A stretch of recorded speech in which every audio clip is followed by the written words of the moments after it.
Welcome to Ubermensch Audiobooks. We upload a new audiobook in full length every Saturday. Subscribe to our channel to never miss a new video. Click the bell to get notified whenever we upload. If you liked the topic of this video, let us know by giving it a thumbs up, or if you don't like it, tell us what topics we should cover in the comments section. This celebrated bestseller offers an understanding of your personal financial problems that will guide you through a lifetime. The Richest Man in Babylon uses success secrets of the ancients to lead you onto the road of happiness and prosperity.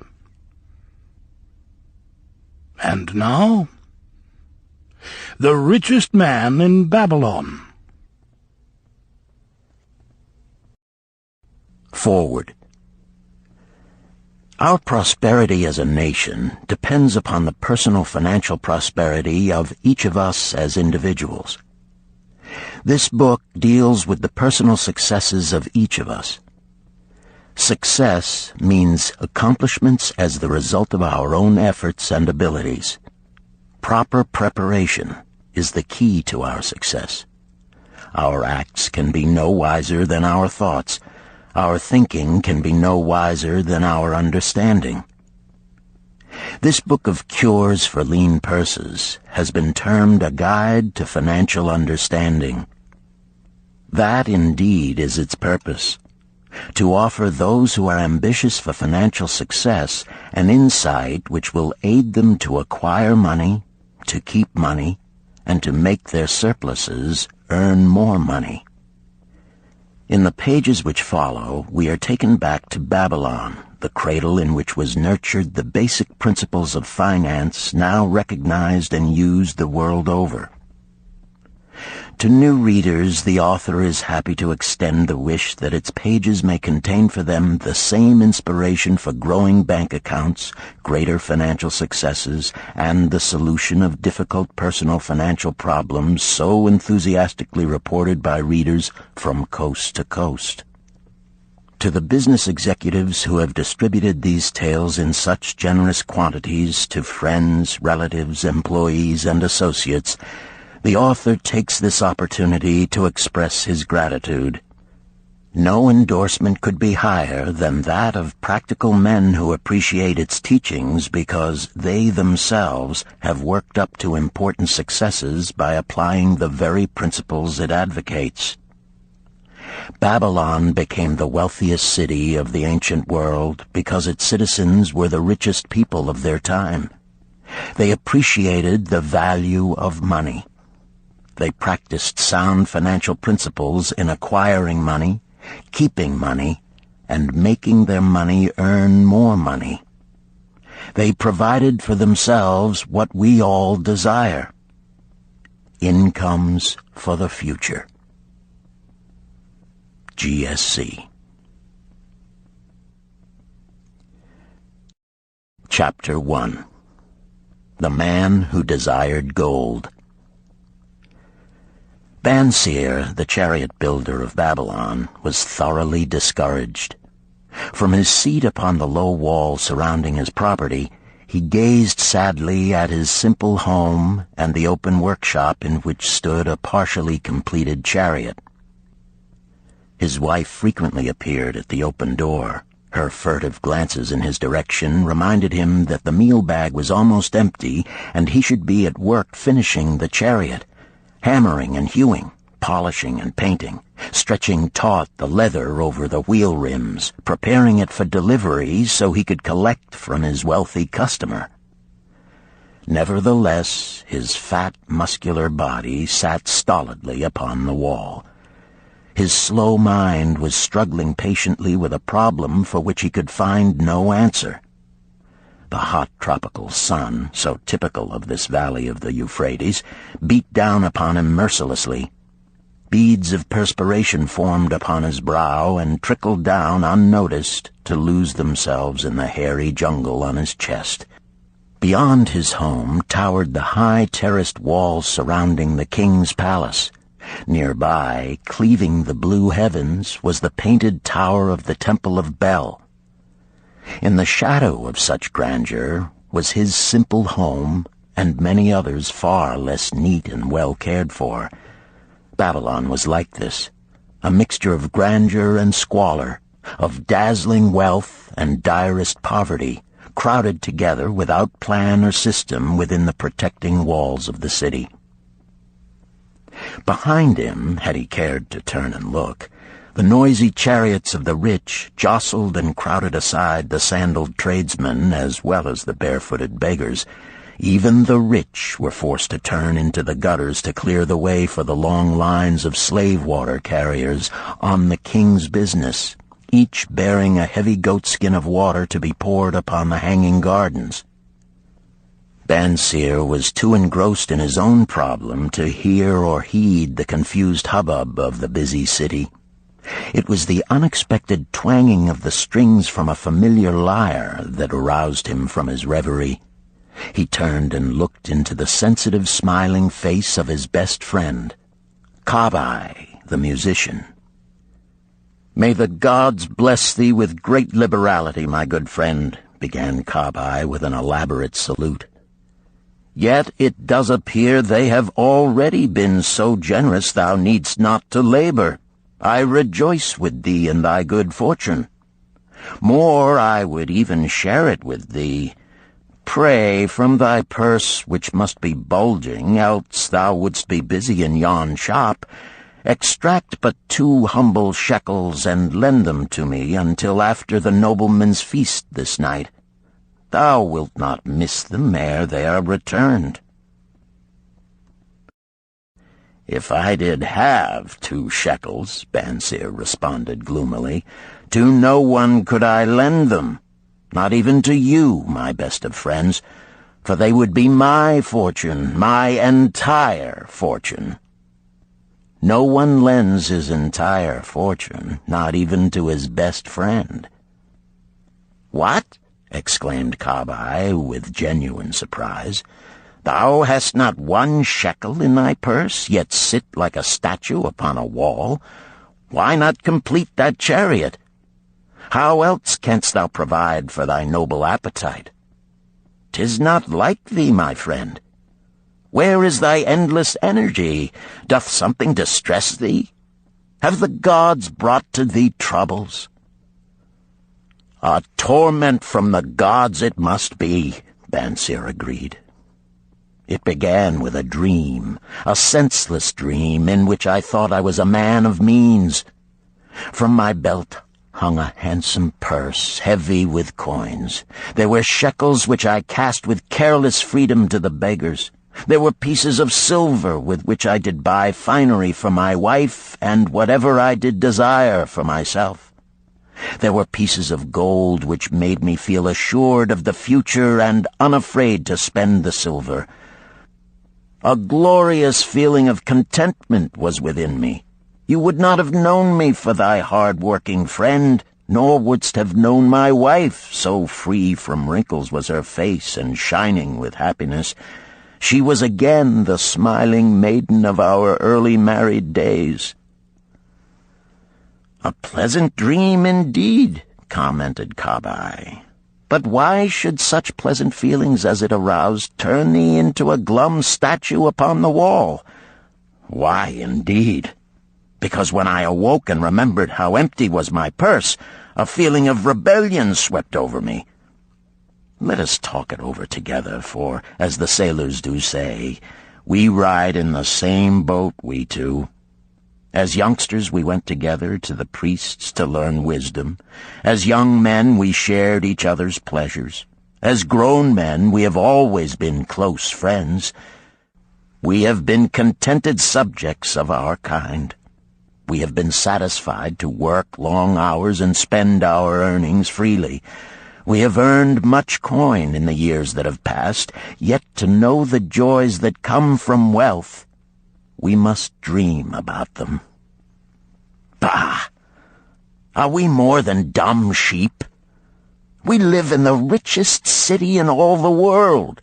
The travelers do say none equals it in wealth. About us is much display of wealth, but of it we ourselves have not. After half a lifetime of hard labor, thou, my best of friends, hast an empty purse, and sayest to me, may I borrow such a trifle as 2 shekels until after the nobleman's feast this night? Then what do I reply? Do I say, here is my purse, its contents will I gladly share? No, I admit that my purse is as empty as thine. What is the matter? Why cannot we acquire silver and gold, more than enough for food and robes? Consider also our sons, Bansir continued. Are they not following in the footsteps of their fathers? Need they and their families, and their sons' families, live all their lives in the midst of such treasures of gold, and yet, like us, be content to banquet upon sour goat's milk and porridge? Never in all the years of our friendship didst thou talk like this before, Bansir. Kabai was puzzled. Never in all those years did I think like this before. From early dawn until darkness stopped me, I have labored to build the finest chariots any man could make, soft-heartedly hoping some day the gods would recognize my worthy deeds and bestow upon me great prosperity. This they have never done. At last I realize this they will never do. Therefore my heart is sad. I wish to be a man of means.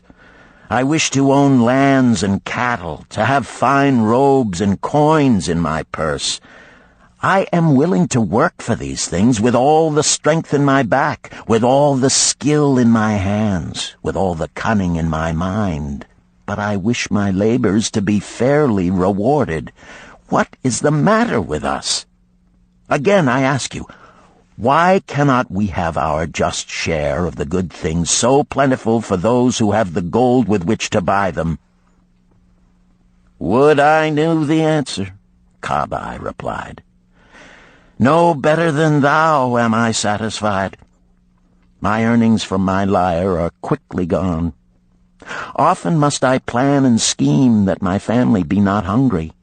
Also within my breast is a deep longing for a lyre large enough that it may truly sing the strains of music that do surge through my mind. With such an instrument could I make music finer than even the king has ever heard before. Such a lyre thou shouldst have. No man in all Babylon could make it sing more sweetly. Could make it sing so sweetly not only the king, but the gods themselves would be delighted. But how mayest thou secure it while we both of us are as poor as the king's slaves? Listen to the bell. Here they come. He pointed to the long column of half-naked, sweating water-bearers plodding laboriously up the narrow street from the river. 5 abreast they marched, each bent under a heavy goatskin of water. A fine figure of a man he who doth lead them. Kabai indicated the wearer of the bell who marched in front without a load. A prominent man in his own country, 'tis easy to see. There are many good figures in the line, Bansir agreed, as good men as we. Tall, blond men from the north, laughing black men from the south, little brown men from the nearer countries, all marching together from the river to the gardens, back and forth, day after day, year after year, naught of happiness to look forward to, beds of straw upon which to sleep, hard grain porridge to eat. Pity the poor brutes, Kabai. Pity them I do, yet thou dost make me see how little better off are we, free men though we call ourselves. That is truth, Kabai, unpleasant thought though it may be. We do not wish to go on year after year living slavish lives, working, getting nowhere. Might we not find out how others acquire gold and do as they do? Kabai inquired. Perhaps there is some secret we might learn if we but sought from those who knew. replied Bansir thoughtfully. "This very day," suggested Kabai, "I did pass our old friend Arkad, riding in his golden chariot. This I will say, he did not look over my humble head as many in his station might consider his right. Instead, he did wave his hand that all onlookers might see him pay greetings and bestow his smile of friendship upon Kabai, the musician. He is claimed to be the richest man in all Babylon," Bansir mused. "So rich, the king is said to seek his golden aid in affairs of the treasury," Kabai replied. "So rich," Bansir interrupted, "I fear if I should meet him in the darkness of the night, I should lay my hands upon his fat wallet." "Nonsense," reproved Kabai. "A man's wealth is not in the purse he carries. A fat purse quickly empties if there be no golden stream to refill it. Arkad has an income that constantly keeps his purse full, no matter how liberally he spends." "Income, that is the thing," ejaculated Bansir. "I wish an income that will keep flowing into my purse whether I sit upon the wall or travel to far lands. Arkad must know how a man can make an income for himself. Dost suppose it is something he could make clear to a mind as slow as mine?" "Methinks he did teach his knowledge to his son, Nomasir," Kabai responded. "Did he not go to Nineveh and, so it is told at the inn, become, without aid from his father, one of the richest men in that city?" "Kabai, thou bringest to me a rare thought." A new light gleamed in Bansir's eyes. It costs nothing to ask wise advice from a good friend, and Arkad was always that. Never mind though our purses be as empty as the falcon's nest of a year ago. Let that not detain us. We are weary of being without gold in the midst of plenty. We wish to become men of means. Come, let us go to Arkad and ask how we also may acquire incomes for ourselves. Thou speakest with true inspiration, Bansir. Thou bringest to my mind a new understanding. Thou makest me to realize the reason why we have never found any measure of wealth. We never sought it. Thou hast labored patiently to build the staunchest chariots in Babylon. To that purpose was devoted your best endeavors. Therefore, at it thou didst succeed. I strove to become a skillful lyre player, and at it I did succeed. In those things toward which we exerted our best endeavors, we succeeded. The gods were content to let us continue thus. Now at last we see a light, bright like that from the rising sun. It biddeth us to learn more, that we may prosper more. With a new understanding, we shall find honorable ways to accomplish our desires. Let us go to Arkad this very day, Bansir urged. Also, let us ask other friends of our boyhood days who have fared no better than ourselves to join us, that they too may share in his wisdom.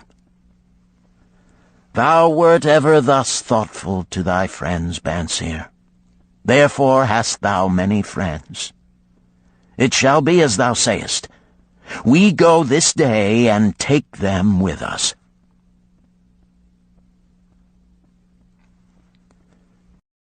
Chapter 2. The Richest Man in Babylon. In old Babylon there once lived a certain very rich man named Arkad. Far and wide he was famed for his great wealth. Also was he famed for his liberality. He was generous in his charities. He was generous with his family. He was liberal in his own expenses. But nevertheless, each year his wealth increased more rapidly than he spent it. And there were certain friends of younger days who came to him and said, "You, Arkad, are more fortunate than we. You have become the richest man in all Babylon, while we struggle for existence. You can wear the finest garments, and you can enjoy the rarest foods, while we must be content if we can clothe our families in raiment that is presentable and feed them as best we can. Yet once we were equal. We studied under the same master. We played in the same games, and in neither the studies nor the games did you outshine us. And in the years since, you have been no more an honorable citizen than we. Nor have you worked harder or more faithfully insofar as we can judge. Why, then, should a fickle fate single you out to enjoy all the good things of life and ignore us who are equally deserving? Thereupon Arkad remonstrated with them, saying, If you have not acquired more than a bare existence in the years since we were youths, it is because you either have failed to learn the laws that govern the building of wealth, or else you do not observe them. Fickle fate is a vicious goddess who brings no permanent good to anyone. On the contrary, she brings ruin to almost every man upon whom she showers unearned gold. She makes wanton spenders who soon dissipate all they receive and are left beset by overwhelming appetites and desires they have not the ability to gratify. Yet others whom she favors become misers and hoard their wealth, fearing to spend what they have, knowing they do not possess the ability to replace it. They further are beset by fear of robbers and doom themselves to lives of emptiness and secret misery. Others there probably are who can take unearned gold and add to it and continue to be happy and contented citizens, but so few are they, I know of them but by hearsay. Think you of the men who have inherited sudden wealth, and see if these things are not so. His friends admitted that of the men they knew who had inherited wealth, these words were true, and they besought him to explain to them how he had become possessed of so much prosperity, so he continued. In my youth, I looked about me and saw all the good things there were to bring happiness and contentment, and I realized that wealth increased the potency of all these. Wealth is a power. With wealth, many things are possible. One may ornament the home with the richest of furnishings. One may sail the distant seas. One may feast on the delicacies of far lands. One may buy the ornaments of the gold worker and the stone polisher. One may even build mighty temples for the gods. One may do all these things and many others in which there is delight for the senses and gratification for the soul. And when I realized all this, I decided to myself that I would claim my share of the good things of life. I would not be one of those who stand afar off, enviously watching others enjoy. I would not be content to clothe myself in the cheapest raiment that looked respectable. I would not be satisfied with the lot of a poor man. On the contrary, I would make myself a guest at this banquet of good things. Being, as you know, the son of a humble merchant, one of a large family with no hope of an inheritance, and not being endowed, as you have so frankly said, with superior powers or wisdom, I decided that if I was to achieve what I desired, time and study would be required. As for time, all men have it in abundance. You, each of you, have let slip by sufficient time to have made yourselves wealthy. Yet you admit you have nothing to show except your good families, of which you can be justly proud. As for study, did not our wise teacher teach us that learning was of two kinds? The one kind being the things we learned and knew, and the other being the training that taught us how to find out what we did not know. Therefore did I decide to find out how one might accumulate wealth, and when I had found out, to make this my task and do it well. For is it not wise that we should enjoy while we dwell in the brightness of the sunshine? For sorrows enough shall descend upon us when we depart for the darkness of the world of spirit. I found employment as a scribe in the hall of records, and long hours each day I labored upon the clay tablets. Week after week, and month after month I labored, yet for my earnings I had naught to show. Food and clothing and penance to the gods, and other things of which I could remember not what, absorbed all my earnings, but my determination did not leave me. And one day Algamish, the moneylender, came to the house of the city master, and ordered a copy of the 9th law, and he said to me, I must have this in 2 days, and if the task is done by that time, 2 coppers will I give to thee. So I labored hard, but the law was long, and when Algamish returned, the task was unfinished. He was angry, and had I been his slave, he would have beaten me. But knowing the city master would not permit him to injure me, I was unafraid. So I said to him, Algamish, you are a very rich man.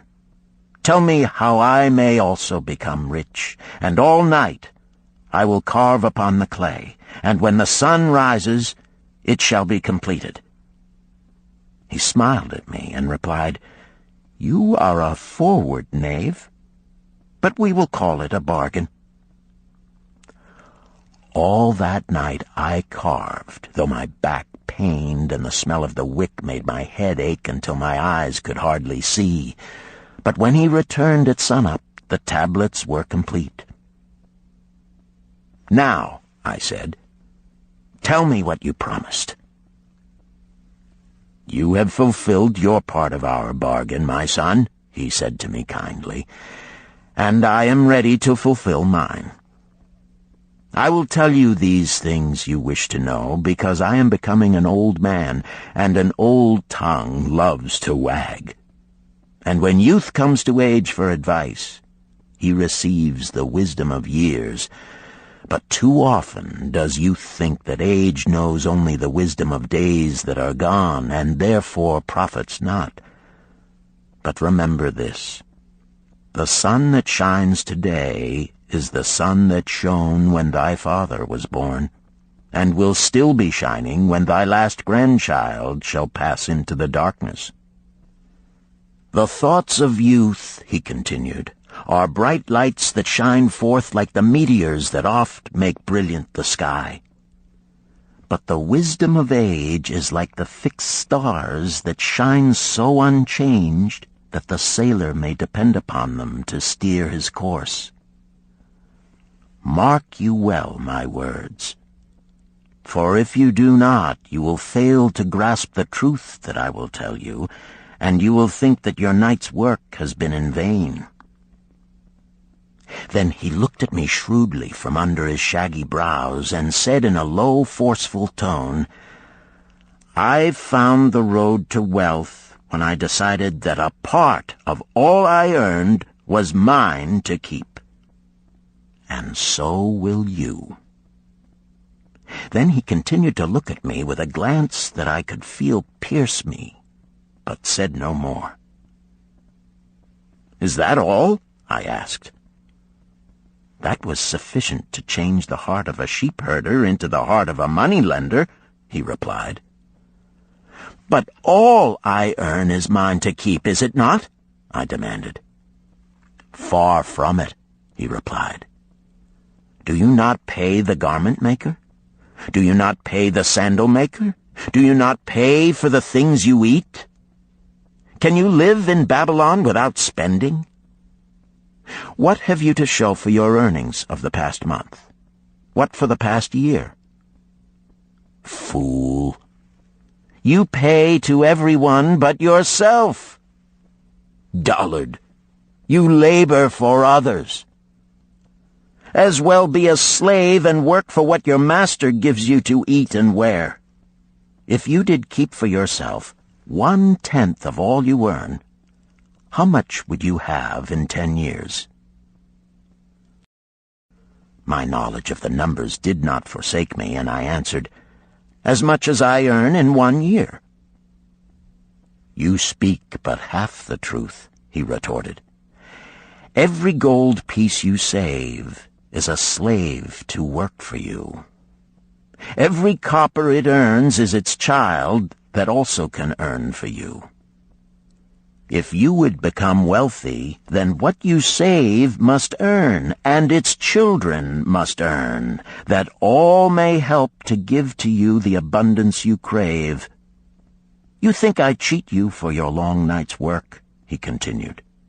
But I am paying you 1,000 times over if you have the intelligence to grasp the truth I offer you. A part of all you earn is yours to keep.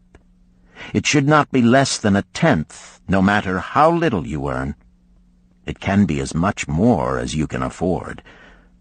Pay yourself first. Do not buy from the clothes maker and the sandal maker more than you can pay out of the rest and still have enough for food and charity and penance to the gods. Wealth, like a tree, grows from a tiny seed. The first copper you save is the seed from which your tree of wealth shall grow. The sooner you plant that seed, the sooner shall the tree grow. And the more faithfully you nourish and water that tree with consistent savings, the sooner may you bask in contentment beneath its shade. So saying, he took his tablets and went away. I thought much about what he had said to me, and it seemed reasonable, so I decided that I would try it. Each time I was paid, I took 1 from each 10 pieces of copper and hid it away.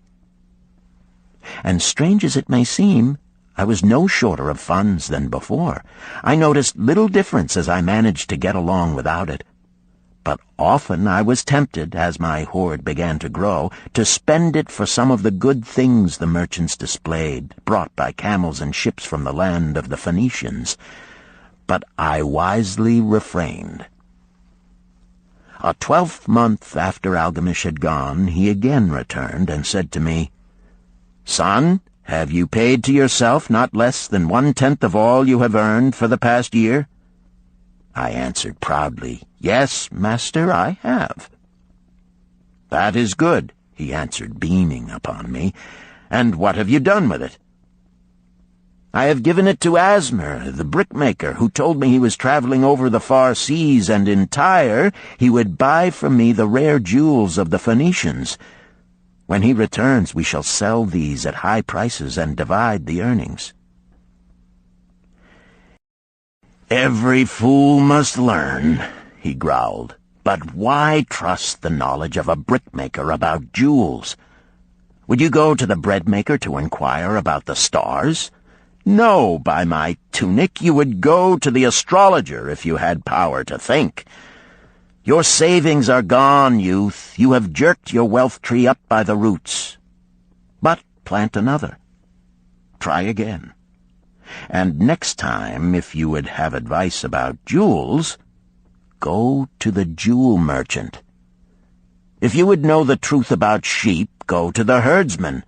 Advice is one thing that is freely given away, but watch that you take only what is worth having. He who takes advice about his savings from one who is inexperienced in such matters shall pay with his savings for proving the falsity of their opinions. Saying this, he went away.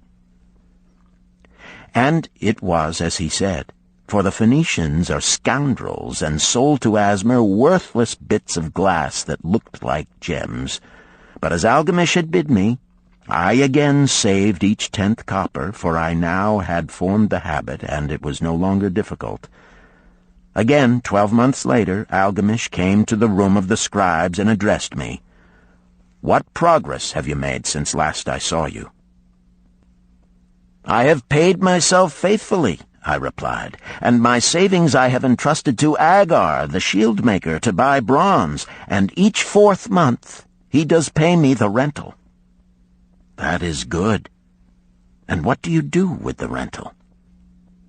"I do have a great feast with honey and fine wine and spiced cake. Also I have bought me a scarlet tunic, and some day I shall buy me a young ass upon which to ride." To which Algamish laughed, "You do eat the children of your savings. Then how do you expect them to work for you? And how can they have children that will also work for you? First get thee an army of golden slaves, and then many a rich banquet may you enjoy without regret." So saying, he again went away. Nor did I again see him for 2 years, when he once more returned, and his face was full of deep lines, and his eyes drooped, for he was becoming a very old man. And he said to me, "Arkad, hast thou yet achieved the wealth thou dreamed of?" And I answered, "Not yet all that I desire, but some I have, and it earns more, and its earnings earn more." "And do you still take the advice of brickmakers?" "About brickmaking they give me good advice," I retorted. "Arkad," he continued, "you have learned your lessons well. You first learned to live upon less than you could earn.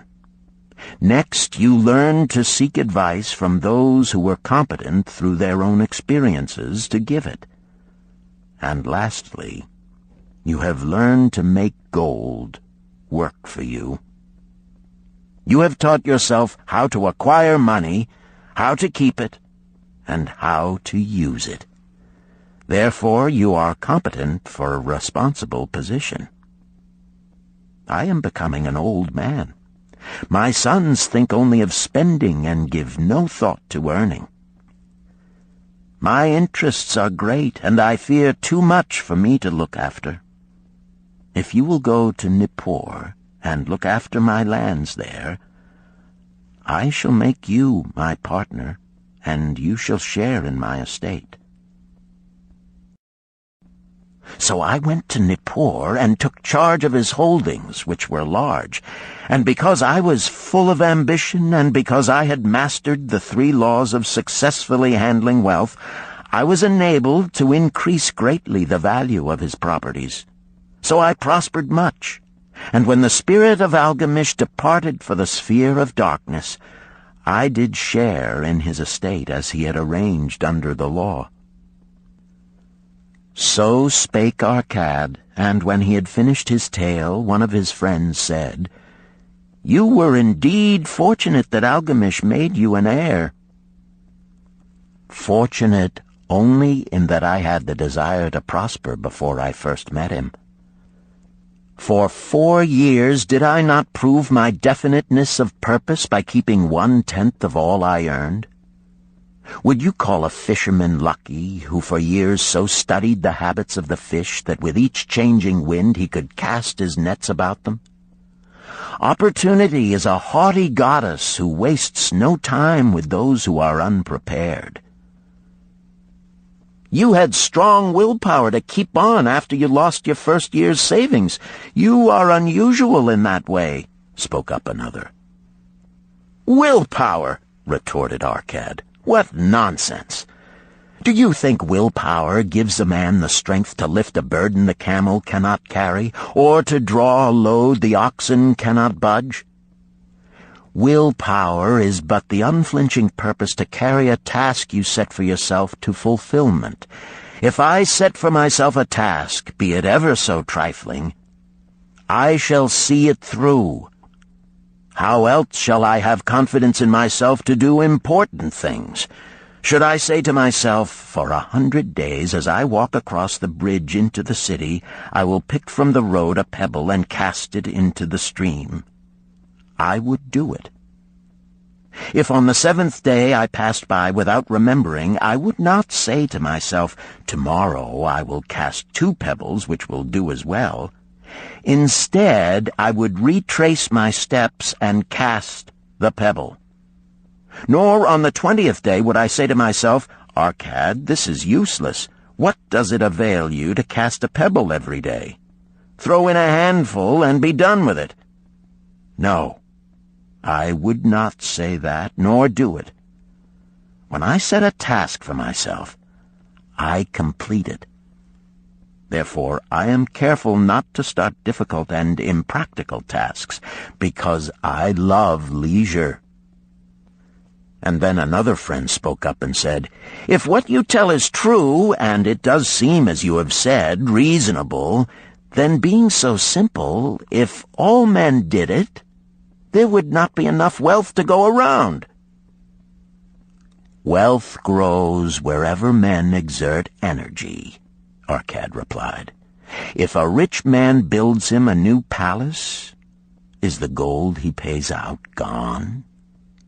No, the brickmaker has part of it, and the laborer has part of it, and the artist has part of it, and everyone who labors upon the house has part of it. Yet, when the palace is completed, is it not worth all it cost?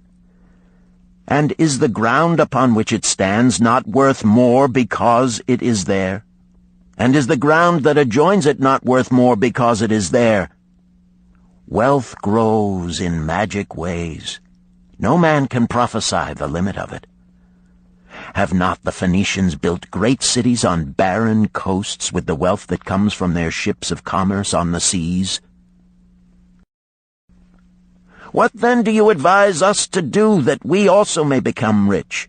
Asked still another of his friends. The years have passed, and we are no longer young men, and we have nothing put by. I advise that you take the wisdom of Algamish and say to yourselves, A part of all I earn is mine to keep. Say it in the morning when you first arise, say it at noon, say it at night. Say it each hour of every day. Say it to yourself until the words stand out like letters of fire across the sky. Impress yourself with the idea. Fill yourself with the thought. Then take whatever portion seems wise. Let it be not less than 1/10, and lay it by. Arrange your other expenditures to do this if necessary, but lay by that portion first. Soon you will realize what a rich feeling it is to own a treasure upon which you alone have claim.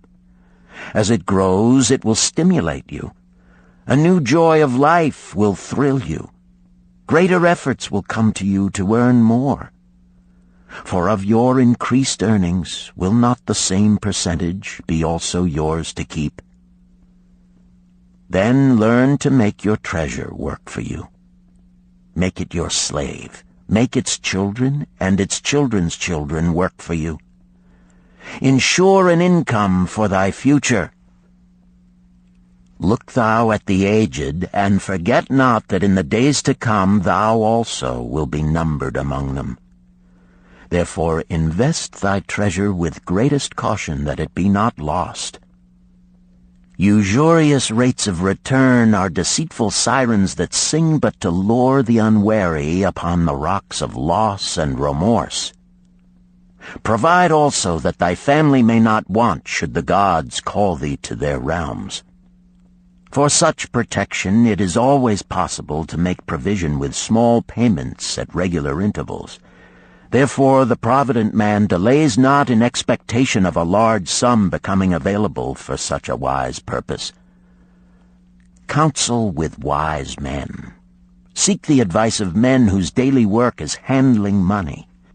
Let them save you from such an error as I myself made in entrusting my money to the judgment of Asmer, the brickmaker. A small return and a safe one is far more desirable than risk. Enjoy life while you are here. Do not overstrain or try to save too much. If 1/10 of all you earn is as much as you can comfortably keep, be content to keep this portion. Live otherwise according to your income, and let not yourself get niggardly and afraid to spend. Life is good, and life is rich with things worth while and things to enjoy. His friends thanked him and went away. Some were silent because they had no imagination and could not understand. Some were sarcastic because they thought that one so rich should divide with old friends not so fortunate. But some had in their eyes a new light. They realized that Algamish had come back each time to the room of the scribes because he was watching a man work his way out of darkness into light. When that man had found the light, a place awaited him. No one could fill that place until he had for himself worked out his own understanding, until he was ready for opportunity. These latter were the ones who, in the following years, frequently revisited Arkad, who received them gladly.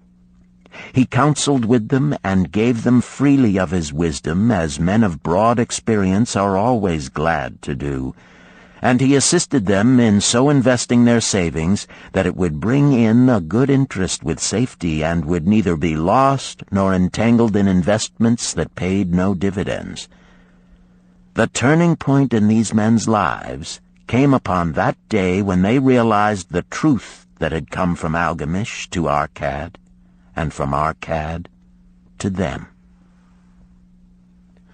A part of all you earn is yours to keep.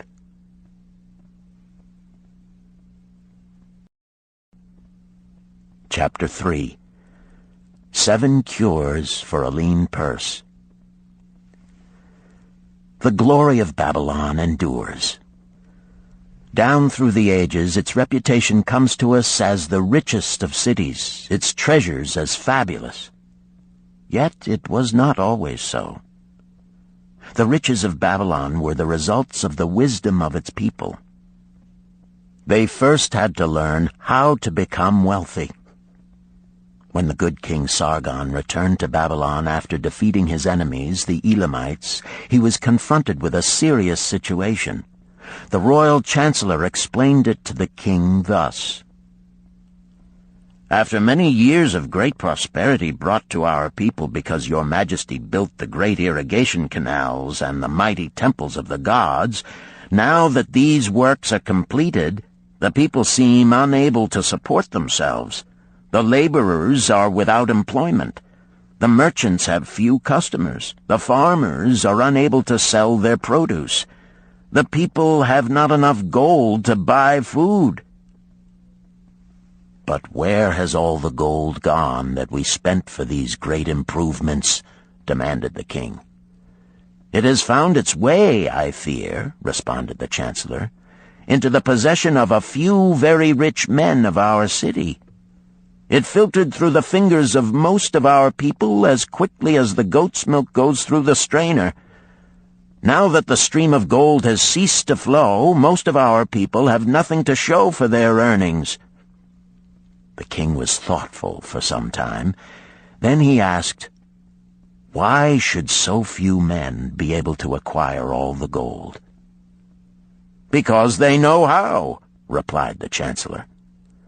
"One may not condemn a man for succeeding because he knows how. Neither may one with justice take away from a man what he has fairly earned to give to men of less ability." "But why," demanded the king, "should not all the people learn how to accumulate gold and therefore become themselves rich and prosperous?" "Quite possible, Your Excellency. But who can teach them? Certainly not the priests, because they know naught of money-making." "Who knows best in all our city how to become wealthy, Chancellor?" asked the king. "Thy question answers itself, Your Majesty. Who has amassed the greatest wealth in Babylon?" "Well said, my able Chancellor. It is Arkad. He is the richest man in Babylon. Bring him before me on the morrow." Upon the following day, as the king had decreed, Arkad appeared before him, straight and sprightly, despite his 80 years and 10. "Arkad," spoke the king, "is it true thou art the richest man in Babylon?" "So it is reported, your majesty, and no man disputes it." "How becamest thou so wealthy?" "By taking advantage of opportunities available to all citizens of our good city." "Thou hadst nothing to start with?" "Only a great desire for wealth. Besides this, nothing." "Arkad," continued the king, "our city is in a very unhappy state because a few men know how to acquire wealth and therefore monopolize it, while the mass of our citizens lack the knowledge of how to keep any part of the gold they receive. It is my desire that Babylon be the wealthiest city in the world. Therefore it must be a city of many wealthy men. Therefore we must teach all the people how to acquire riches. Tell me, Arkad, is there any secret to acquiring wealth?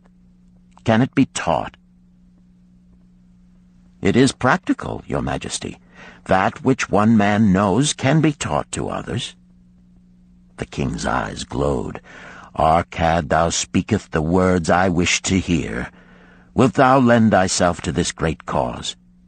Wilt thou teach thy knowledge to a school for teachers, each of whom shall teach others until there are enough trained to teach these truths to every worthy subject in my domain?" Arkad bowed and said, "I am thy humble servant to command. Whatever knowledge I possess will I gladly give for the betterment of my fellow men and the glory of my king. Let your good chancellor arrange for me a class of 100 men, and I will teach them those 7 cures which did fatten my purse, than which there was none leaner in all Babylon." A fortnight later, in compliance with the king's command, the chosen 100 assembled in the great hall of the Temple of Learning, seated upon colorful rings in a semicircle. Arkad sat beside a small taboret upon which smoked a sacred lamp sending forth a strange and pleasing odor. "Behold the richest man in Babylon," whispered a student, nudging his neighbor as Arkad arose. "He is but a man, even as the rest of us." "As a dutiful subject of our great king," Arkad began, "I stand before you in his service. Because once I was a poor youth who did greatly desire gold, and because I found knowledge that enabled me to acquire it, he asks that I impart unto you my knowledge. I started my fortune in the humblest way. I had no advantage not enjoyed as fully by you and every citizen in Babylon. The first storehouse of my treasure was a well-worn purse. I loathed its useless emptiness.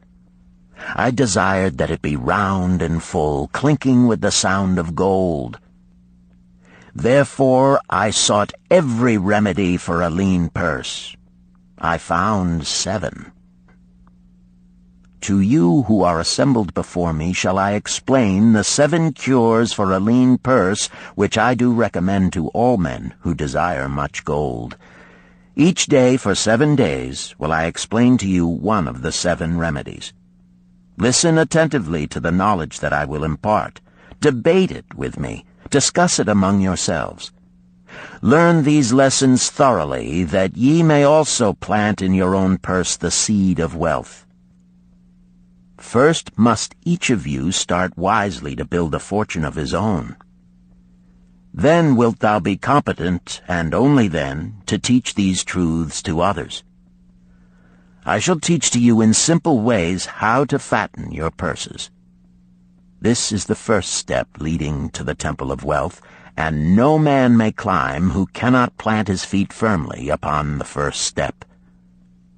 We shall now consider the first cure.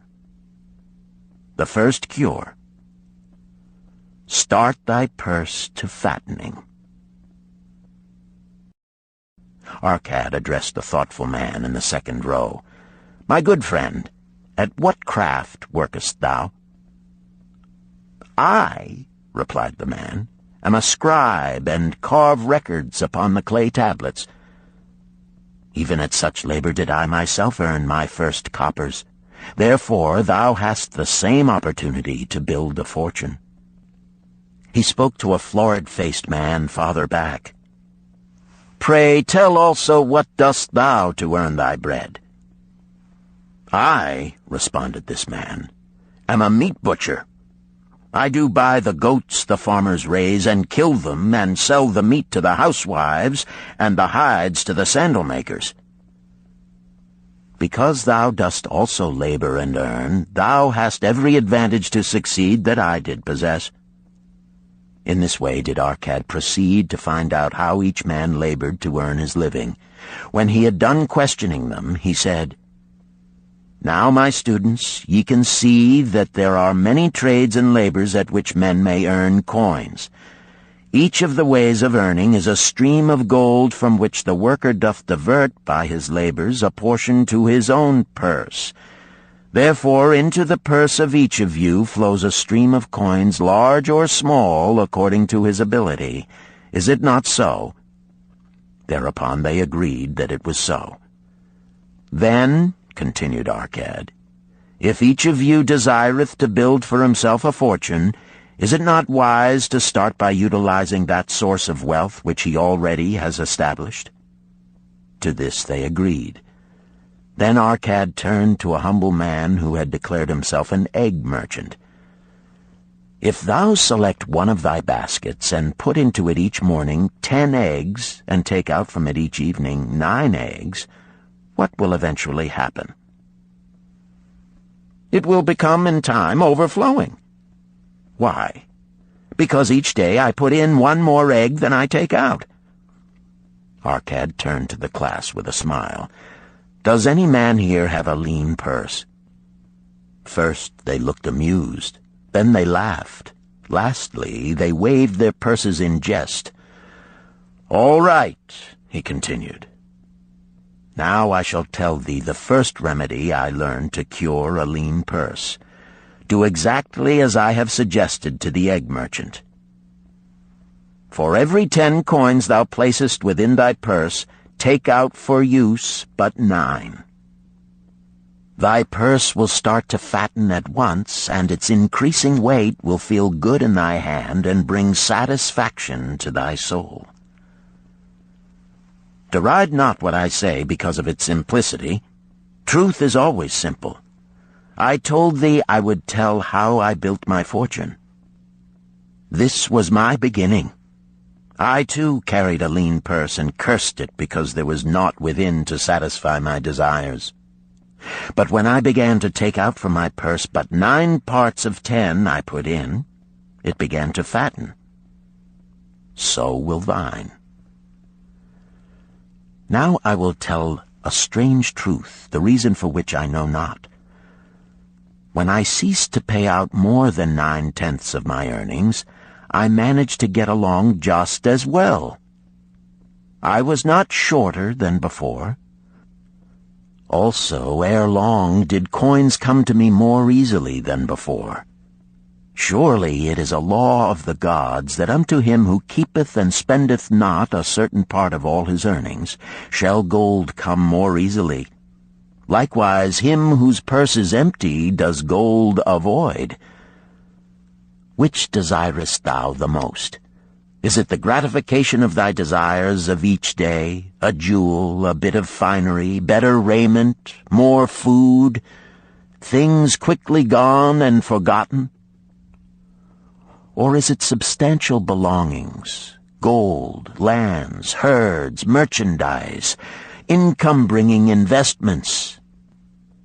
The coins thou takest from thy purse bring the first. The coins thou leavest within it will bring the latter. This, my students, was the first cure I did discover for my lean purse. For each 10 coins I put in, to spend but 9. Debate this among yourselves. If any man proves it untrue, tell me upon the morrow when we shall meet again. The second cure. Control thy expenditures. Some of your members, my students, have asked me this: how can a man keep 1/10 of all he earns in his purse when all the coins he earns are not enough for his necessary expenses? So did Arkad address his students upon the second day. Yesterday, how many of thee carried lean purses? All of us, answered the class. Yet thou do not all earn the same. Some earn much more than others. Some have much larger families to support. Yet all purses were equally lean. Now I will tell thee an unusual truth about men and sons of men. It is this: that what each of us calls our necessary expenses will always grow to equal our incomes unless we protest to the contrary.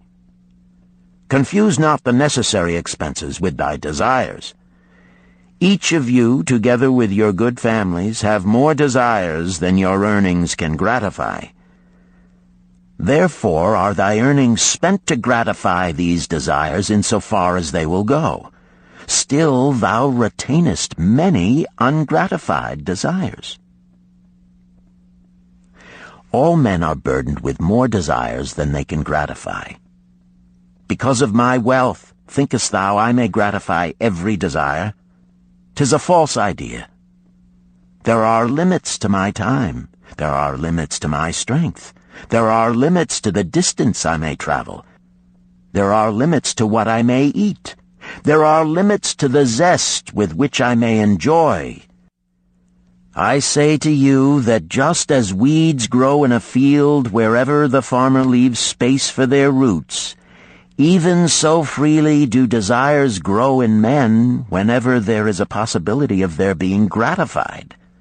Thy desires are a multitude, and those that thou mayest gratify are but few.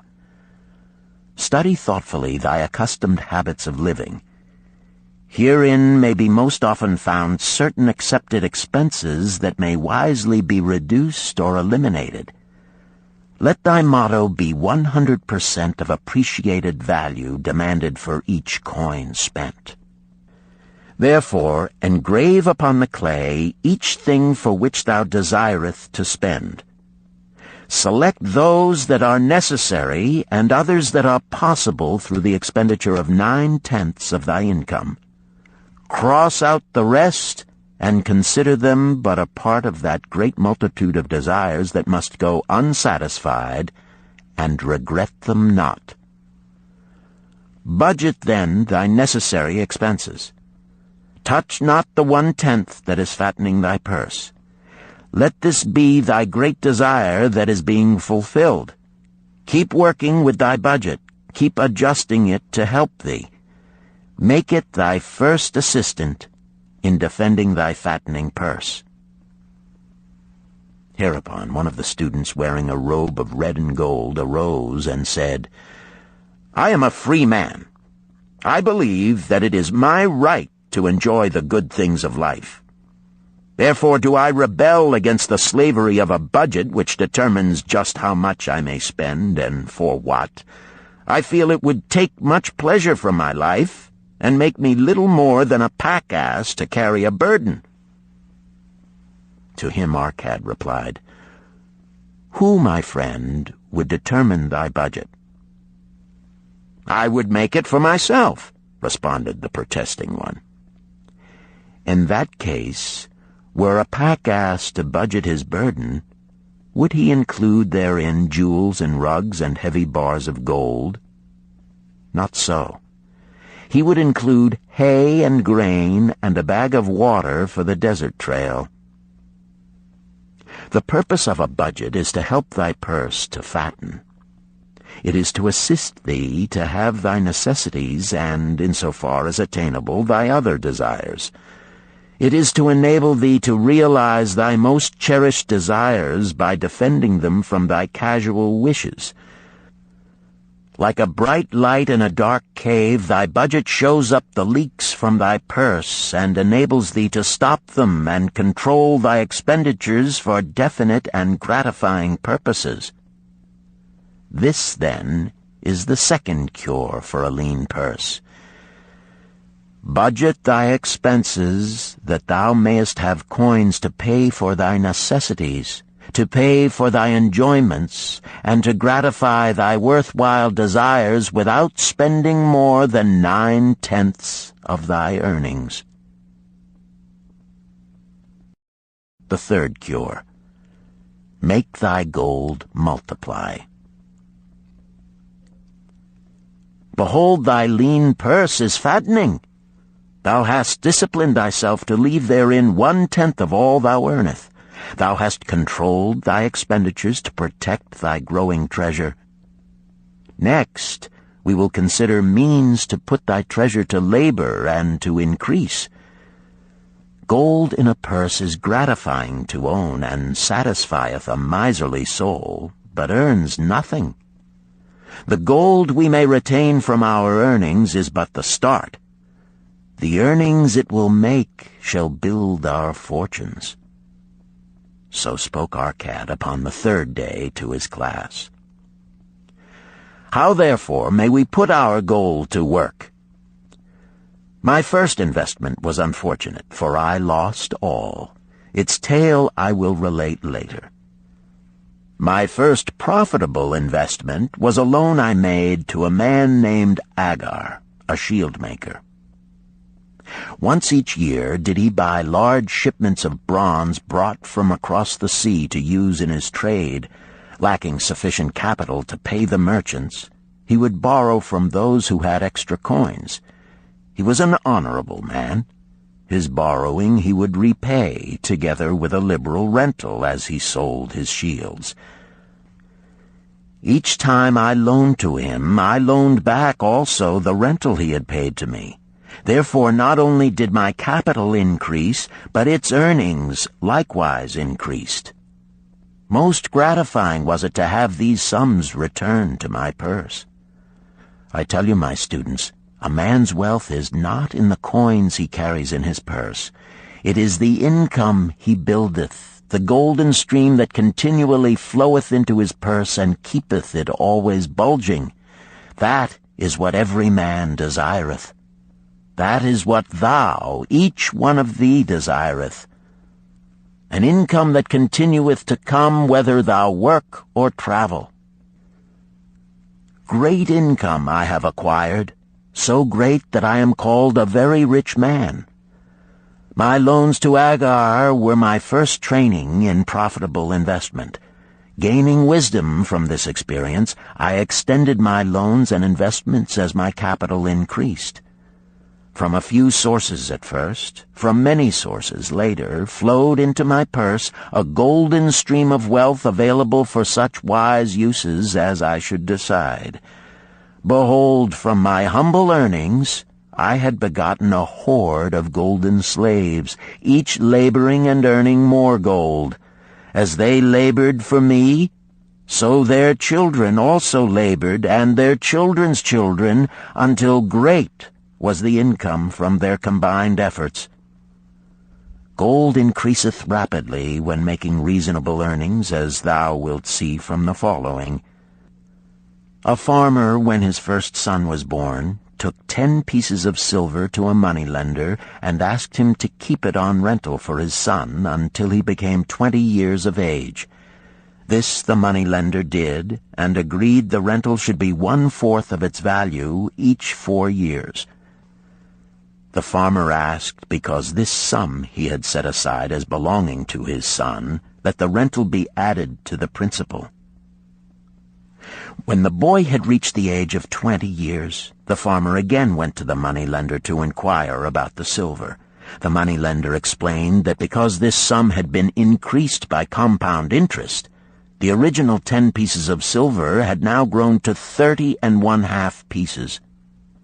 The farmer was well pleased, and because the son did not need the coins, he left them with the moneylender.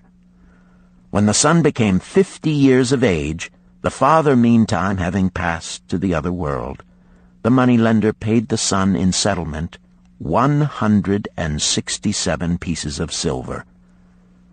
Thus, in 50 years, had the investment multiplied itself at rental almost 17 times.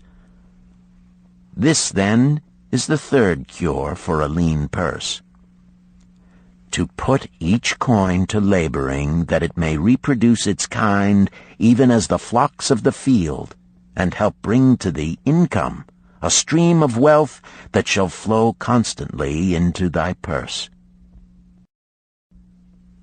The fourth cure: guard thy treasures from loss. Misfortune loves a shining mark. Gold in a man's purse must be guarded with firmness, else it be lost. Thus it is wise that we must first secure small amounts and learn to protect them before the gods entrust us with larger. So spoke Arkad upon the fourth day to his class. Every owner of gold is tempted by opportunities whereby it would seem that he could make large sums by its investment in most plausible projects. Often friends and relatives are eagerly entering such investment and urge him to follow. The first sound principle of investment is security for thy principal. Is it wise to be intrigued by larger earnings when thy principal may be lost? I say not.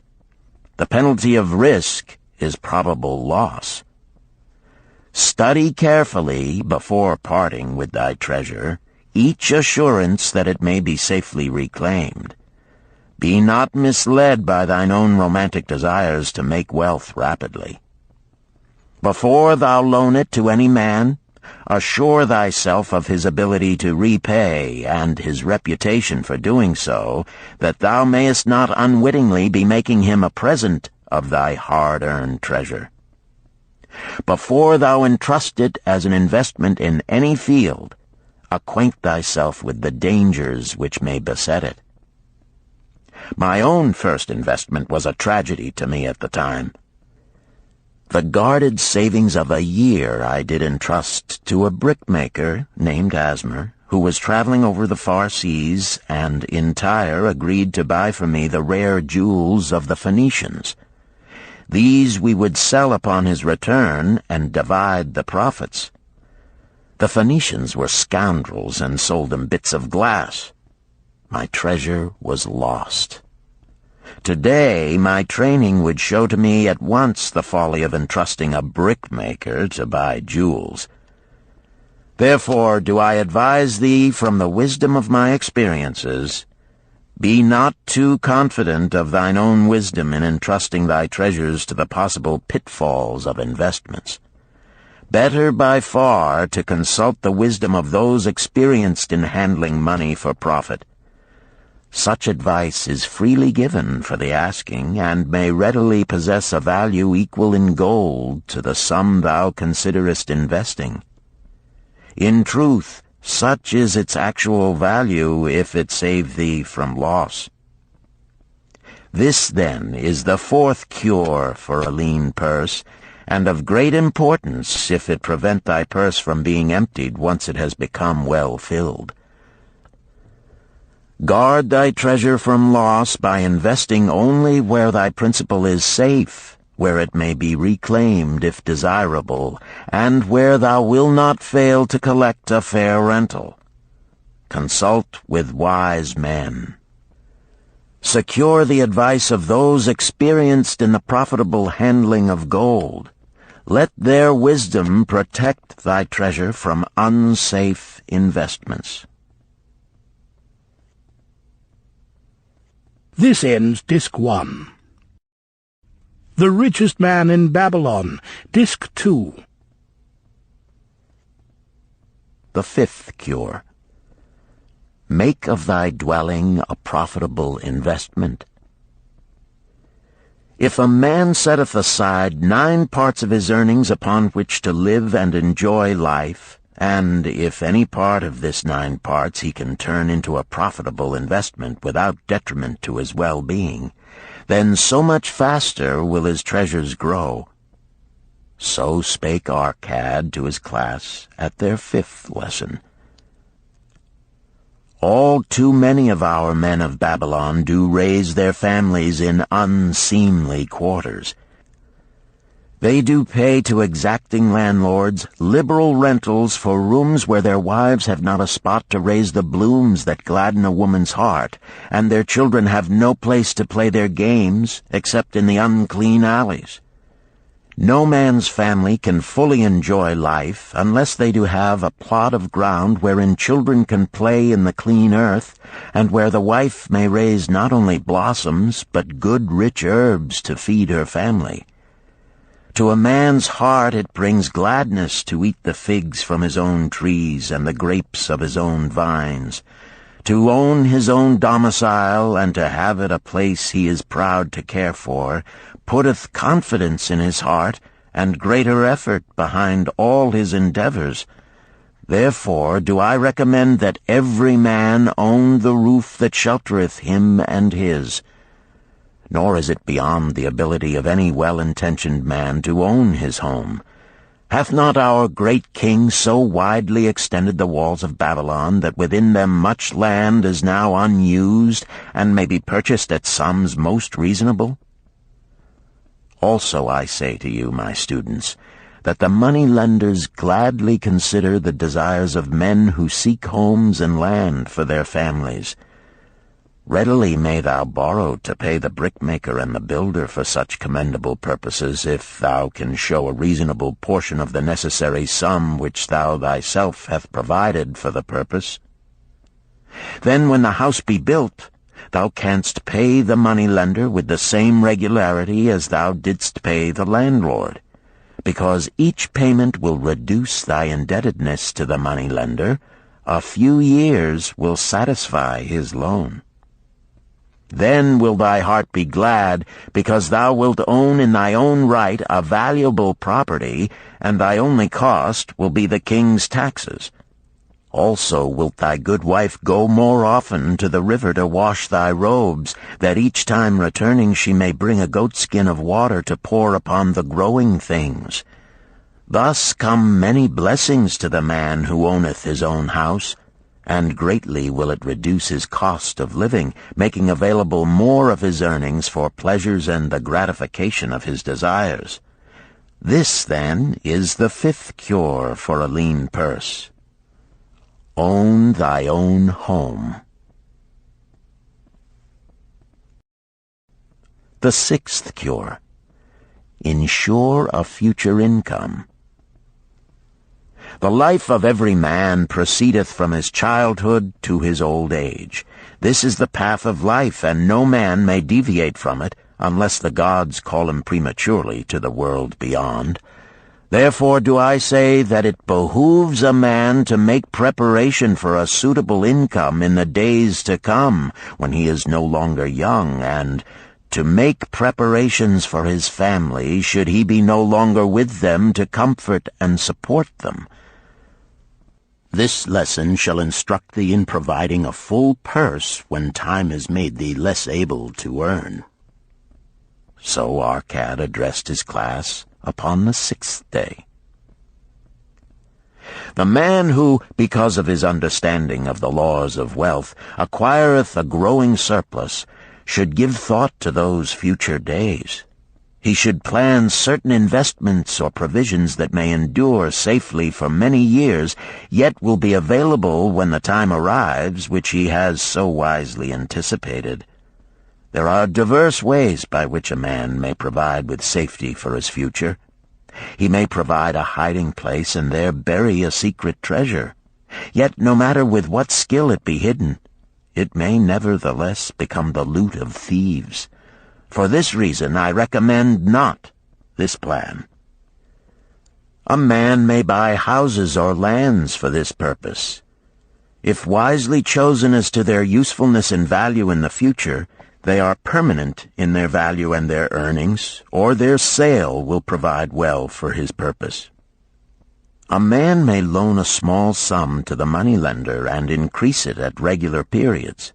The rental which the moneylender adds to this will largely add to its increase.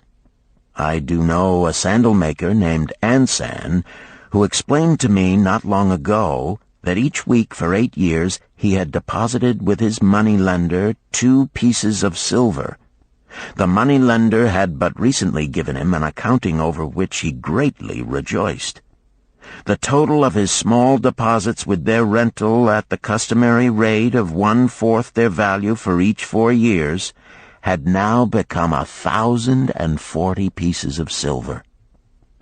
I did gladly encourage him further by demonstrating to him with my knowledge of the numbers that in 12 years more, if he would keep his regular deposits of but 2 pieces of silver each week, the moneylender would then owe him 4,000 pieces of silver, a worthy competence for the rest of his life.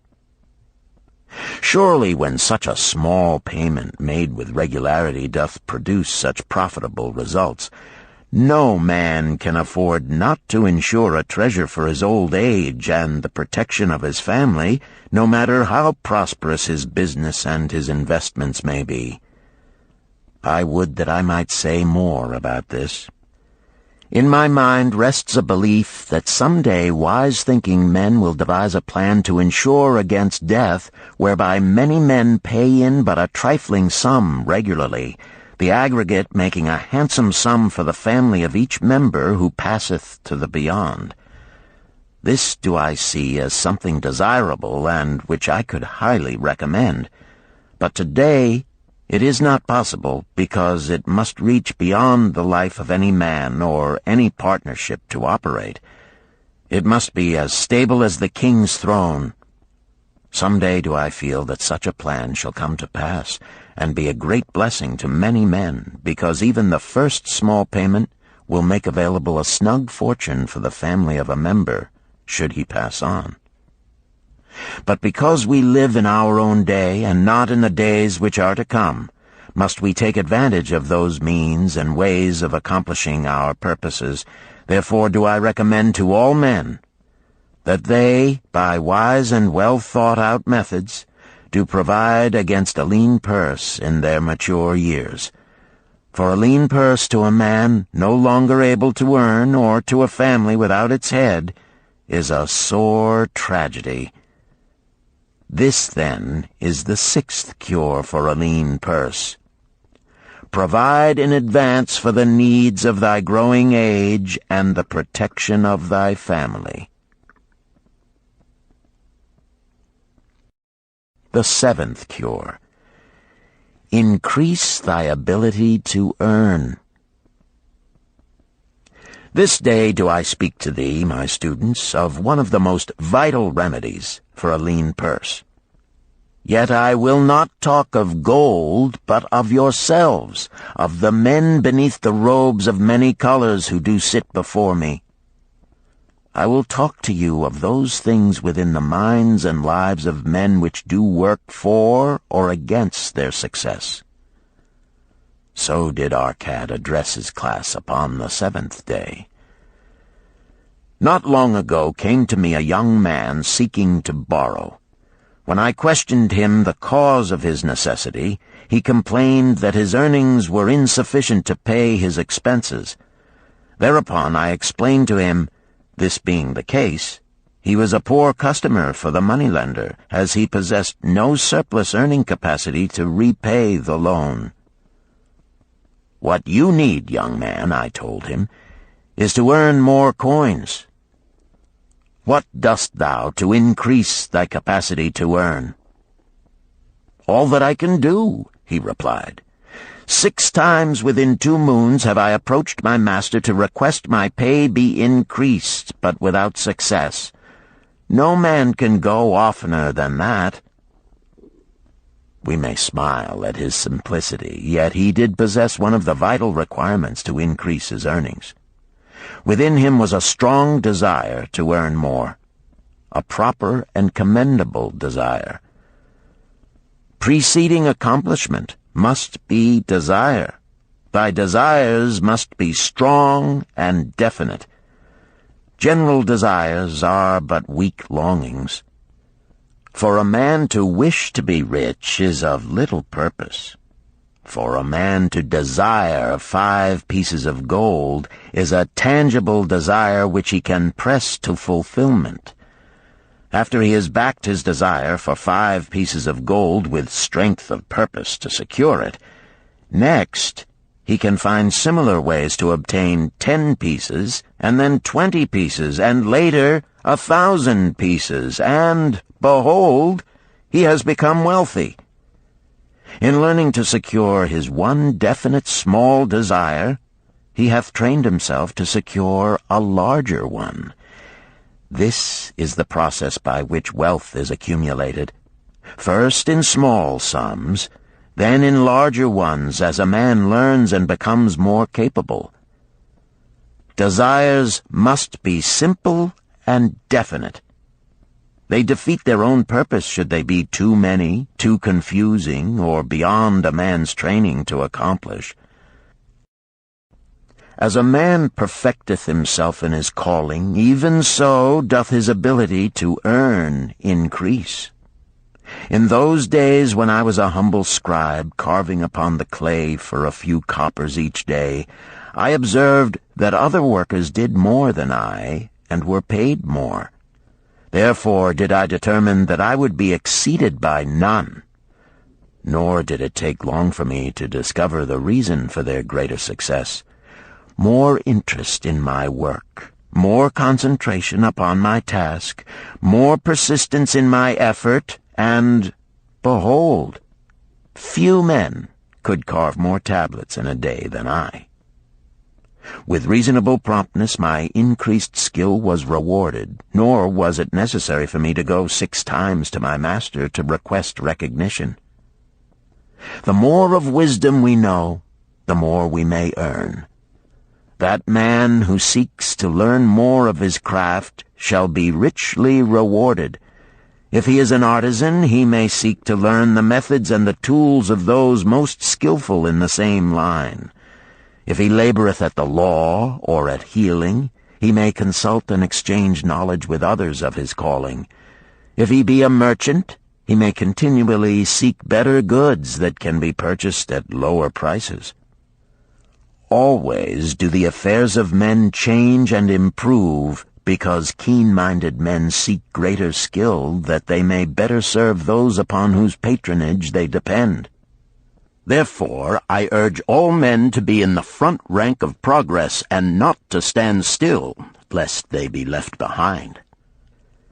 Many things come to make a man's life rich with gainful experiences. Such things as the following a man must do if he respects himself. He must pay his debts with all the promptness within his power, not purchasing that for which he is unable to pay.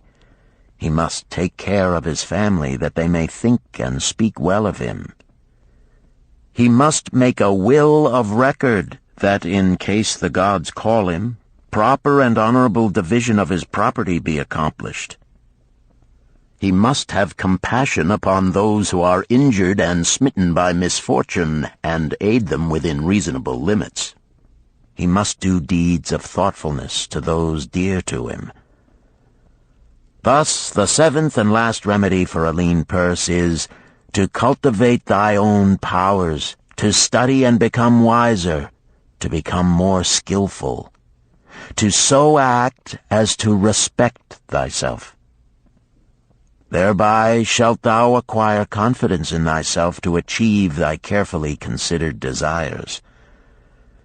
These, then, are the 7 cures for a lean purse, which, out of the experience of a long and successful life, I do urge for all men who desire wealth. There is more gold in Babylon, my students, than thou dreamest of. There is abundance for all. Go thou forth and practice these truths, that thou mayest prosper and grow wealthy, as is thy right. Go thou forth and teach these truths, that every honorable subject of his majesty may also share liberally in the ample wealth of our beloved city. Chapter 4. Meet the Goddess of Good Luck. Babylonian proverb. If a man be lucky, there is no foretelling the possible extent of his good fortune. Pitch him into the Euphrates, and like as not he will swim out with a pearl in his hand. The desire to be lucky is universal. It was just as strong in the breasts of men 4,000 years ago in ancient Babylon as it is in the hearts of men today. We all hope to be favored by the whimsical goddess of good luck. Is there some way we can meet her and attract not only her favorable attention, but her generous favors? Is there a way to attract good luck? That is just what the men of ancient Babylon wished to know. It is exactly what they decided to find out. They were shrewd men and keen thinkers. That explains why their city became the richest and most powerful city of their time. In that distant past, they had no schools or colleges. Nevertheless, they had a center of learning, and a very practical one it was.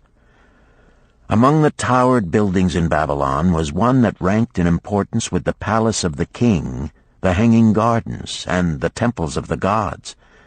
You will find scant mention of it in the history books, more likely no mention at all, yet it exerted a powerful influence upon the thought of that time. This building was the temple of learning, where the wisdom of the past was expounded by voluntary teachers, and where subjects of popular interest were discussed in open forums. Within its walls, all men met as equals. The humblest of slaves could dispute with impunity the opinions of a prince of the royal house. Among the many who frequented the Temple of Learning was a wise rich man named Arkad, called the richest man in Babylon. He had his own special hall where almost any evening a large group of men, some old, some very young, but mostly middle-aged, gathered to discuss and argue interesting subjects. Suppose we listen in to see whether they knew how to attract good luck. The sun had just set like a great red ball of fire shining through the haze of desert dust when Arkad strolled to his accustomed platform. Already full 80 men were awaiting his arrival, reclining on their small rugs spread upon the floor. More were still arriving. "What shall we discuss this night?" Arkad inquired. After a brief hesitation, a tall cloth weaver addressed him, arising as was the custom. "I have a subject I would like to hear discussed, yet hesitate to offer, lest it seem ridiculous to you, Arkad, and my good friends here." Upon being urged to offer it, both by Arkad and by calls from the others, he continued, "This day I have been lucky, for I have found a purse in which there are pieces of gold. To continue to be lucky is my great desire. Feeling that all men share with me this desire, I do suggest we debate how to attract good luck, that we may discover ways it can be enticed to one." "A most interesting subject has been offered," Arkad commented. "One most worthy of our discussion. To some men, good luck bespeaks but a chance happening that, like an accident, may befall one without purpose or reason. Others do believe that the instigator of all good fortune is our most bounteous goddess Ashtar, ever anxious to reward with generous gifts those who please her. Speak up, my friends, what say you? Shall we seek to find if there be means by which good luck may be enticed to visit each and all of us?" "Yea, and much of it," responded the growing group of eager listeners. Thereupon Arkad continued, "To start our discussion, let us first hear from those among us who have enjoyed experiences similar to that of the cloth weaver in finding or receiving, without effort upon their part, valuable treasures or jewels." There was a pause in which all looked about, expecting someone to reply, but no one did. "What? No one?" Arkad asked. then rare indeed must be this kind of good luck. Who now will offer a suggestion as to where we shall continue our search?" "That I will do," spoke a well-robed young man, arising. "When a man speaketh of luck, is it not natural that his thoughts turn to the gaming tables? Is it not there we find many men courting the favor of the goddess in hope she will bless them with rich winnings?" As he resumed his seat, a voice called, "Do not stop! Continue thy story. Tell us, didst thou find favor with the goddess at the gaming tables? Did she turn the cubes with red side up, so thou filled thy purse at the dealer's expense? Or did she permit the blue sides to come up, so the dealer raked in thy hard-earned pieces of silver?" The young man joined the good-natured laughter, then replied, "I am not averse to admitting she seemed not to know I was even there. But how about the rest of you? Have you found her waiting about such places to roll the cubes in your favor? We are eager to hear as well as to learn." "A wise start," broke in Arkad. "We meet here to consider all sides of each question.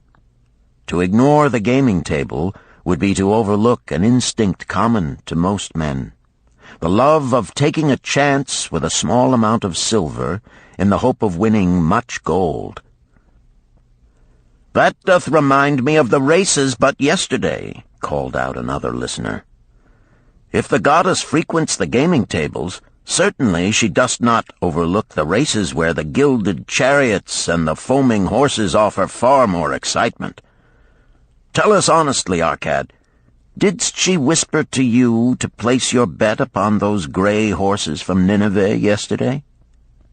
I was standing just behind thee, and could scarce believe my ears when I heard thee place thy bet upon the grays.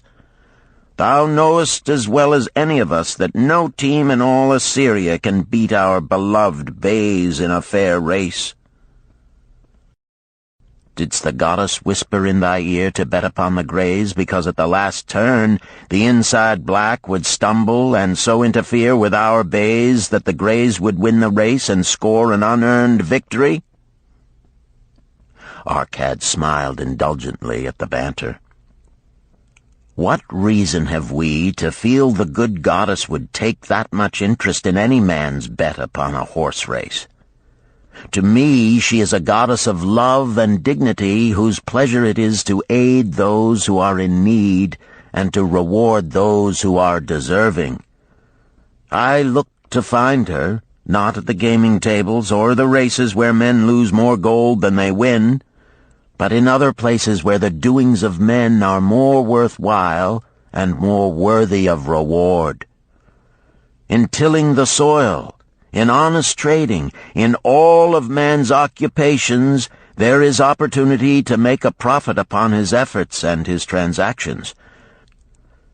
Perhaps not all the time will he be rewarded, because sometimes his judgment may be faulty, and other times the winds and the weather may defeat his efforts. Yet, if he persists, he may usually expect to realize his profit. This is so because the chances of profit are always in his favor. But when a man playeth the games, the situation is reversed, for the chances of profit are always against him, and always in favor of the gamekeeper. The game is so arranged that it will always favor the keeper. It is his business at which he plans to make a liberal profit for himself from the coins bet by the players.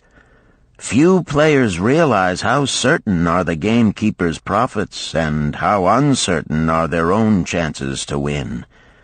For example, let us consider wagers placed upon the cube. Each time it is cast, we bet which side will be uppermost. If it be the red side, the game master pays to us 4 times our bet. But if any other of the 5 sides come uppermost, we lose our bet. Thus, the figures show that for each cast we have 5 chances to lose, but because the red pays 4 for 1, we have 4 chances to win. In a night's play, the game master can expect to keep for his profit 1/5 of all the coins wagered. Can a man expect to win more than occasionally against odds so arranged that he should lose 1/5 of all his bets? Yet some men do win large sums at times, volunteered one of the listeners. Quite so, they do, Arkad continued. Realizing this, the question comes to me whether money secured in such ways brings permanent value to those who are thus lucky. Among my acquaintances are many of the successful men of Babylon, yet among them I am unable to name a single one who started his success from such a source. You who are gathered here tonight know many more of our substantial citizens. To me, it would be of much interest to learn how many of our successful citizens can credit the gaming tables with their start to success. Suppose each of you tell of those you know. What say you? After a prolonged silence, a wag ventured, "Wouldst thy inquiry include the gamekeepers?" "If you think of no one else," Arkad responded. "If not one of you can think of anyone else, then how about yourselves? Are there any consistent winners with us who hesitate to advise such a source for their incomes?" His challenge was answered by a series of groans from the rear, taken up and spread amid much laughter. "It would seem we are not seeking good luck in such places as the goddess frequents," he continued. "Therefore let us explore other fields. We have not found it in picking up lost wallets, neither have we found it haunting the gaming tables. As to the races, I must confess to have lost far more coins there than I have ever won. Now suppose we consider our trades and businesses. Is it not natural, if we conclude a profitable transaction, to consider it not good luck, but a just reward for our efforts? I am inclined to think we may be overlooking the gifts of the goddess. Perhaps she really does assist us when we do not appreciate her generosity. Who can suggest further discussion? Thereupon an elderly merchant arose, smoothing his genteel white robe. "With thy permission, most honorable Arkad and my friends, I offer a suggestion. If, as you have said, we take credit to our own industry and ability for our business success, why not consider the successes we almost enjoyed but which escaped us, happenings which would have been most profitable? They would have been rare examples of good luck if they had actually happened. Because they were not brought to fulfillment, we cannot consider them as our just rewards. Surely many men here have such experiences to relate." "Here is a wise approach," Arkad approved. "Who among you have had good luck within your grasp only to see it escape?" Many hands were raised, among them that of the merchant. Arkad motioned to him to speak. "As you suggested this approach, we should like to hear first from you." "I will gladly relate a tale," he resumed, "that doth illustrate how closely unto a man good luck may approach, and how blindly he may permit it to escape, much to his loss and later regret. Many years ago, when I was a young man, just married and well started to earning, my father did come one day and urge most strongly that I enter upon an investment. The son of one of his good friends had taken notice of a barren tract of land not far beyond the outer walls of our city. It lay high above the canal where no water could reach it. The son of my father's friend devised a plan to purchase this land, build 3 large water wheels that could be operated by oxen, and thereby raise the life-giving waters to the fertile soil. This accomplished, he planned to divide it into small tracts and sell to the residents of the city for herb patches. The son of my father's friend did not possess sufficient gold to complete such an undertaking. Like myself, he was a young man earning a fair sum. His father, like mine, was a man of large family and small means. He therefore decided to interest a group of men to enter the enterprise with him. The group was to comprise 12, each of whom must be a money earner and agree to pay 1/10 of his earnings into the enterprise until the land was made ready for sale. All would then share justly in the profits in proportion to their investment. "Thou, my son," bespoke my father unto me, "art now in thy young manhood. It is my deep desire that thou begin the building of a valuable estate for thyself, that thou mayest become respected among men. I desire to see thou profit from a knowledge of the thoughtless mistakes of thy father." "This do I most ardently desire, my father," I replied. "Then this do I advise. Do what I should have done at thy age. From thy earnings keep out 1/10 to put into favorable investments. With this 1/10 of thy earnings, and what it will also earn, thou canst, before thou art my age, accumulate for thyself a valuable estate."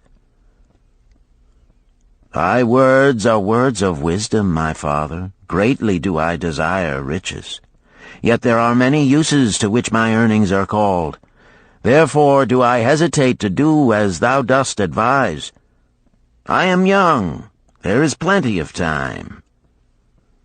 "So I thought at thy age. Yet behold, many years have passed, and I have not yet made the beginning." "We live in a different age, my father. I shall avoid thy mistakes." "Opportunity stands before thee, my son. It is offering a chance that may lead to wealth. I beg of thee, do not delay. Go upon the morrow to the son of my friend, and bargain with him to pay 10% of thy earnings into this investment. Go promptly upon the morrow. Opportunity waits for no man. Today it is here, soon it is gone, therefore delay not." In spite of the advice of my father, I did hesitate. There were beautiful new robes just brought by the tradesmen from the East, robes of such richness and beauty my good wife and I felt we must each possess one. Should I agree to pay 1/10 of my earnings into the enterprise, we must deprive ourselves of these and other pleasures we dearly desired. I delayed making a decision until it was too late, much to my subsequent regret. The enterprise did prove to be more profitable than any man had prophesied. This is my tale, showing how I did permit good luck to escape. In this tale, we see how good luck waits to come to that man who accepts opportunity, commented a swarthy man of the desert. To the building of an estate, there must always be the beginning. That start may be a few pieces of gold or silver which a man diverts from his earnings to his first investment. I, myself, am the owner of many herds. The start of my herds I did begin when I was a mere boy, and did purchase with 1 piece of silver a young calf. This, being the beginning of my wealth, was of great importance to me. To take his first start to building an estate is as good luck as can come to any man. With all men, that first step, which changes them from men who earn from their own labor to men who draw dividends from the earnings of their gold, is important. Some fortunately take it when young and thereby outstrip in financial success those who do take it later, or those unfortunate men, like the father of this merchant, who never take it. Had our friend the merchant taken this step in his early manhood when this opportunity came to him, this day he would be blessed with much more of this world's goods. Should the good luck of our friend the cloth weaver cause him to take such a step at this time, it will indeed be but the beginning of much greater good fortune. "Thank you. I like to speak also," a stranger from another country arose. "I am a Syrian. Not so well do I speak your tongue. I wish to call this friend, the merchant, a name. Maybe you think it not polite, this name. Yet I wish to call him that. But, alas, I not know your word for it. If I do call it in Syrian, you will not understand. Therefore, please, some good gentleman, tell me that right name you call man who puts off doing those things that mighty good for him." "Procrastinator!" called a voice. "That's him!" shouted the Syrian, waving his hands excitedly. "He accepts not opportunity when she comes. He waits. He says, I have much business right now. By and by I talk to you. Opportunity she will not wait for such slow fellow. She thinks if a man desires to be lucky he will step quick. Any man who not step quick when opportunity comes. He, big procrastinator like our friend, this merchant." The merchant arose and bowed good-naturedly in response to the laughter. "My admiration to thee, stranger within our gates, who hesitates not to speak the truth." And now let us hear another tale of opportunity. Who has for us another experience? Demanded Arkad. "I have," responded a red-robed man of middle age. "I am a buyer of animals, mostly camels and horses. Sometimes I do also buy the sheep and goats. The tale I am about to relate will tell truthfully how opportunity came one night when I did least expect it. Perhaps for this reason I did let it escape. Of this you shall be the judge. Returning to the city one evening after a disheartening 10 days' journey in search of camels, I was much angered to find the gates of the city closed and locked. While my slaves spread our tent for the night, which we looked to spend with little food and no water, I was approached by an elderly farmer who, like ourselves, found himself locked outside. "Honored sir," he addressed me, "from thy appearance I do judge thee to be a buyer. If this be so, much would I like to sell to thee the most excellent flock of sheep just driven up. Alas, my good wife lies very sick with the fever. I must return with all haste.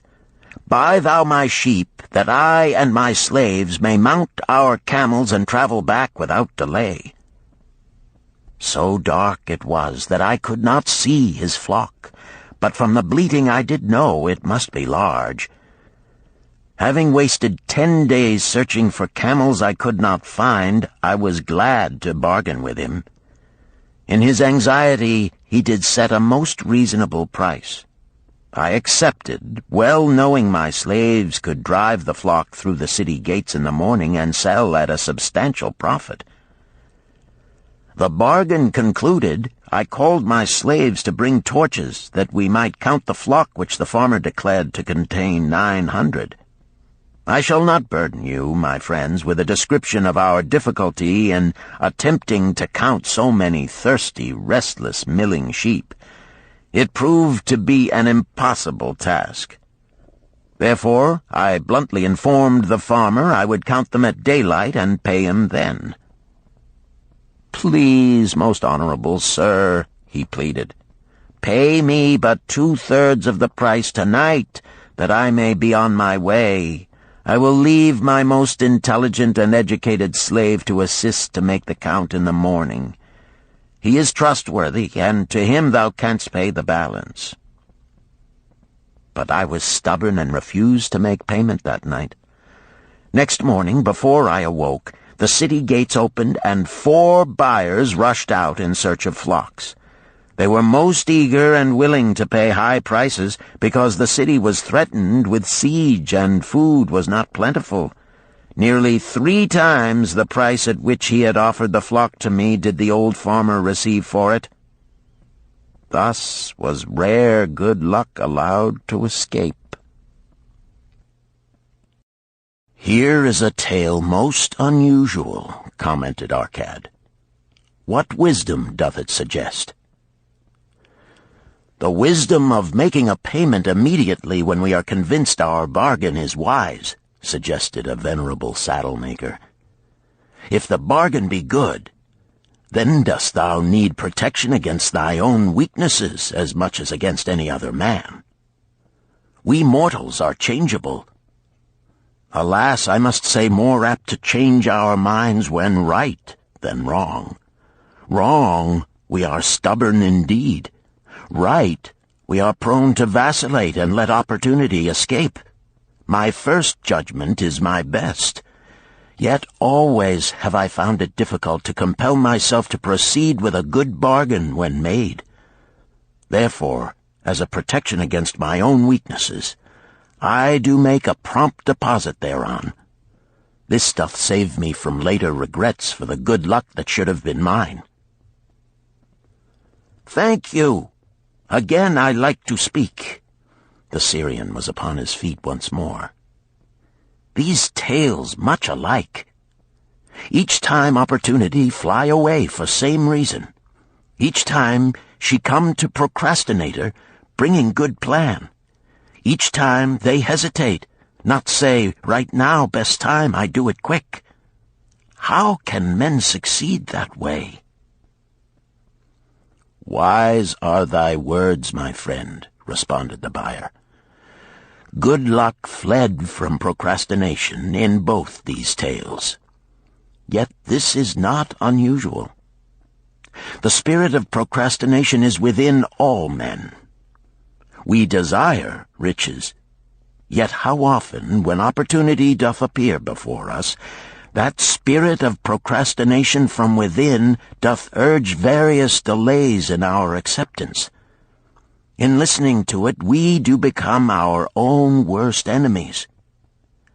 In my younger days, I did not know it by this long word our friend from Syria doth enjoy. I did think at first it was my own poor judgment that did cause me loss at many profitable trades. Later I did credit it to my stubborn disposition.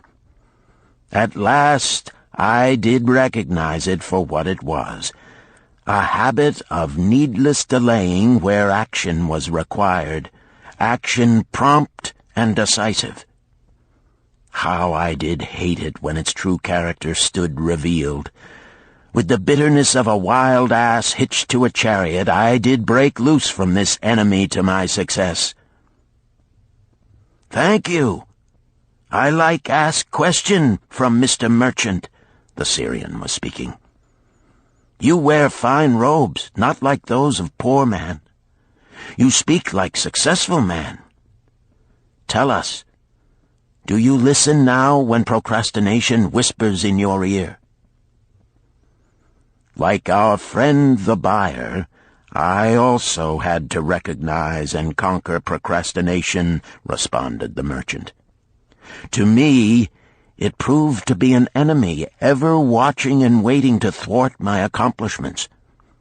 The tale I did relate is but one of many similar instances I could tell to show how it drove away my opportunities. 'Tis not difficult to conquer once understood. No man willingly permits the thief to rob his bins of grain, nor does any man willingly permit an enemy to drive away his customers and rob him of his profits. When once I did recognize that such acts as these my enemy was committing, with determination I conquered him. So must every man master his own spirit of procrastination before he can expect to share in the rich treasures of Babylon. What sayest, Arkad? Because thou art the richest man in Babylon, many do proclaim thee to be the luckiest. Dost agree with me that no man can arrive at a full measure of success until he hath completely crushed the spirit of procrastination within him? It is even as thou sayest, Arkad admitted. During my long life, I have watched generation following generation, marching forward along those avenues of trade, science, and learning that lead to success in life. Opportunities came to all these men. Some grasped theirs and moved steadily to the gratification of their deepest desires, but the majority hesitated, faltered, and fell behind. Arkad turned to the cloth weaver. Thou didst suggest that we debate good luck. Let us hear what thou now thinkest upon the subject. I do see good luck in a different light. I had thought of it as something most desirable that might happen to a man without effort upon his part. Now I do realize such happenings are not the sort of thing one may attract to himself. From our discussion have I learned that to attract good luck to oneself, it is necessary to take advantage of opportunities. Therefore, in the future, I shall endeavor to make the best of such opportunities as do come to me.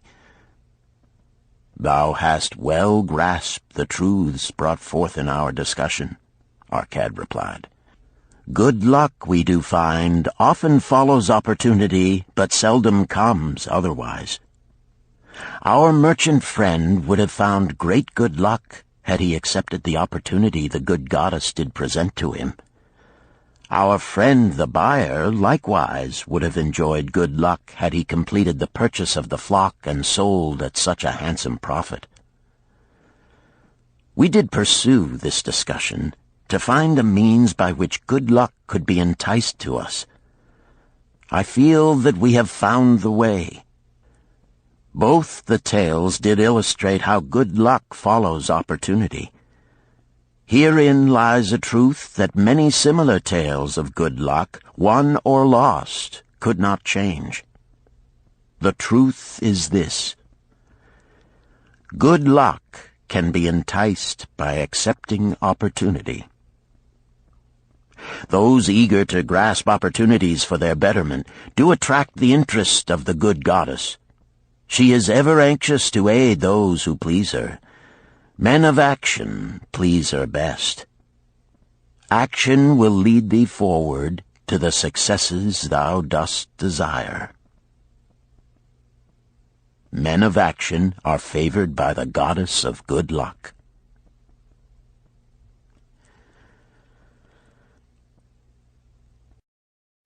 Chapter 5. The 5 Laws of Gold. A bag heavy with gold, or a clay tablet carved with words of wisdom. If thou hadst thy choice, which wouldst thou choose? By the flickering light from the fire of desert shrubs, the sun-tanned faces of the listeners gleamed with interest. "The gold! The gold!" chorused the 27. Old Kalabab smiled knowingly. "Hark!" he resumed, raising his hand. "Hear the wild dogs out there in the night? They howl and wail because they are lean with hunger. Yet feed them, and what do they? Fight and strut. Then fight and strut some more, giving no thought to the morrow that will surely come. Just so it is with the sons of men. Give them a choice of gold and wisdom. What do? Ignore the wisdom and waste the gold. On the morrow they wail because they have no more gold. Gold is reserved for those who know its laws and abide by them." Kalabab drew his white robe close about his lean legs, for a cool night wind was blowing. "Because thou hast served me faithfully upon our long journey, because thou cared well for my camels, because thou toiled uncomplainingly across the hot sands of the desert, because thou fought bravely the robbers that sought to despoil my merchandise, I will tell thee this night the tale of the 5 laws of gold, such a tale as thou never hast heard before. Hark ye with deep attention to the words I speak, for if you grasp their meaning and heed them, in the days that come thou shalt have much gold." He paused impressively. Above, in a canopy of blue, the stars shone brightly in the crystal-clear skies of Babylonia. Behind the group loomed their faded tents tightly staked against possible desert storms. Beside the tents were neatly stacked bales of merchandise covered with skins. Nearby, the camel herd sprawled in the sand, some chewing their cuds contentedly, others snoring in hoarse discord. "Thou hast told us many good tales, Kalab," spoke up the chief packer. "We look to thy wisdom to guide us upon the morrow when our service with thee shall be at an end. I have but told thee of my adventures in strange and distant lands, but this night I shall tell thee of the wisdom of Arkad, the wise rich man." "Much have we heard of him," acknowledged the chief packer, "for he was the richest man that ever lived in Babylon." "The richest man he was, and that because he was wise in the ways of gold, even as no man had ever been before him. This night shall I tell you of his great wisdom as it was told to me by Nomasir, his son, many years ago in Nineveh, when I was but a lad. My master and myself had tarried long into the night in the palace of Nomasir. I had helped my master bring great bundles of fine rugs, each one to be tried by Nomasir until his choice of colors was satisfied. At last he was well pleased, and commanded us to sit with him and to drink a rare vintage, odorous to the nostrils and most warming to my stomach, which was unaccustomed to such a drink. Then did he tell us this tale of the great wisdom of Arkad, his father, even as I shall tell it to you. In Babylon it is the custom, as you know, that the sons of wealthy fathers live with their parents in expectation of inheriting the estate. Arkad did not approve of this custom. Therefore, when Nomasir reached the man's estate, he sent for the young man and addressed him. "My son, it is my desire that thou succeed to my estate. Thou must, however, first prove that thou art capable of wisely handling it. Therefore, I wish that thou go out into the world and show thy ability both to acquire gold and to make thyself respected among men. To start thee well, I will give thee 2 things of which I myself was denied when I started as a poor youth to build up a fortune. First, I give thee this bag of gold. If thou use it wisely, it will be the basis of thy future success. Second, I give thee this clay tablet upon which is carved the 5 laws of gold. If thou dost but interpret them in thy own acts, they shall bring thee competence and security. 10 years from this day come thou back to the house of thy father and give account of thyself. If thou prove worthy, I will then make thee the heir to my estate. Otherwise I will give it to the priests that they may barter for my soul the kind consideration of the gods." So Nomasir went forth to make his own way, taking his bag of gold the clay tablet carefully wrapped in silken cloth, his slave, and the horses upon which they rode. The 10 years passed, and Nomasir, as he had agreed, returned to the house of his father, who provided a great feast in his honor, to which he invited many friends and relatives. After the feast was over, the father and mother mounted their throne-like seats at one side of the great hall, and Nomasir stood before them to give an account of himself as he had promised his father. It was evening. The room was hazy with smoke from the wicks of the oil lamps that but dimly lighted it. Slaves in white woven jackets and tunics fanned the humid air rhythmically with long-stemmed palm leaves. A stately dignity colored the scene. The wife of Nomasir and his 2 young sons, with friends and other members of the family, sat upon rugs behind him, eager listeners. "My father," he began deferentially, "I bow before thy wisdom. 10 years ago, when I stood at the gates of manhood, thou bade me go forth and become a man among men, instead of remaining a vassal to thy fortune. Thou gave me liberally of thy gold. Thou gave me liberally of thy wisdom. Of the gold, alas, I must admit of a disastrous handling. It fled indeed from my inexperienced hands, even as a wild hare flees at the first opportunity from the youth who captures it." The father smiled indulgently. "Continue, my son. Thy tale interests me in all its details." "I decided to go to Nineveh, as it was a growing city, believing that I might find there opportunities. I joined a caravan, and among its members made numerous friends. 2 well-spoken men who had a most beautiful white horse, as fleet as the wind, were among these. As we journeyed, they told me in confidence that in Nineveh was a wealthy man who owned a horse so swift that it had never been beaten. Its owner believed that no horse living could run with greater speed. Therefore would he wager any sum, however large, that his horse could outspeed any horse in all Babylonia. Compared to their horse, so my friend said, it was but a lumbering ass that could be beaten with ease. They offered, as a great favor, to permit me to join them in a wager. I was quite carried away with the plan.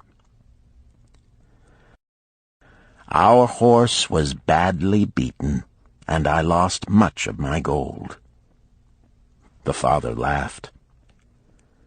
"Later, I discovered that this was a deceitful plan of these men, and they constantly journeyed with caravans seeking victims. You see, the man in Nineveh was their partner and shared with them the bets he won. This shrewd deceit taught me my first lesson in looking out for myself. I was soon to learn another, equally bitter.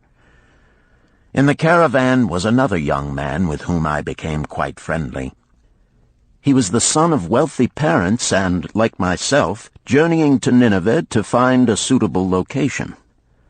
Not long after our arrival, he told me that a merchant had died, and his shop with its rich merchandise and patronage could be secured at a paltry price. Saying that we would be equal partners, but first he must return to Babylon to secure his gold, he prevailed upon me to purchase the stock with my gold, agreeing that his would be used later to carry on our venture.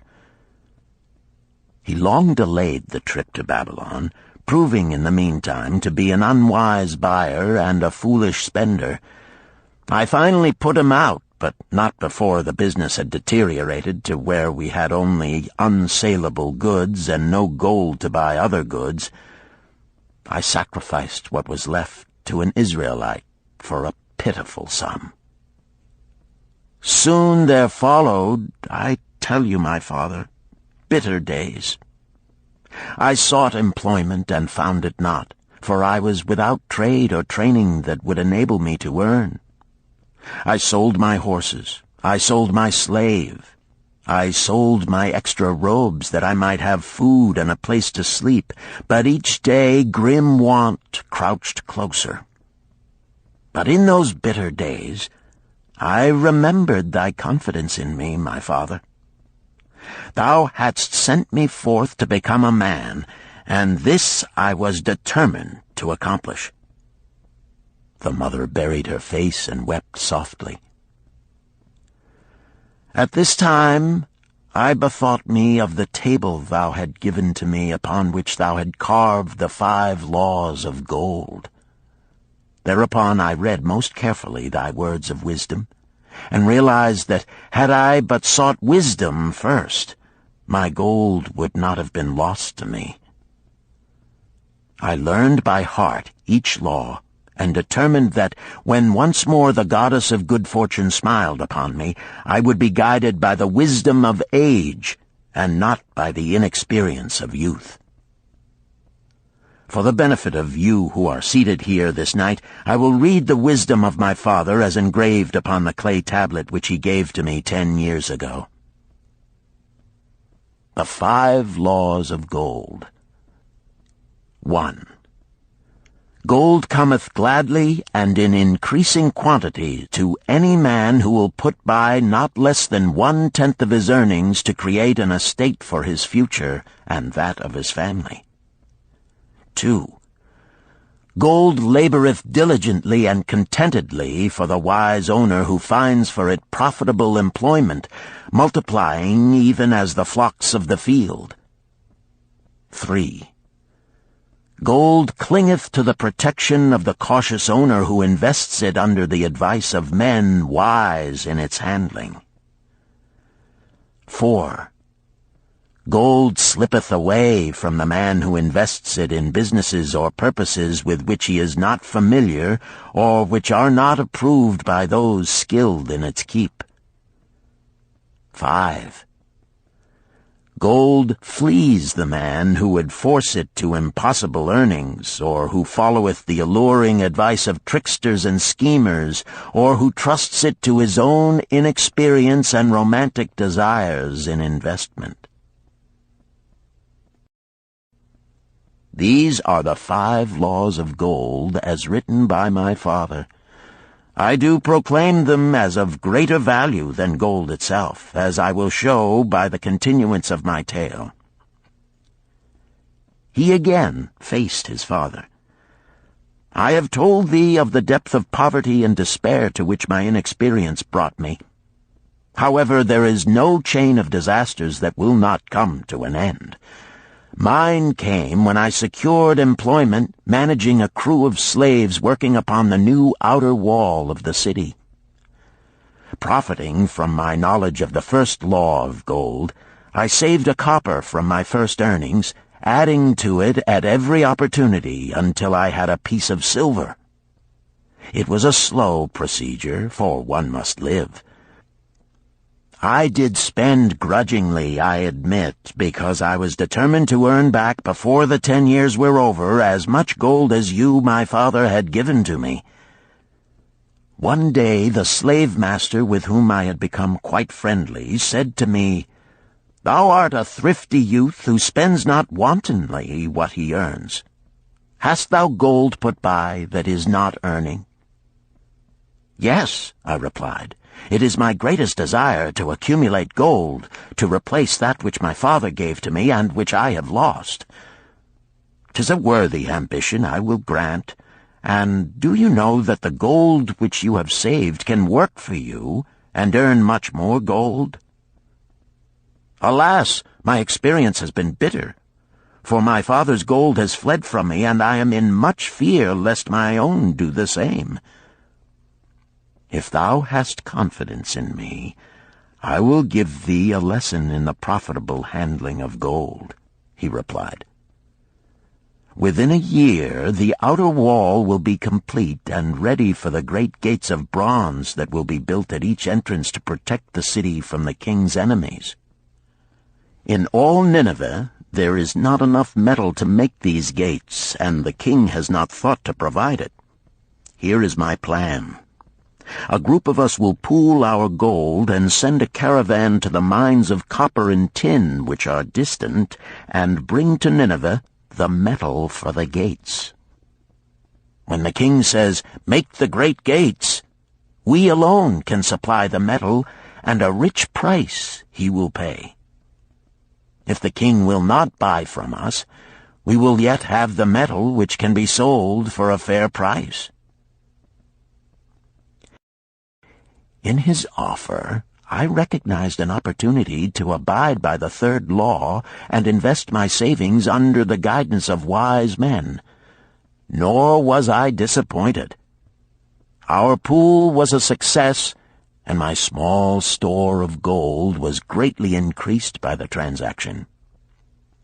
In due time I was accepted as a member of this same group in other ventures. They were men wise in the profitable handling of gold. They talked over each plan presented with great care before entering upon it. They would take no chance on losing their principal or tying it up in unprofitable investments from which their gold could not be recovered. Such foolish things as the horse race and the partnership into which I had entered with my inexperience would have had scant consideration with them. They would have immediately pointed out their weaknesses. Through my association with these men, I learned to safely invest gold to bring profitable returns. As the years went on, my treasure increased more and more rapidly. I not only made back as much as I lost, but much more. Through my misfortunes, my trials, and my success, I have tested time and again the wisdom of the 5 laws of gold, my father, and have proven them true in every test. To him who is without knowledge of the 5 laws, gold comes not often, and goeth away quickly. But to him who abide by the 5 laws, gold comes and works as his dutiful slave. Nomasir ceased speaking and motioned to a slave in the back of the room. The slave brought forward, one at a time, 3 heavy leather bags. One of these Nomasir took and placed upon the floor before his father, addressing him again. "Thou didst give to me a bag of gold, Babylon gold. Behold, in its place I do return to thee a bag of Nineveh gold of equal weight, an equal exchange, as all will agree. Thou didst give to me a clay tablet inscribed with wisdom. Behold, in its stead I do return 2 bags of gold." So saying, he took from the slave the other 2 bags, and likewise placed them upon the floor before his father. "This I do to prove to thee, my father, of how much greater value I consider thy wisdom than thy gold. Yet who can measure in bags of gold the value of wisdom? Without wisdom, gold is quickly lost by those who have it. But with wisdom, gold can be secured by those who have it not, as these 3 bags of gold do prove. It does indeed give to me the deepest satisfaction, my father, to stand before thee and say that, because of thy wisdom, I have been able to become rich and respected before men." The father placed his hand fondly upon the head of Nomasir. "Thou hast learned well thy lessons, and I am indeed fortunate to have a son to whom I may entrust my wealth." Kalabab ceased his tale and looked critically at his listeners. "What means this to thee, this tale of Nomasir?" he continued. "Who among thee can go to thy father or to the father of thy wife and give an account of wise handling of his earnings? What would these venerable men think were you to say, 'I have traveled much and learned much and labored much and earned much, yet alas, of gold I have little. Some I spent wisely, some I spent foolishly, and much I lost in unwise ways'? Dost still think it but an inconsistency of fate that some men have much gold and others have naught? Then you err. Men have much gold when they know the 5 laws of gold and abide thereby. Because I learned these 5 laws in my youth and abided by them, I have become a wealthy merchant. Not by some strange magic did I accumulate my wealth. Wealth that comes quickly goeth the same way. Wealth that stayeth to give enjoyment and satisfaction to its owner comes gradually, because it is a child born of knowledge and persistent purpose. To earn wealth is but a slight burden upon the thoughtful man. Bearing the burden consistently from year to year accomplishes the final purpose. The 5 laws of gold offer to thee a rich reward for their observance. Each of these 5 laws is rich with meaning, and lest thou overlook this in the briefness of my tale, I will now repeat them. I do know them each by heart, because in my youth I could see their value and would not be content until I knew them word for word. The first law of gold. Gold cometh gladly and in increasing quantity to any man who will put by not less than 1/10 of his earnings to create an estate for his future and that of his family. Any man who will put by 1/10 of his earnings consistently and invest it wisely will surely create a valuable estate that will provide an income for him in the future and further guarantee safety for his family in case the gods call him to the world of darkness. This law always saith that gold cometh gladly to such a man. I can truly certify this in my own life. The more gold I accumulate, the more readily it comes to me, and in increased quantities. The gold which I save earns more, even as yours will, and its earnings earn more, and this is the working out of the first law. The second law of gold. Gold laboreth diligently and contentedly for the wise owner who finds for it profitable employment, multiplying even as the flocks of the field.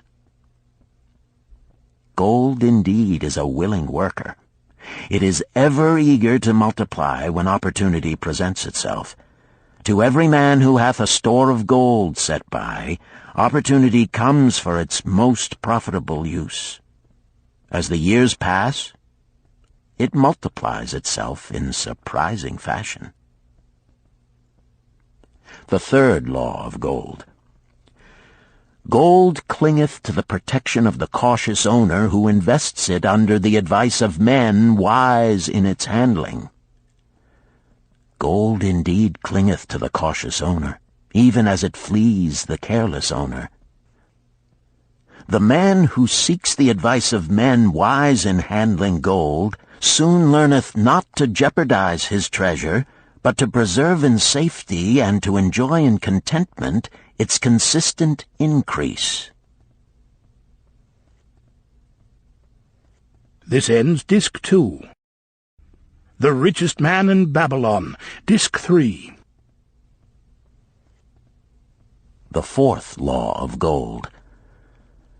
Gold slippeth away from the man who invests it in businesses or purposes with which he is not familiar or which are not approved by those skilled in its keep. To the man who hath gold yet is not skilled in its handling, many uses for it appear most profitable. Too often these are fraught with danger of loss, and if properly analyzed by wise men, show small possibility of profit. Therefore, the inexperienced owner of gold who trusts to his own judgment and invests it in businesses or purposes with which he is not familiar, too often finds his judgment imperfect and pays with his treasure for his inexperience. Wise indeed is he who investeth his treasures under the advice of men skilled in the ways of gold. The 5th law of gold. Gold flees the man who would force it to impossible earnings, or who followeth the alluring advice of tricksters and schemers, or who trusts it to his own inexperience and romantic desires in investment.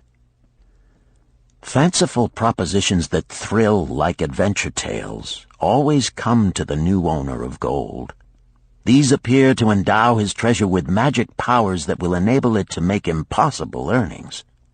Yet heed ye the wise men, for verily they know the risks that lurk behind every plan to make great wealth suddenly.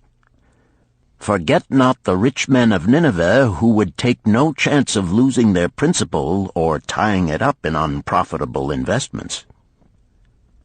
This ends my tale of the 5 laws of gold. In telling it to thee, I have told the secrets of my own success. Yet they are not secrets, but truths which every man must first learn and then follow, who wishes to step out of the multitude that, like yon wild dogs, must worry each day for food to eat. Tomorrow we enter Babylon. Look, see the fire that burns eternal above the temple of Bel? We are already in sight of the golden city. Tomorrow each of thee shall have gold, the gold thou hast so well earned by thy faithful services. 10 years from this night, what can you tell about this gold? If there be men among you who, like Nomasir, will use a portion of their gold to start for themselves an estate and be thenceforth wisely guided by the wisdom of Arkad, 10 years from now, 'tis a safe wager, like the son of Arkad, they will be rich and respected among men. Our wise acts accompany us through life to please us and to help us. Just as surely our unwise acts follow us to plague and torment us. Alas, they cannot be forgotten. In the front rank of the torments that do follow us are the memories of the things we should have done, of the opportunities which came to us, and we took not. Rich are the treasures of Babylon. So rich no man can count their value in pieces of gold. Each year they grow richer and more valuable. Like the treasures of every land, they are a reward, a rich reward, awaiting those men of purpose who determine to secure their just share. In the strength of thine own desires is a magic power. Guide this power with thy knowledge of the 5 laws of gold, and thou shalt share the treasures of Babylon.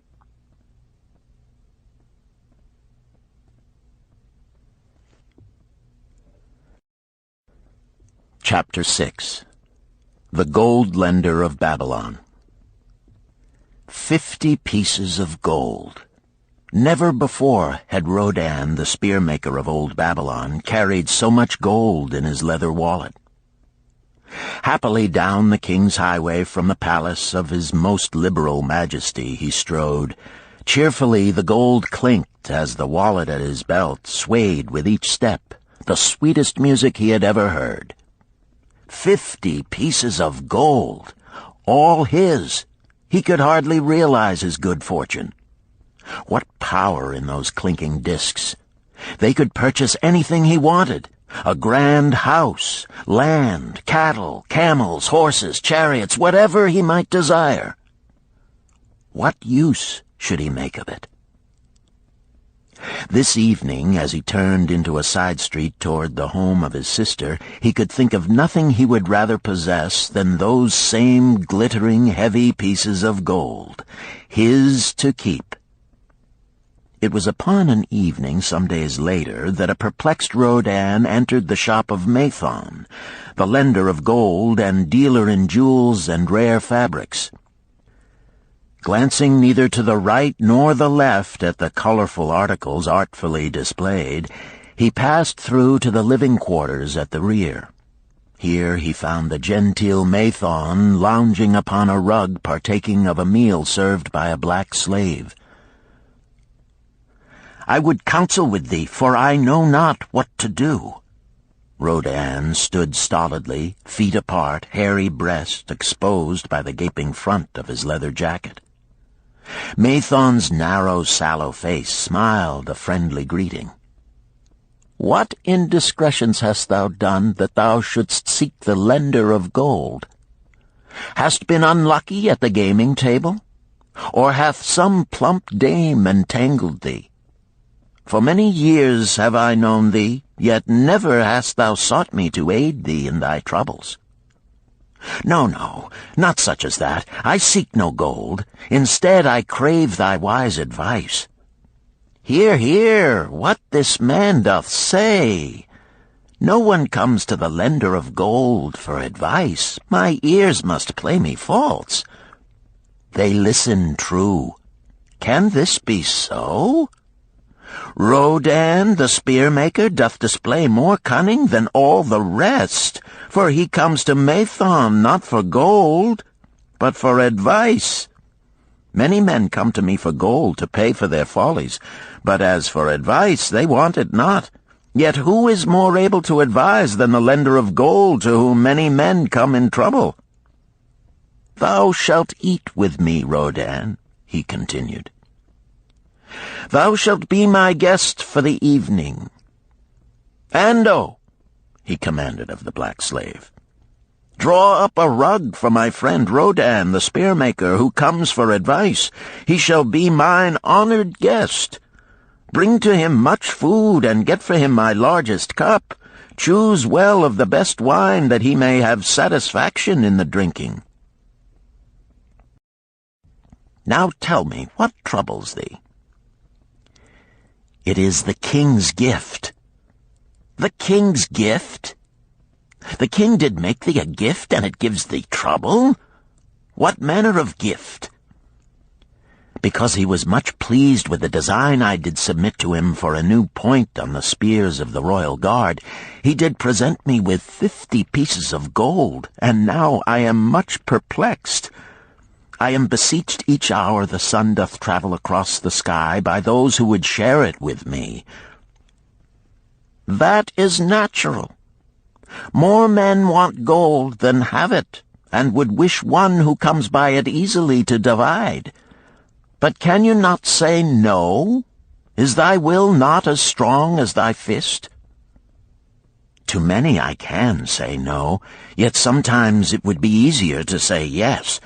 Can one refuse to share with one's sister to whom he is deeply devoted?" "Surely thy own sister would not wish to deprive thee of enjoying thy reward?" "But it is for the sake of Araman, her husband, whom she wishes to see a rich merchant. She does feel that he has never had a chance, and she beseeches me to loan to him this gold, that he may become a prosperous merchant and repay me from his profits." "My friend," resumed Mathon, "'tis a worthy subject thou bringest to discuss. Gold bringeth unto its possessor responsibility and a changed position with his fellow men.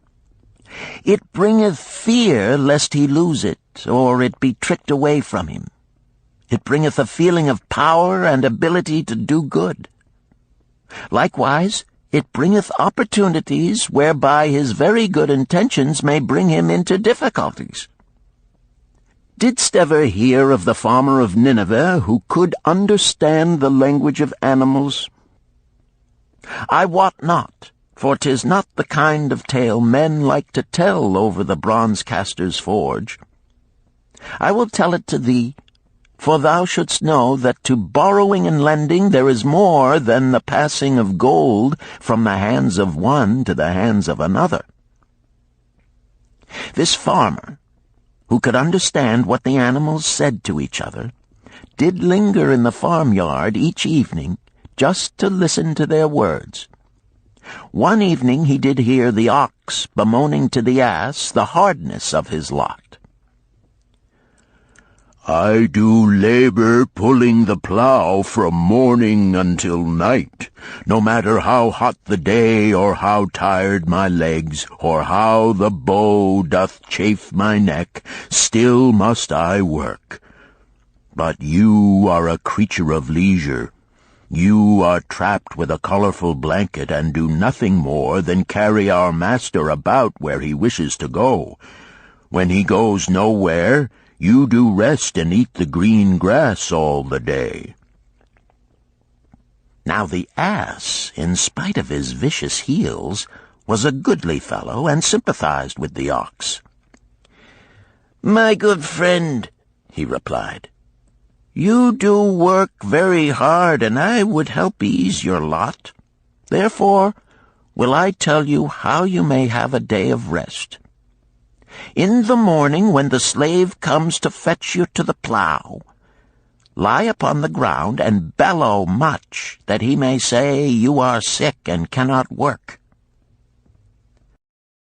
So the ox took the advice of the ass, and the next morning the slave returned to the farmer and told him the ox was sick and could not pull the plough. "Then," said the farmer, "hitch the ass to the plough, for the ploughing must go on." All that day, the ass, who had only intended to help his friend, found himself compelled to do the ox's task. When night came and he was released from the plough, his heart was bitter, and his legs were weary, and his neck was sore where the bow had chafed it. The farmer lingered in the barnyard to listen. The ox began first. "You are my good friend.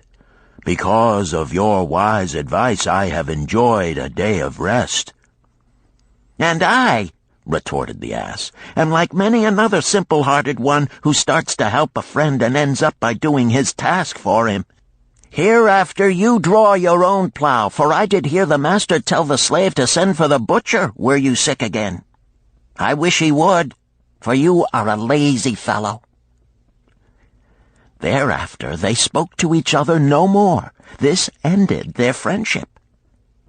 "Canst thou tell the moral to this tale, Rodan?" "'Tis a good tale," responded Rodan, "but I see not the moral." "I thought not that you would, but it is there, and simple too. Just this: if you desire to help thy friend, do so in a way that will not bring thy friend's burdens upon thyself." "I had not thought of that. It is a wise moral. I wish not to assume the burdens of my sister's husband. But tell me, you lend to many. Do not the borrowers repay?" Mathon smiled the smile of one whose soul is rich with much experience. "Could a loan be well made if the borrower cannot repay? Must not the lender be wise and judge carefully whether his gold can perform a useful purpose to the borrower and return to him once more? Or whether it will be wasted by one unable to use it wisely and leave him without his treasure, and leave the borrower with a debt he cannot repay? I will show to thee the tokens in my token chest, and let them tell thee some of their stories."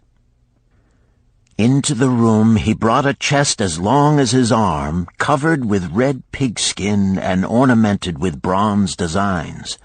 He placed it upon the floor and squatted before it, both hands upon the lid. "From each person to whom I lend, I do exact a token for my token chest, to remain there until the loan is repaid. When they repay, I give it back.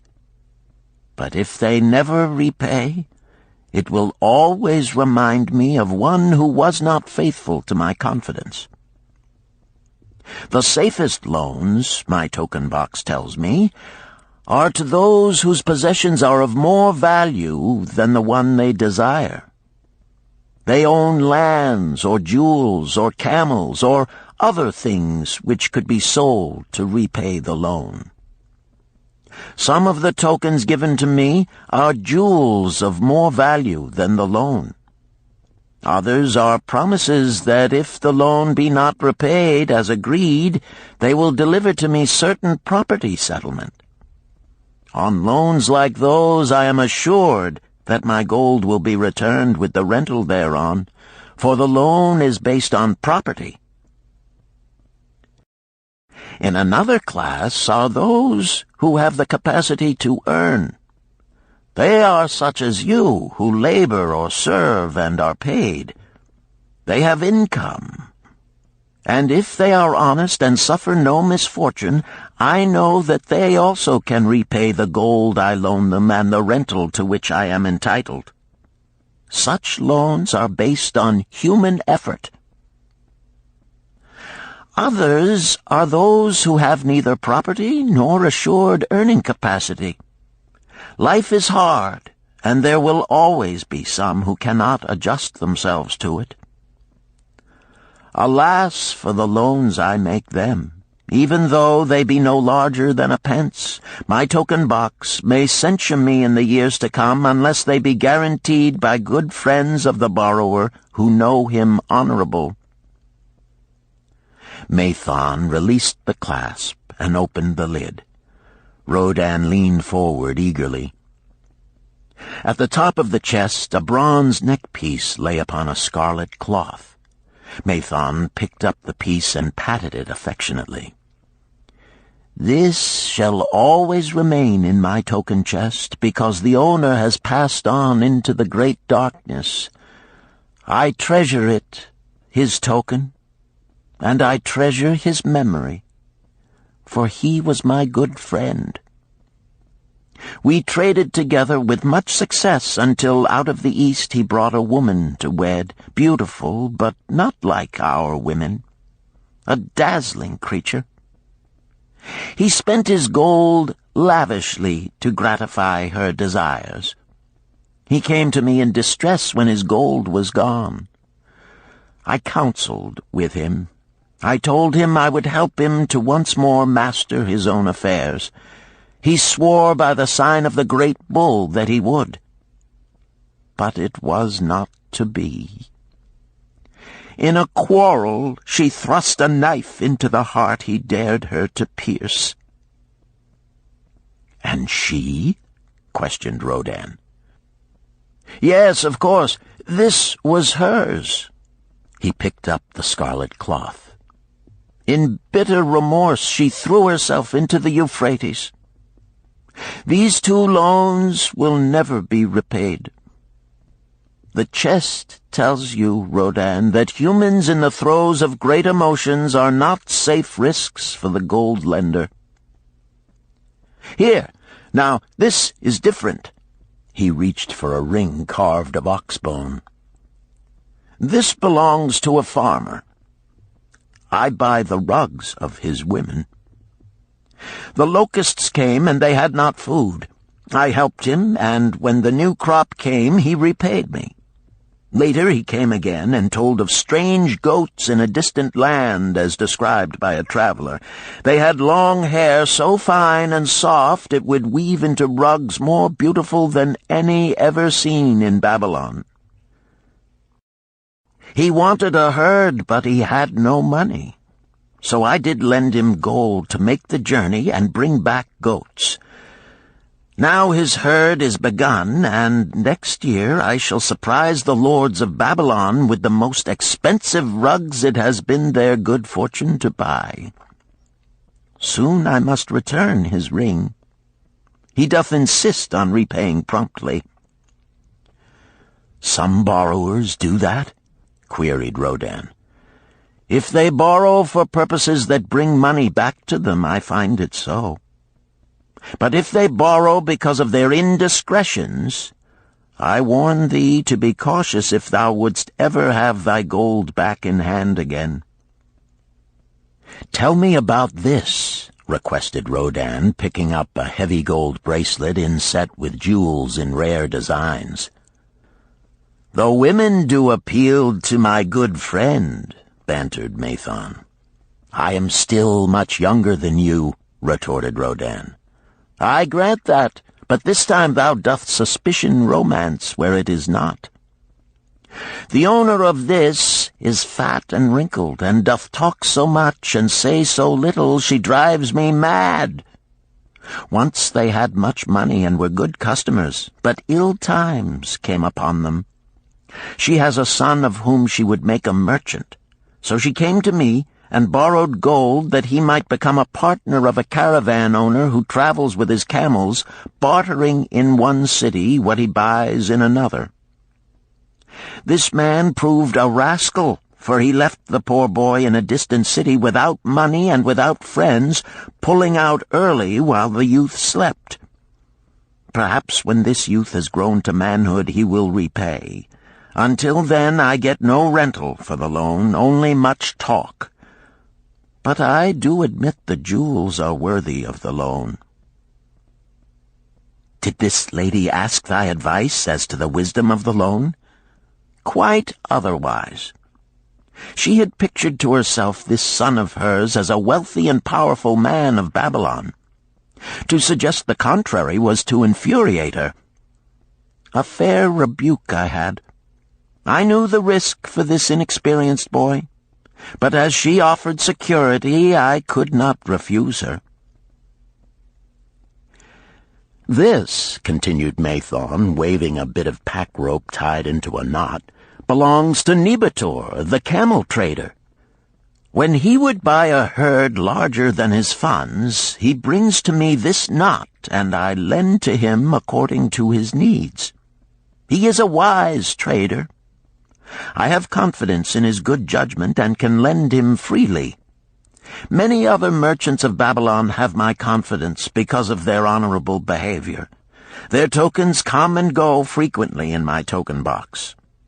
Good merchants are an asset to our city, and it profits me to aid them to keep trade moving that Babylon be prosperous." Mathon picked out a beetle carved in turquoise and tossed it contemptuously on the floor. "A bug from Egypt. The lad who owns this does not care whether I ever receive back my gold. When I reproach him, he replies, 'How can I repay when ill fate pursues me? You have plenty more. What can I do?' The token is his father's, a worthy man of small means who did pledge his land and herd to back his son's enterprises. The youth found success at first, and then was overzealous to gain great wealth. His knowledge was immature. His enterprises collapsed. Youth is ambitious. Youth would take shortcuts to wealth and the desirable things for which it stands. To secure wealth quickly, youth often borrows unwisely. Youth, never having had experience, cannot realize that hopeless debt is like a deep pit into which one may descend quickly, and where one may struggle vainly for many days. It is a pit of sorrow and regrets, where the brightness of the sun is overcast, and night is made unhappy by restless sleeping. Yet I do not discourage borrowing gold. I encourage it. I recommend it if it be for a wise purpose. I myself made my first real success as a merchant with borrowed gold. Yet what should the lender do in such a case? The youth is in despair and accomplishes nothing. He is discouraged. He makes no effort to repay. My heart turns against depriving the father of his land and cattle."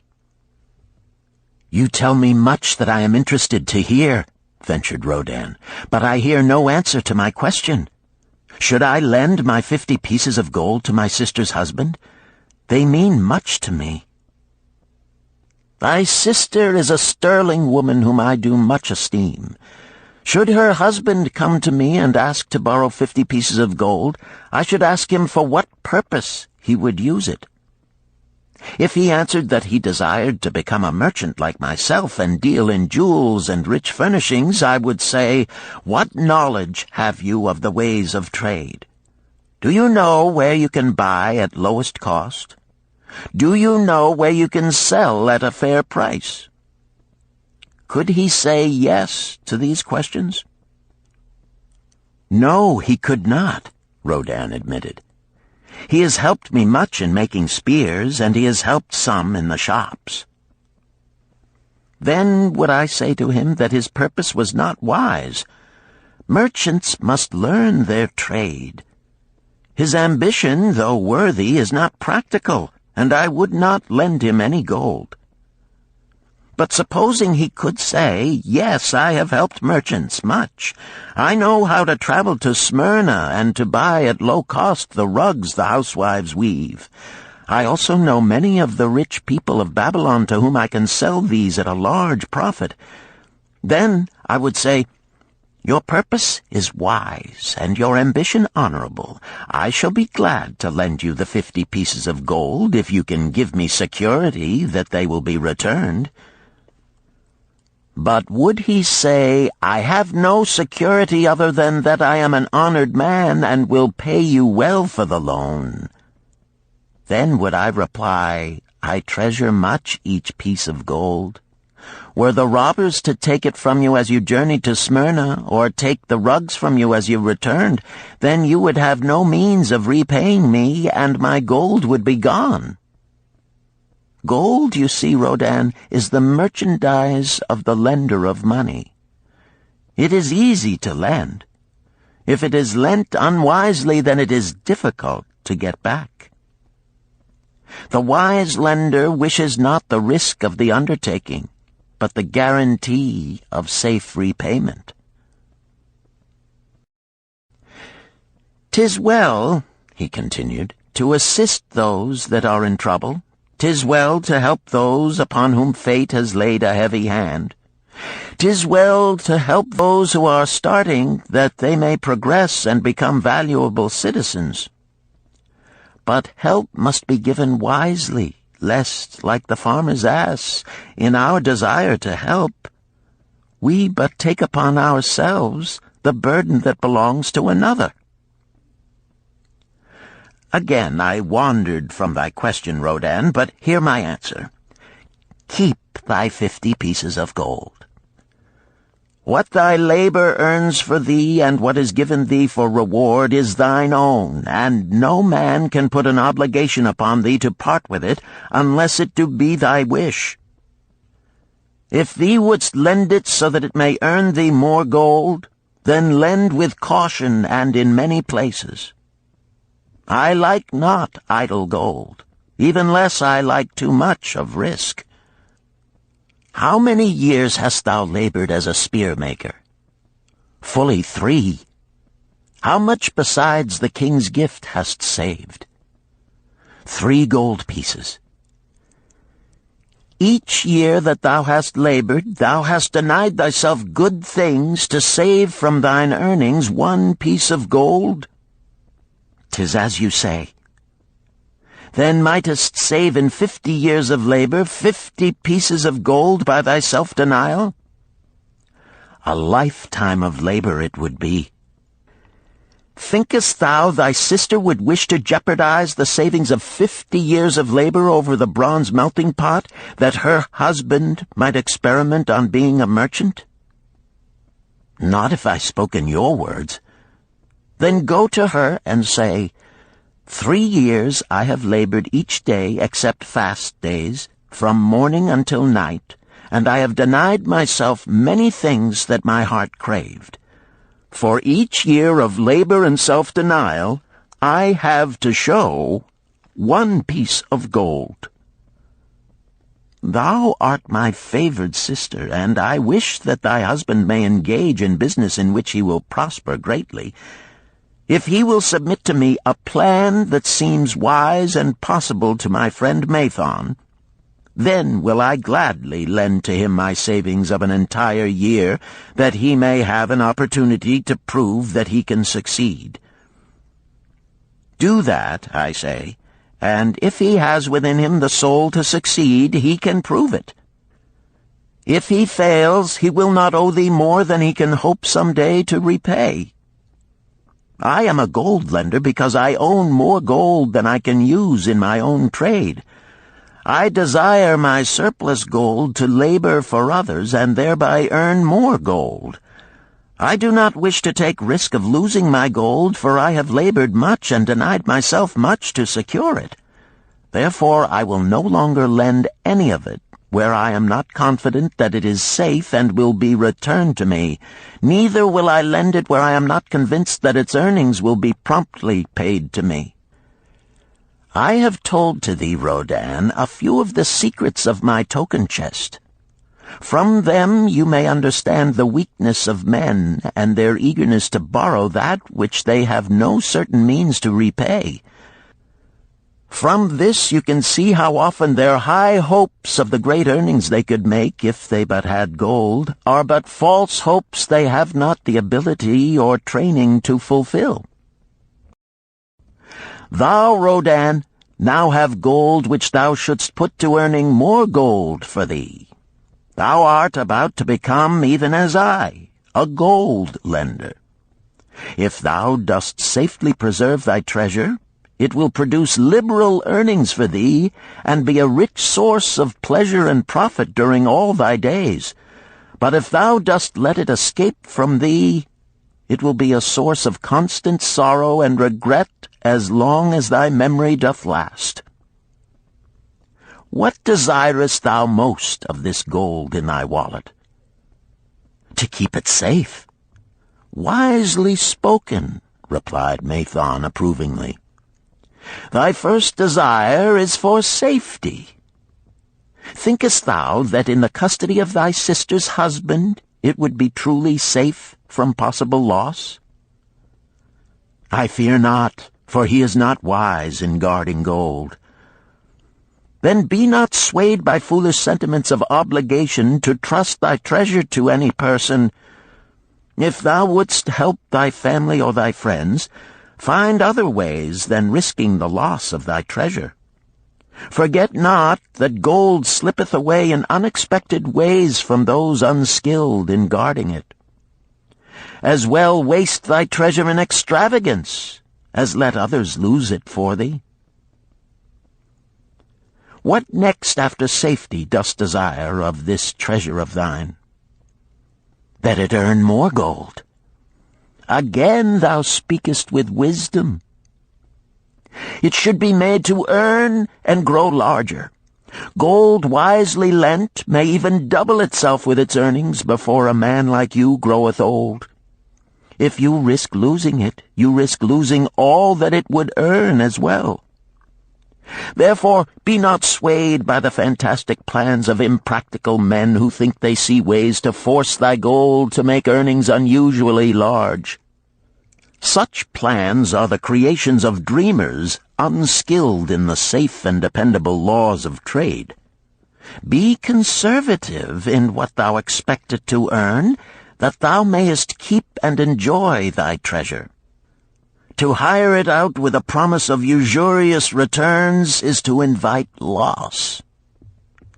Seek to associate thyself with men and enterprises whose success is established, that thy treasure may earn liberally under their skillful use and be guarded safely by their wisdom and experience. Thus mayest thou avoid the misfortunes that follow most of the sons of men to whom the gods see fit to entrust gold. When Rodan would thank him for his wise advice, he would not listen, saying, "The king's gift shall teach thee much wisdom. If wouldst keep thy 50 pieces of gold, thou must be discreet indeed. Many uses will tempt thee. Much advice will be spoken to thee.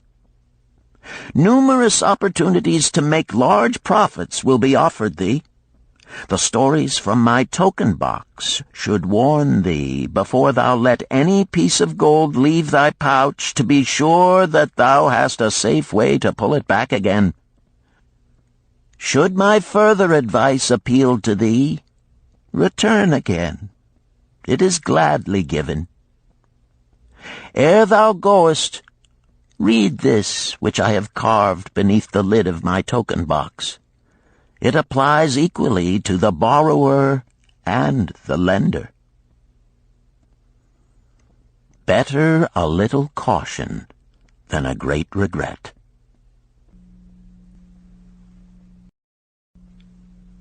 Chapter 7. The Walls of Babylon. Old Banzar, grim warrior of another day, stood guard at the passageway leading to the top of the ancient walls of Babylon. Up above, valiant defenders were battling to hold the walls. Upon them depended the future existence of this great city with its hundreds of thousands of citizens. Over the walls came the roar of the attacking armies, the yelling of many men, the trampling of thousands of horses, the deafening boom of the battering rams pounding the bronzed gates. In the street behind the gate lounged the spearmen, waiting to defend the entrance should the gates give way. They were but few for the task. The main armies of Babylon were with their king, far away in the east on a great expedition against the Elamites. No attack upon the city having been anticipated during their absence, the defending forces were small. Unexpectedly from the north bore down the mighty armies of the Assyrians, and now the walls must hold or Babylon was doomed. About Banzar were great crowds of citizens, white-faced and terrified, eagerly seeking news of the battle. With hushed awe they viewed the stream of wounded and dead being carried or led out of the passageway. Here was the crucial point of attack. After 3 days of circling about the city, the enemy had suddenly thrown his great strength against this section and this gate. The defenders from the top of the wall fought off the climbing platforms and the scaling ladders of the attackers with arrows, burning oil, and, if any reached the top, spears. Against the defenders, thousands of the enemy's archers poured a deadly barrage of arrows. Old Banzar had the vantage point for news. He was closest to the conflict and first to hear of each fresh repulse of the frenzied attackers. An elderly merchant crowded close to him, his palsied hands quivering. tell me," he pleaded. "They cannot get in. My sons are with the good king. There is no one to protect my old wife. My goods, they will steal all. My food, they will leave nothing. We are old, too old to defend ourselves, too old for slaves. We shall starve, we shall die. Tell me they cannot get in." "Calm thyself, good merchant," the guard responded. "The walls of Babylon are strong. Go back to the bazaar and tell your wife that the walls will protect you and all of your possessions as safely as they protect the rich treasures of the king. Keep close to the walls, lest the arrows flying over strike you." A woman with a babe in arms took the old man's place as he withdrew. "Sergeant, what news from the top? Tell me truly that I may reassure my poor husband. He lies with fever from his terrible wounds, yet insists upon his armor and his spear to protect me, who am with child. Terrible, he says, will be the vengeful lust of our enemies should they break in."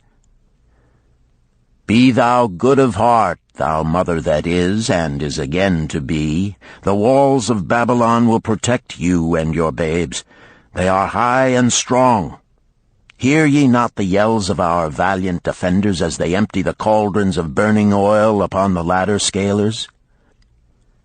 "Yes, that do I hear, and also the roar of the battering rams that do hammer at our gates." "Back to thy husband. Tell him the gates are strong and withstand the rams. Also that the scalers climb the walls, but to receive the waiting spear thrust. Watch thy way, and hasten behind yon buildings."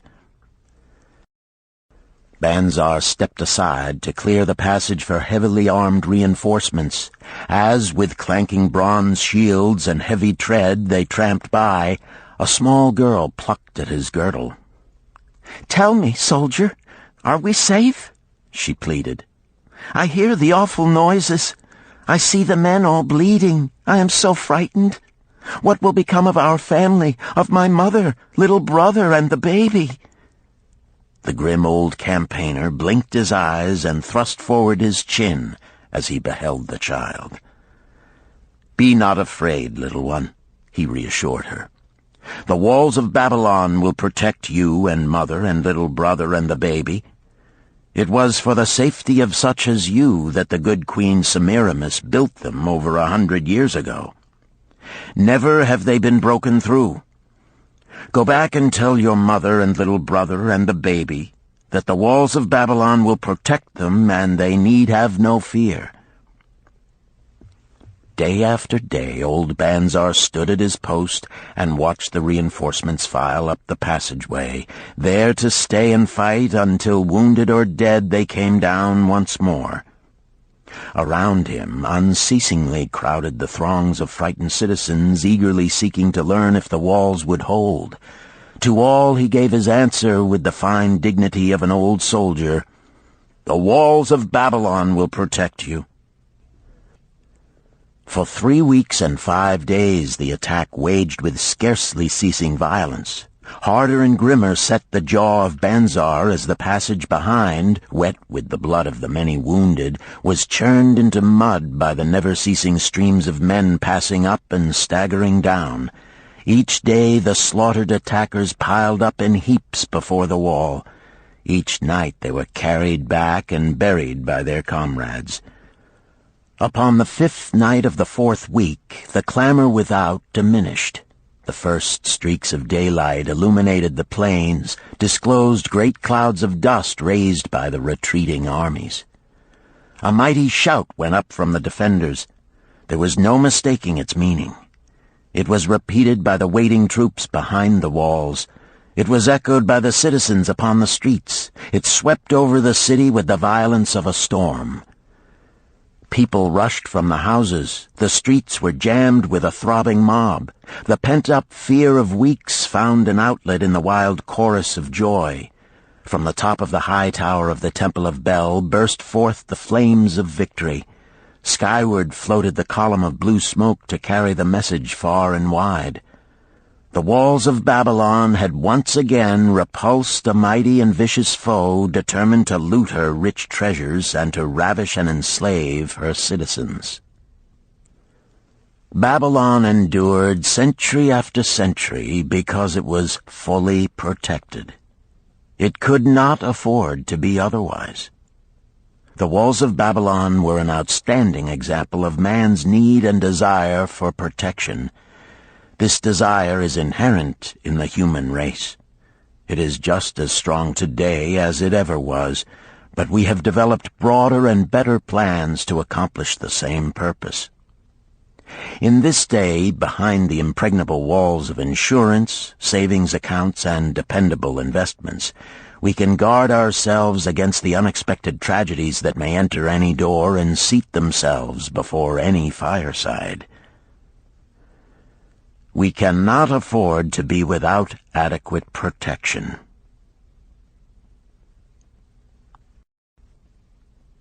Chapter 8. The Camel Trader of Babylon. The hungrier one becomes, the clearer one's mind works. Also, the more sensitive one becomes to the odors of food. Arkad, the son of Azure, certainly thought so. For 2 whole days he had tasted no food except 2 small figs purloined from over the wall of a garden. Not another could he grab before the angry woman rushed forth and chased him down the street. Her shrill cries were still ringing in his ears as he walked through the marketplace. They helped him to restrain his restless fingers from snatching the tempting fruits from the baskets of the market women. Never before had he realized how much food was brought to the markets of Babylon and how good it smelled. Leaving the market, he walked across to the inn and paced back and forth in front of the eating house. Perhaps here he might meet someone he knew, someone from whom he could borrow a copper that would gain him a smile from the unfriendly keeper of the inn and, with it, a liberal helping. Without the copper, he knew all too well how unwelcome he would be. In his abstraction, he unexpectedly found himself face to face with the one man he wished most to avoid, the tall, bony figure of Nomasir, the camel trader. Of all the friends and others from whom he had borrowed small sums, Nomasir made him feel the most uncomfortable because of his failure to keep his promises to repay promptly. Nomasir's face lighted up at the sight of him. "Ha! 'Tis Arkad, just the one I have been seeking, that he might repay the 2 pieces of copper which I lent him a moon ago. Also the piece of silver which I lent to him before that. We are well met. I can make good use of the coins this very day. What say, boy, what say?" Arkad stuttered, and his face flushed. He had naught in his empty stomach to nerve him to argue with the outspoken Nomasir. "I am sorry, very sorry," he mumbled weakly. "But this day I have neither the copper nor the silver with which I could repay." "Then get it," Nomasir insisted. "Surely thou canst get hold of a few coppers and a piece of silver to repay the generosity of an old friend of thy father, who aided thee whence thou wast in need." "'Tis because ill fortune does pursue me that I cannot pay." "Ill fortune? Wouldst blame the gods for thine own weakness? Ill fortune pursues every man who thinks more of borrowing than of repaying. Come with me, boy, while I eat. I am hungry, and I would tell thee a tale." Arkad flinched from the brutal frankness of Nomasir, but here at least was an invitation to enter the coveted doorway of the eating-house. Nomasir pushed him to a far corner of the room where they seated themselves upon small rugs. When Koskor, the proprietor, appeared smiling, Nomasir addressed him with his usual freedom. "Fat lizard of the desert, bring to me a leg of the goat, very brown, with much juice, and bread and all of the vegetables, for I am hungry and want much food. Do not forget my friend here. Bring to him a jug of water. Have it cooled, for the day is hot." Arkad's heart sank. Must he sit here and drink water while he watched this man devour an entire goat leg? He said nothing. He thought of nothing he could say. Nomasir, however, knew no such thing as silence. Smiling and waving his hand good-naturedly to the other customers, all of whom knew him, he continued. "I did hear from a traveler just returned from Urfa of a certain rich man who has a piece of stone cut so thin that one can look through it. He put it in the window of his house to keep out the rains. It is yellow, so this traveler does relate, and he was permitted to look through it, and all the outside world looks strange and not like it really is. What say you to that, Arkad? Thinkest all the world could look to a man a different color from what it is?" "I dare say," responded the youth, much more interested in the fat leg of goat placed before Nomasir. "Well, I know it to be true, for I, myself, have seen the world all of a different color from what it really is, and the tale I am about to tell relates how I came to see it in its right color once more." "Nomasir will tell a tale," whispered a neighboring diner to his neighbor, and dragged his rug close. Other diners brought their food and crowded in a semicircle. They crunched noisily in the ears of Arkad and brushed him with their meaty bones. He alone was without food. Nomasir did not offer to share with him, nor even motion him to a small corner of the hard bread that was broken off and had fallen from the platter to the floor. "The tale that I am about to tell," began Nomasir, pausing to bite a goodly chunk from the goat leg, "relates to my early life and how I came to be a camel trader. Didst anyone know that I once was a slave in Syria?" A murmur of surprise ran through the audience, to which Nomasir listened with satisfaction.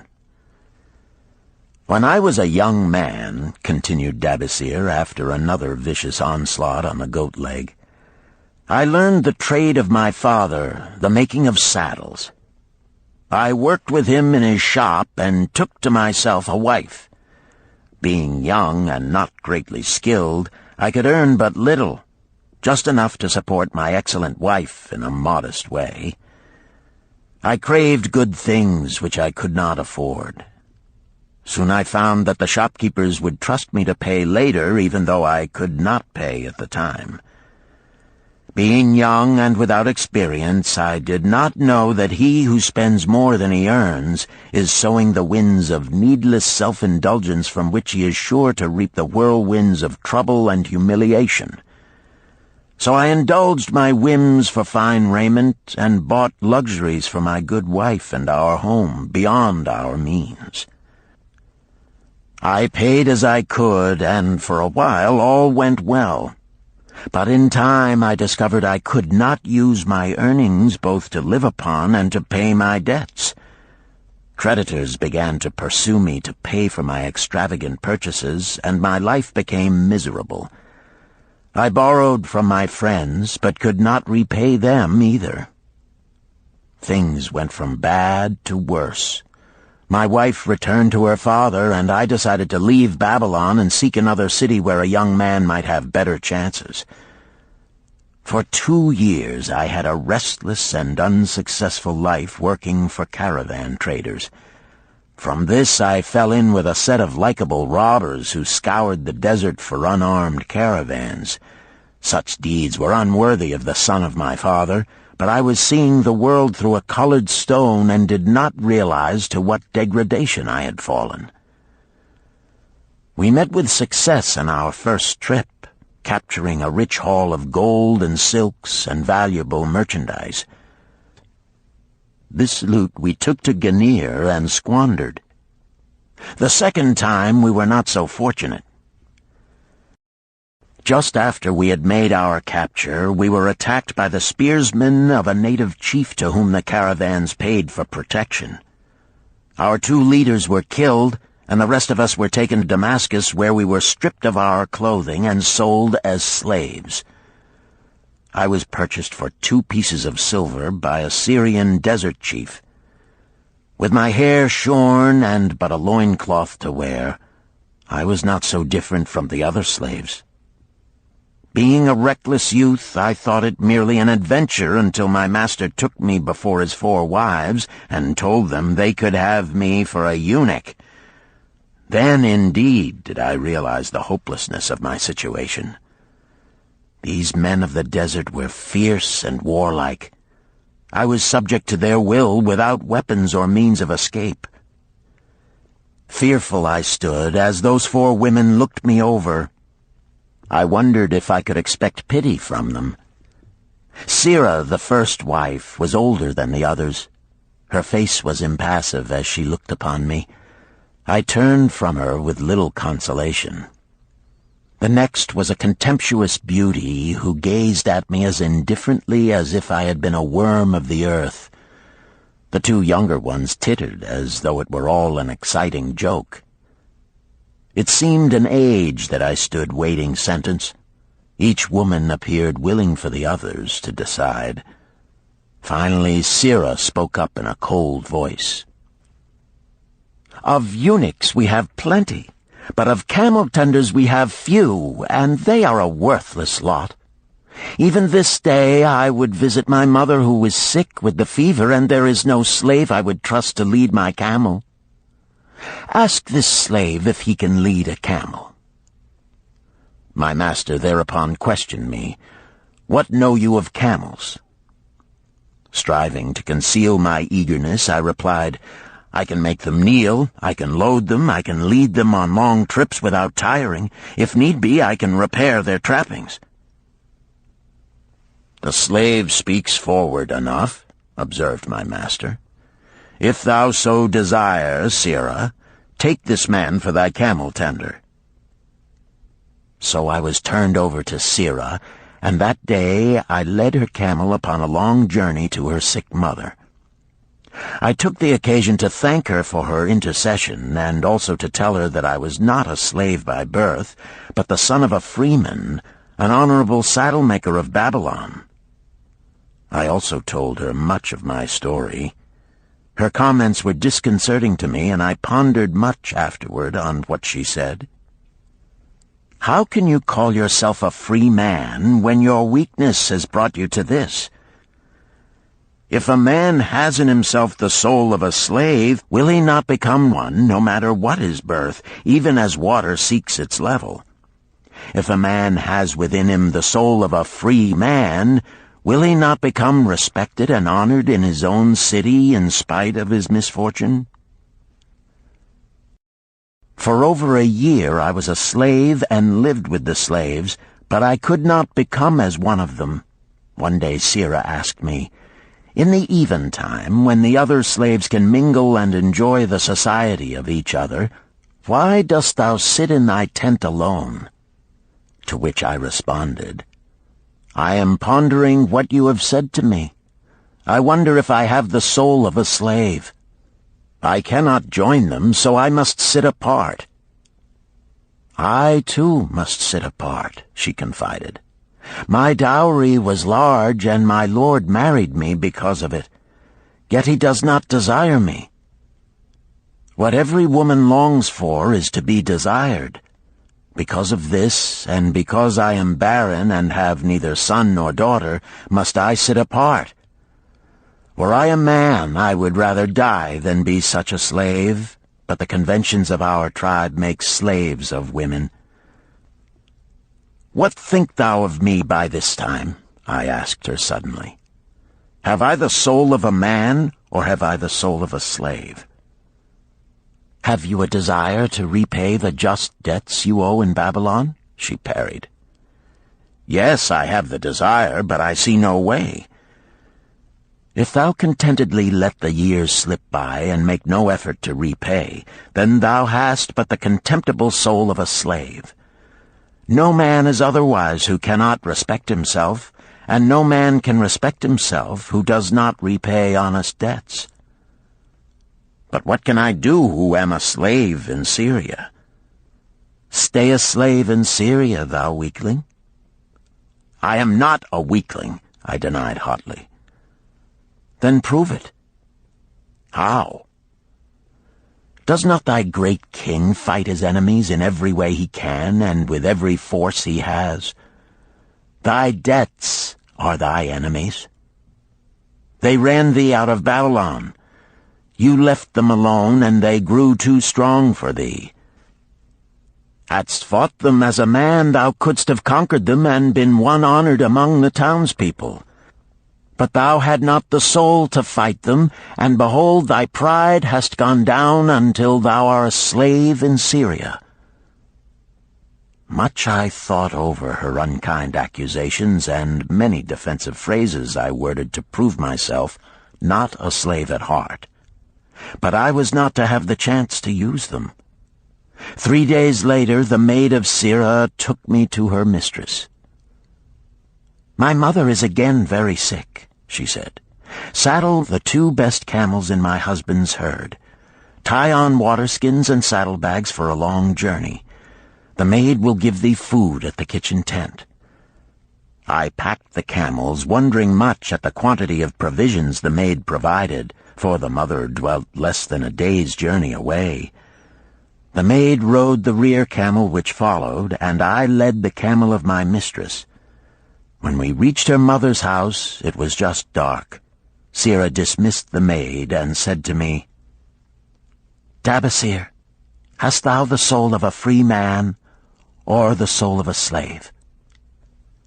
"The soul of a free man," I insisted. "Now is thy chance to prove it. Thy master hath imbibed deeply, and his chiefs are in a stupor. Take then these camels and make thy escape. Here in this bag is raiment of thy master's to disguise thee. I will say thou stole the camels and ran away while I visited my sick mother." "Thou hast the soul of a queen," I told her. "Much do I wish that I might lead thee to happiness." "Happiness," she responded, "awaits not the runaway wife who seeks it in far lands among strange people. Go thy own way, and may the gods of the desert protect thee, for the way is far and barren of food or water." I needed no further urging, but thanked her warmly and was away into the night. I knew not this strange country, and had only a dim idea of the direction in which lay Babylon, but struck out bravely across the desert toward the hills. One camel I rode, and the other I led. All that night I traveled, and all the next day, urged on by the knowledge of the terrible fate that was meted out to slaves who stole their master's property and tried to escape.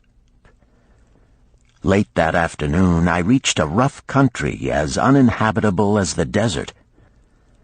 The sharp rocks bruised the feet of my faithful camels, and soon they were picking their way slowly and painfully along.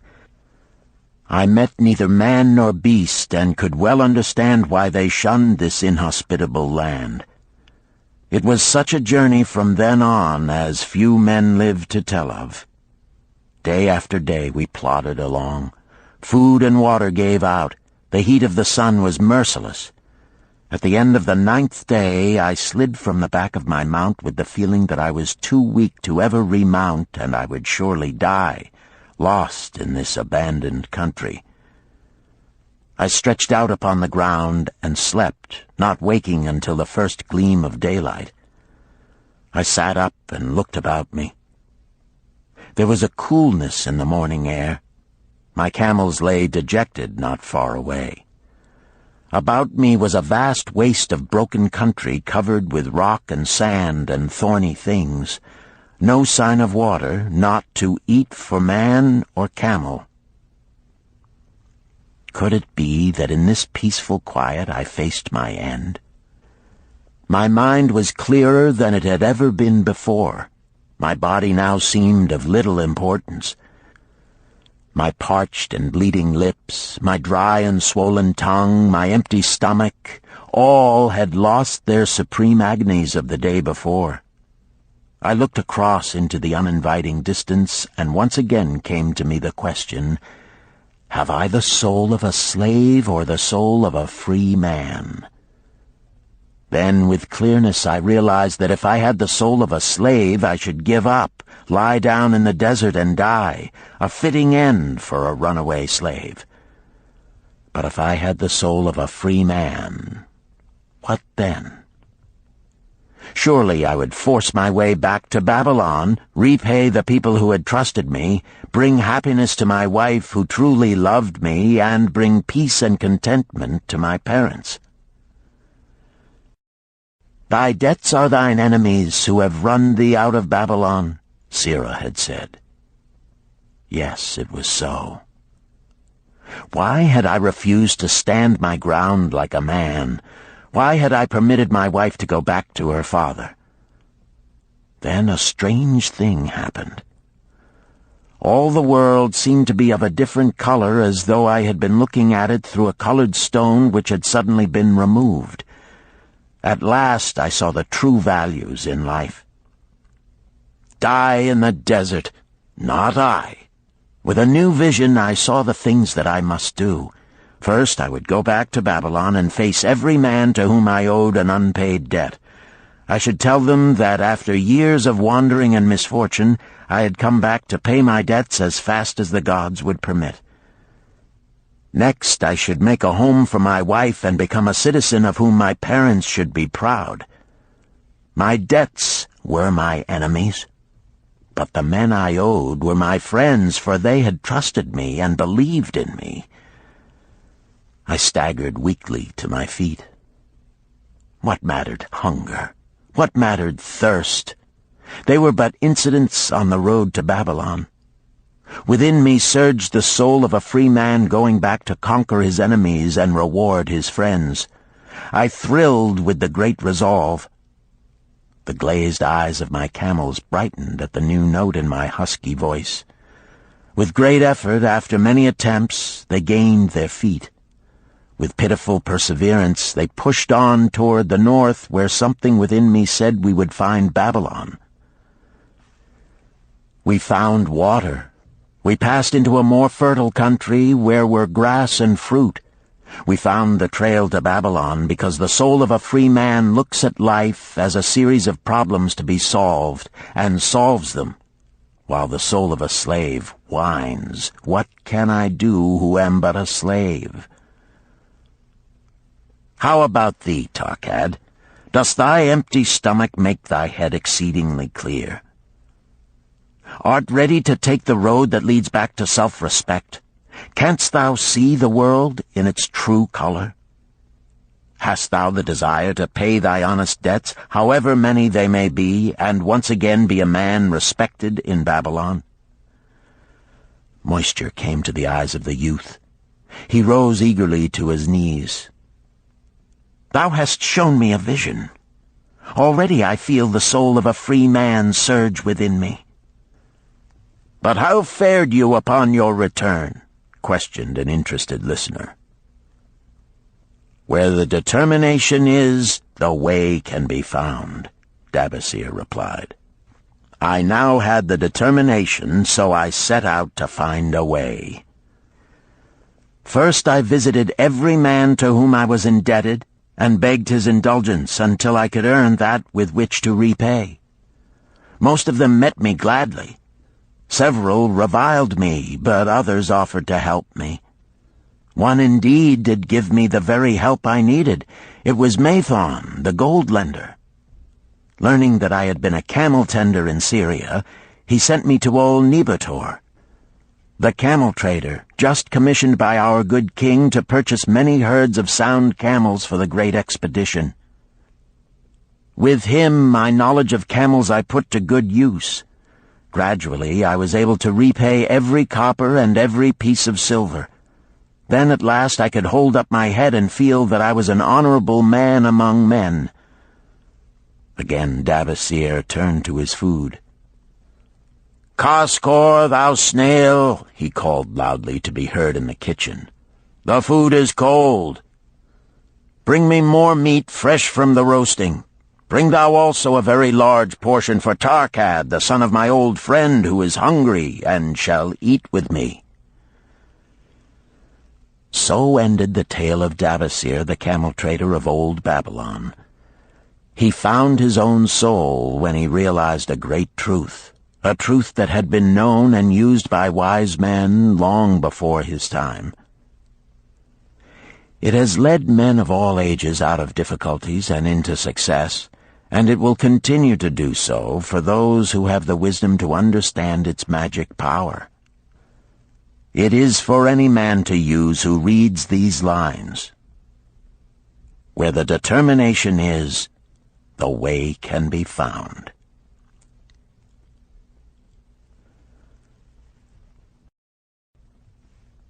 Chapter 9.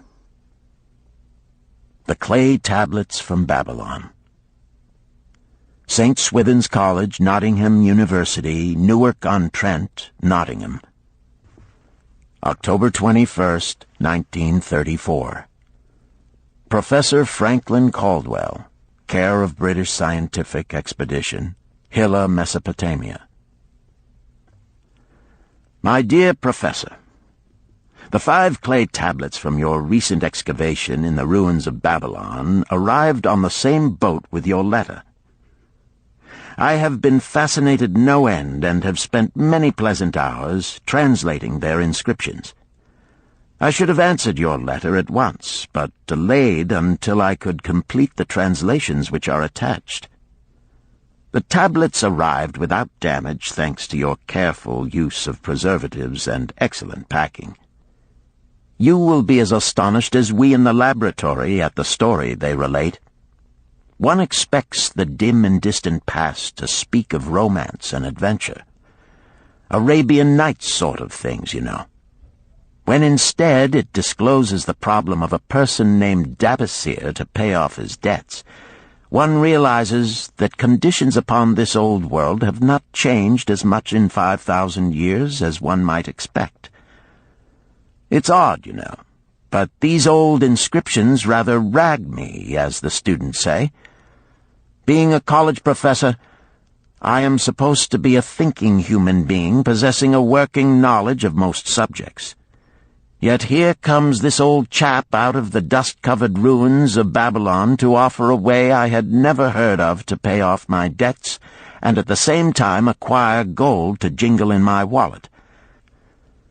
Pleasant thought, I say, and interesting to prove whether it will work as well nowadays as it did in old Babylon. Mrs. Shrewsbury and myself are planning to try out his plan upon our own affairs, which could be much improved. Wishing you the best of luck in your worthy undertaking, and waiting eagerly another opportunity to assist, I am, yours sincerely, Alfred H. Shrewsbury, Department of Archaeology.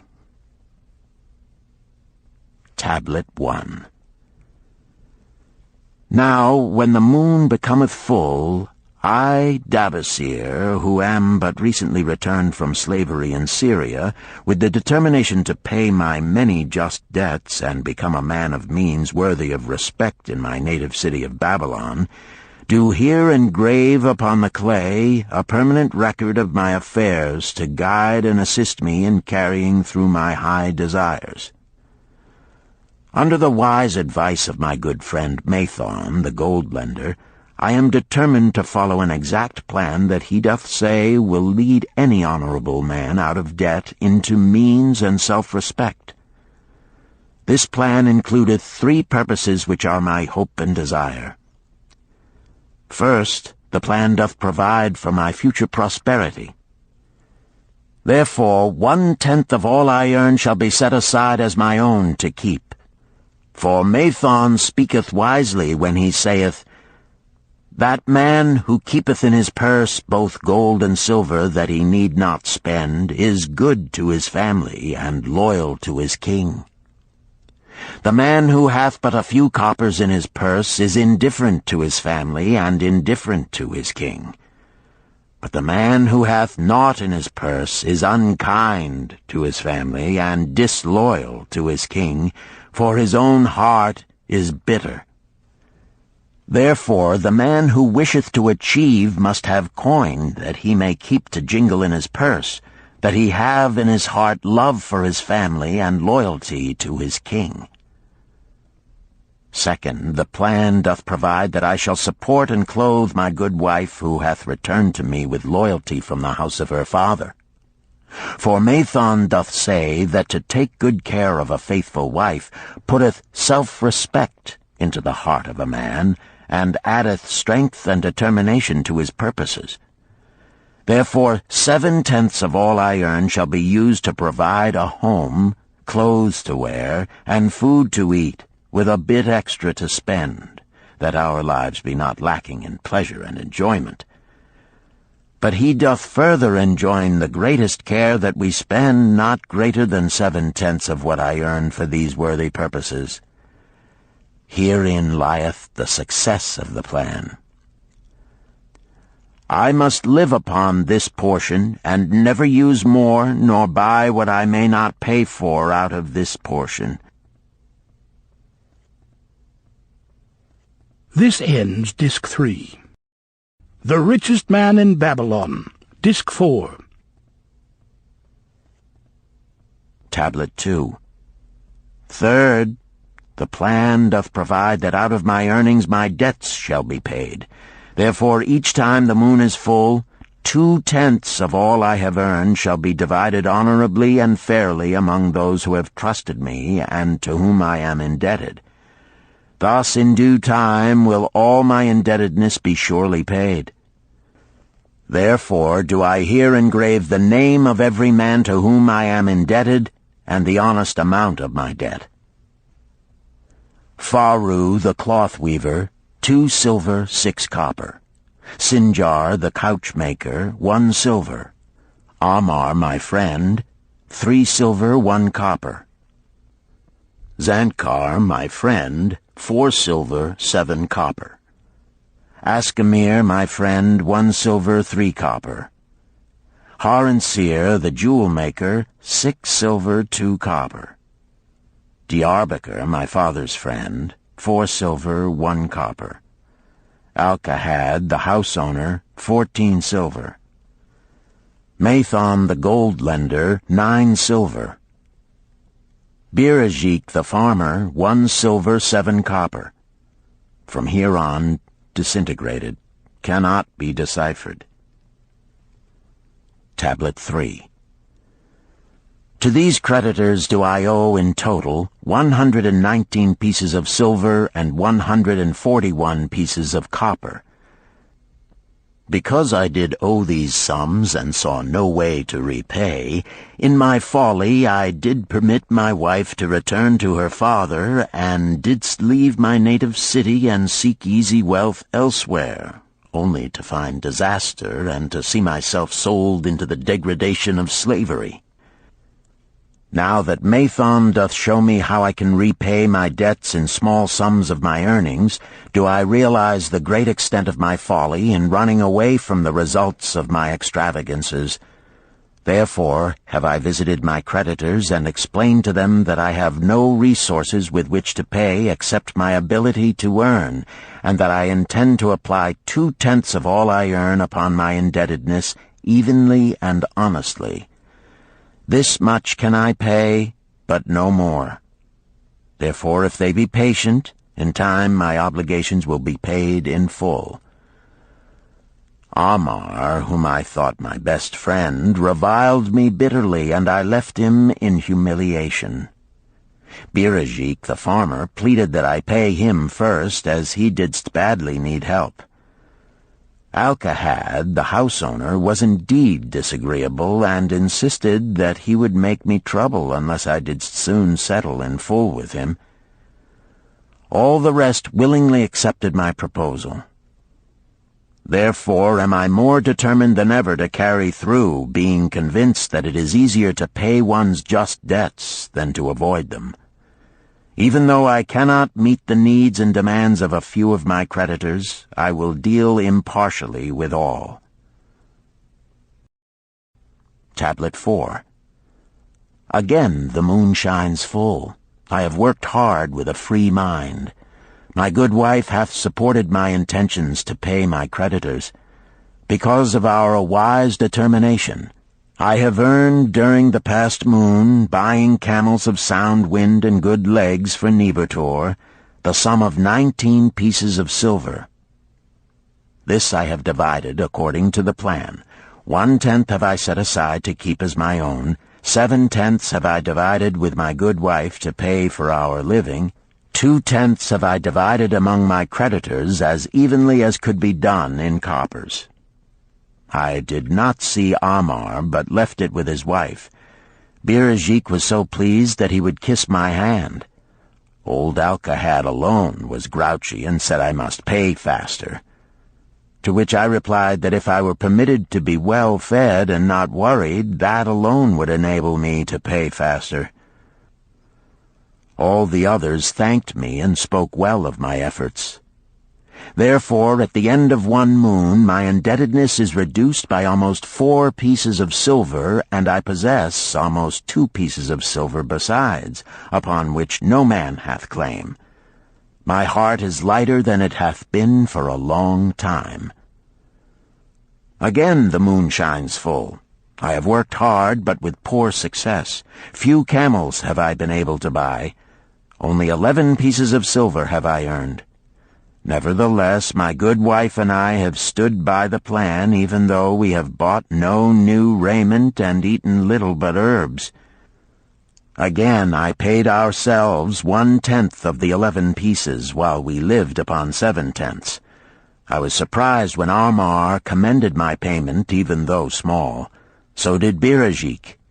Arkad flew into a rage, but when told to give back his portion if he did not wish it, he became reconciled. The others, as before, were content.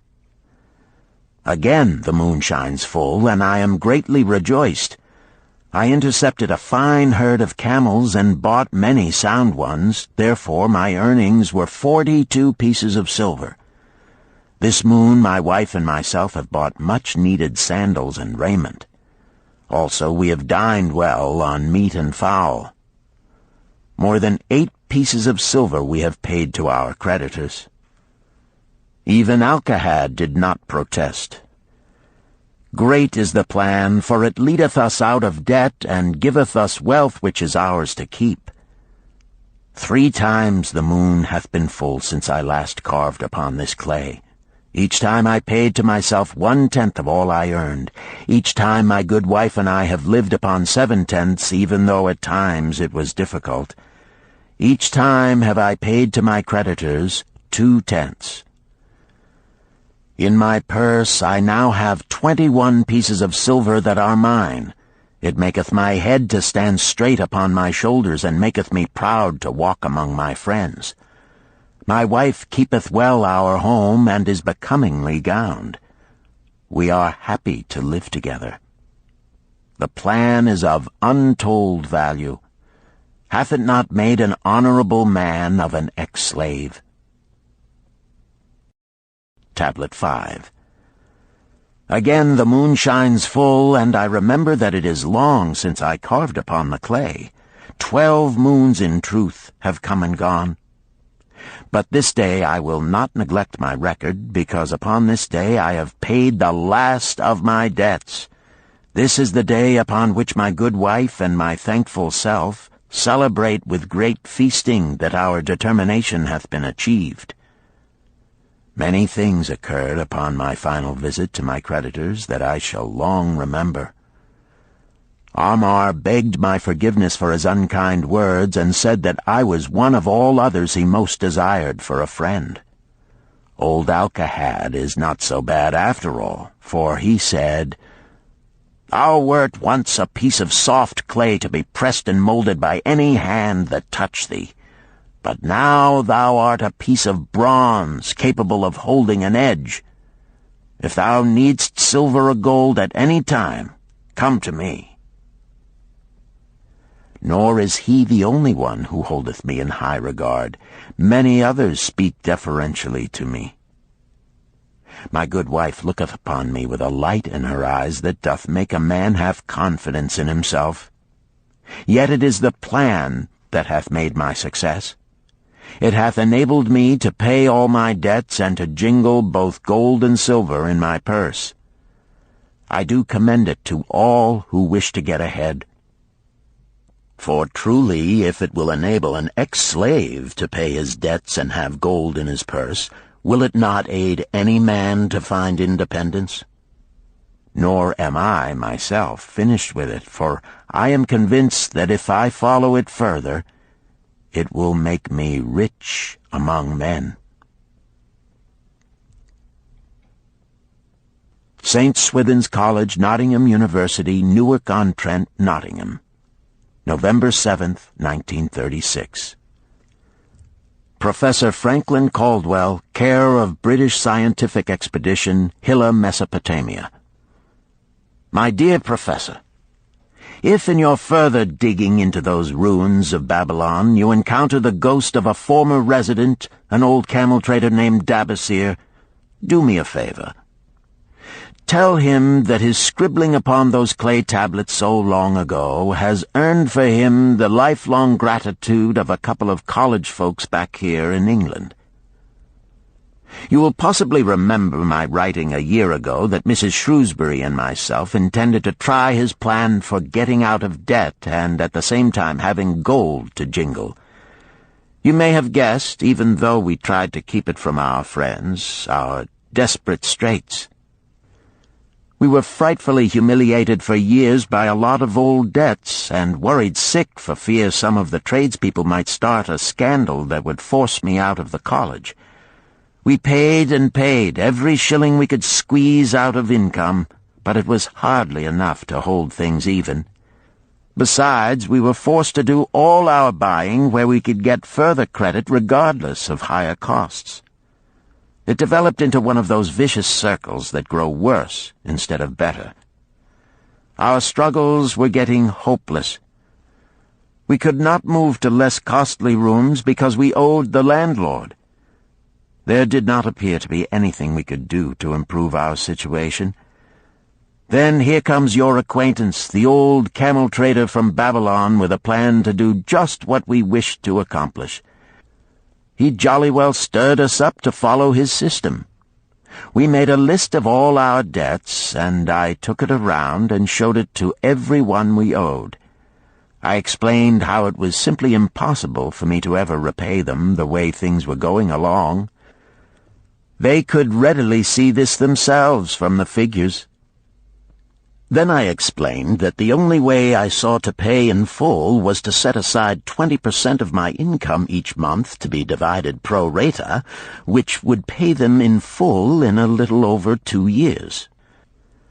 That in the meantime we would go on a cash basis and give them the further benefit of our cash purchases. They were really quite decent. Our greengrocer, a wise old chap, put it in a way that helped to bring around the rest. If you pay for all you buy, and then pay some on what you owe, that is better than you have done, for you ain't paid down the account none in 3 years. Finally I secured all their names to an agreement binding them not to molest us as long as the 20% of income was paid regularly. Then we began scheming on how to live upon 70%. We were determined to keep that extra 10% to jingle. The thought of silver and possibly gold was most alluring. It was like having an adventure to make the change. We enjoyed figuring this way and that to live comfortably upon that remaining 70%. We started with rent and managed to secure a fair reduction. Next, we put our favorite brands of tea and such under suspicion, and were agreeably surprised how often we could purchase superior qualities at less cost. It is too long a story for a letter, but anyhow it did not prove difficult. We managed, and right cheerfully at that. What a relief it proved to have our affairs in such a shape we were no longer persecuted by past due accounts. I must not neglect, however, to tell you about that extra 10% we were supposed to jingle. Well, we did jingle it for some time. Now, don't laugh too soon. You see, that is the sporty part. It is the real fun to start accumulating money that you do not want to spend. There is more pleasure in running up such a surplus than there could be in spending it. After we had jingled to our heart's content, we found a more profitable use for it. We took up an investment upon which we could pay that 10% each month. This is proving to be the most satisfying part of our regeneration. It is the first thing we pay out of my check. There is a most gratifying sense of security to know our investment is growing steadily. By the time my teaching days are over, it should be a snug sum, large enough so the income will take care of us from then on. All this out of my same old check. Difficult to believe, yet absolutely true. All our debts being gradually paid, and at the same time our investment increasing. Besides, we get along financially even better than before. Who would believe there could be such a difference in results between following a financial plan and just drifting along? At the end of the next year, when all our old bills shall have been paid, we will have more to pay upon our investment besides some extra for travel. We are determined never again to permit our living expenses to exceed 70% of our income. Now you can understand why we would like to extend our personal thanks to that old chap whose plan saved us from our hell on earth. He knew. He had been through it all. He wanted others to benefit from his own bitter experiences. That is why he spent tedious hours carving his message upon the clay. He had a real message for fellow sufferers, a message so important that after 5,000 years it has risen out of the ruins of Babylon just as true and just as vital as the day it was buried. Yours sincerely, Alfred H. Shrewsbury, Department of Archaeology. Chapter 10. The Luckiest Man in Babylon. At the head of his caravan proudly rode Shahrunada, the merchant prince of Babylon. He liked fine cloth and wore rich and becoming robes. He liked fine animals and sat easily upon his spirited Arabian stallion. To look at him, one would hardly have guessed his advanced years. Certainly they would not have suspected that he was inwardly troubled. The journey from Damascus is long, and the hardships of the desert many. These he minded not. The Arab tribes are fierce and eager to loot rich caravans. These he feared not, for his many fleet-mounted guards were a safe protection. About the youth at his side, whom he was bringing from Damascus, was he disturbed. This was Hayden Gula, the grandson of his partner of other years, Arid Gula, to whom he felt he owed a debt of gratitude which could never be repaid. He would like to do something for this grandson, but the more he considered this, the more difficult it seemed because of the youth himself. Eyeing the young man's rings and earrings, he thought to himself, "He thinks jewels are for men. Still, he has his grandfather's strong face. But his grandfather wore no such gaudy robes. Yet I sought him to come, hoping I might help him get a start for himself and get away from the wreck his father has made of their inheritance." Hayden Gula broke in upon his thoughts. "Why dost thou work so hard, riding always with thy caravan upon its long journeys? Dost thou never take time to enjoy life?" Sharunada smiled. "To enjoy life?" he repeated. "What wouldst thou do to enjoy life if thou wert Sharunada?" "If I had wealth equal to thine, I would live like a prince. Never across the hot desert would I ride. I would spend the shekels as fast as they came to my purse. I would wear the richest of robes and the rarest of jewels. That would be a life to my liking, a life worth living." Both men laughed. "Thy grandfather wore no jewels," Sharunada spoke before he thought, then continued jokingly, "Wouldst thou leave no time for work?" "Work was made for slaves," Hayden Gula responded.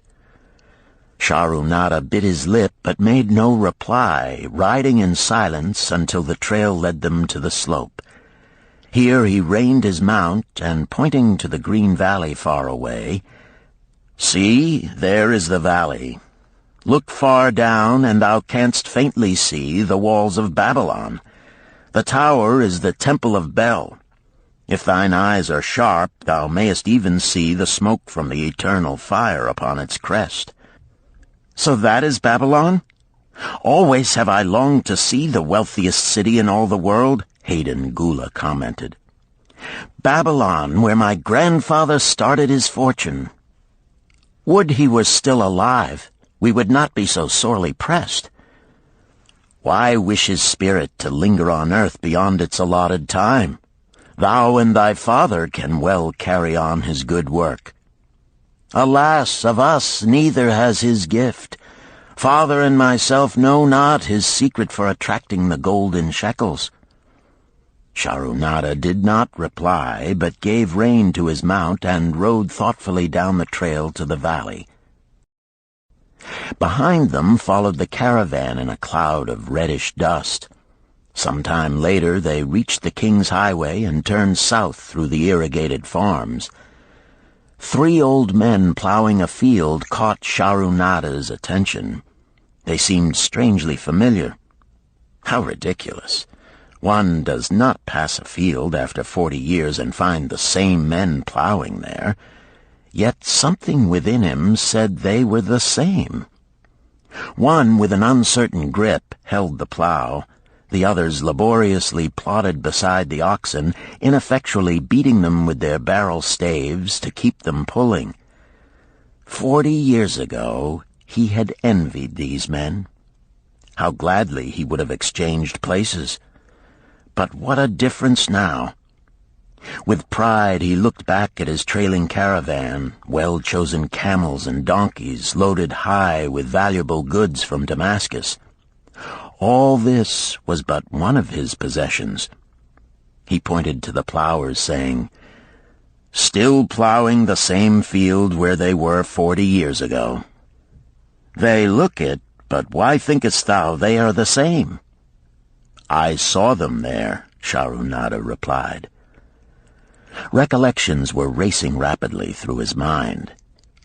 Why could he not bury the past and live in the present? Then he saw, as in a picture, the smiling face of Arkad Gula. The barrier between himself and the cynical youth beside him dissolved. But how could he help such a superior youth with his spendthrift ideas and bejeweled hands? Work he could offer in plenty to willing workers, but not for men who considered themselves too good for work. Yet he owed it to Arkad Gula to do something, not a half-hearted attempt. He and Arkad Gula had never done things that way. They were not that sort of men. A plan came almost in a flash. There were objections. He must consider his own family and his own standing. It would be cruel. It would hurt. Being a man of quick decisions, he waived objections and decided to act. "Wouldst thou be interested in hearing how thy worthy grandfather and myself joined in the partnership which proved so profitable?" he questioned. "Why not just tell me how thou madest the golden shekels? That is all I need to know," the young man parried.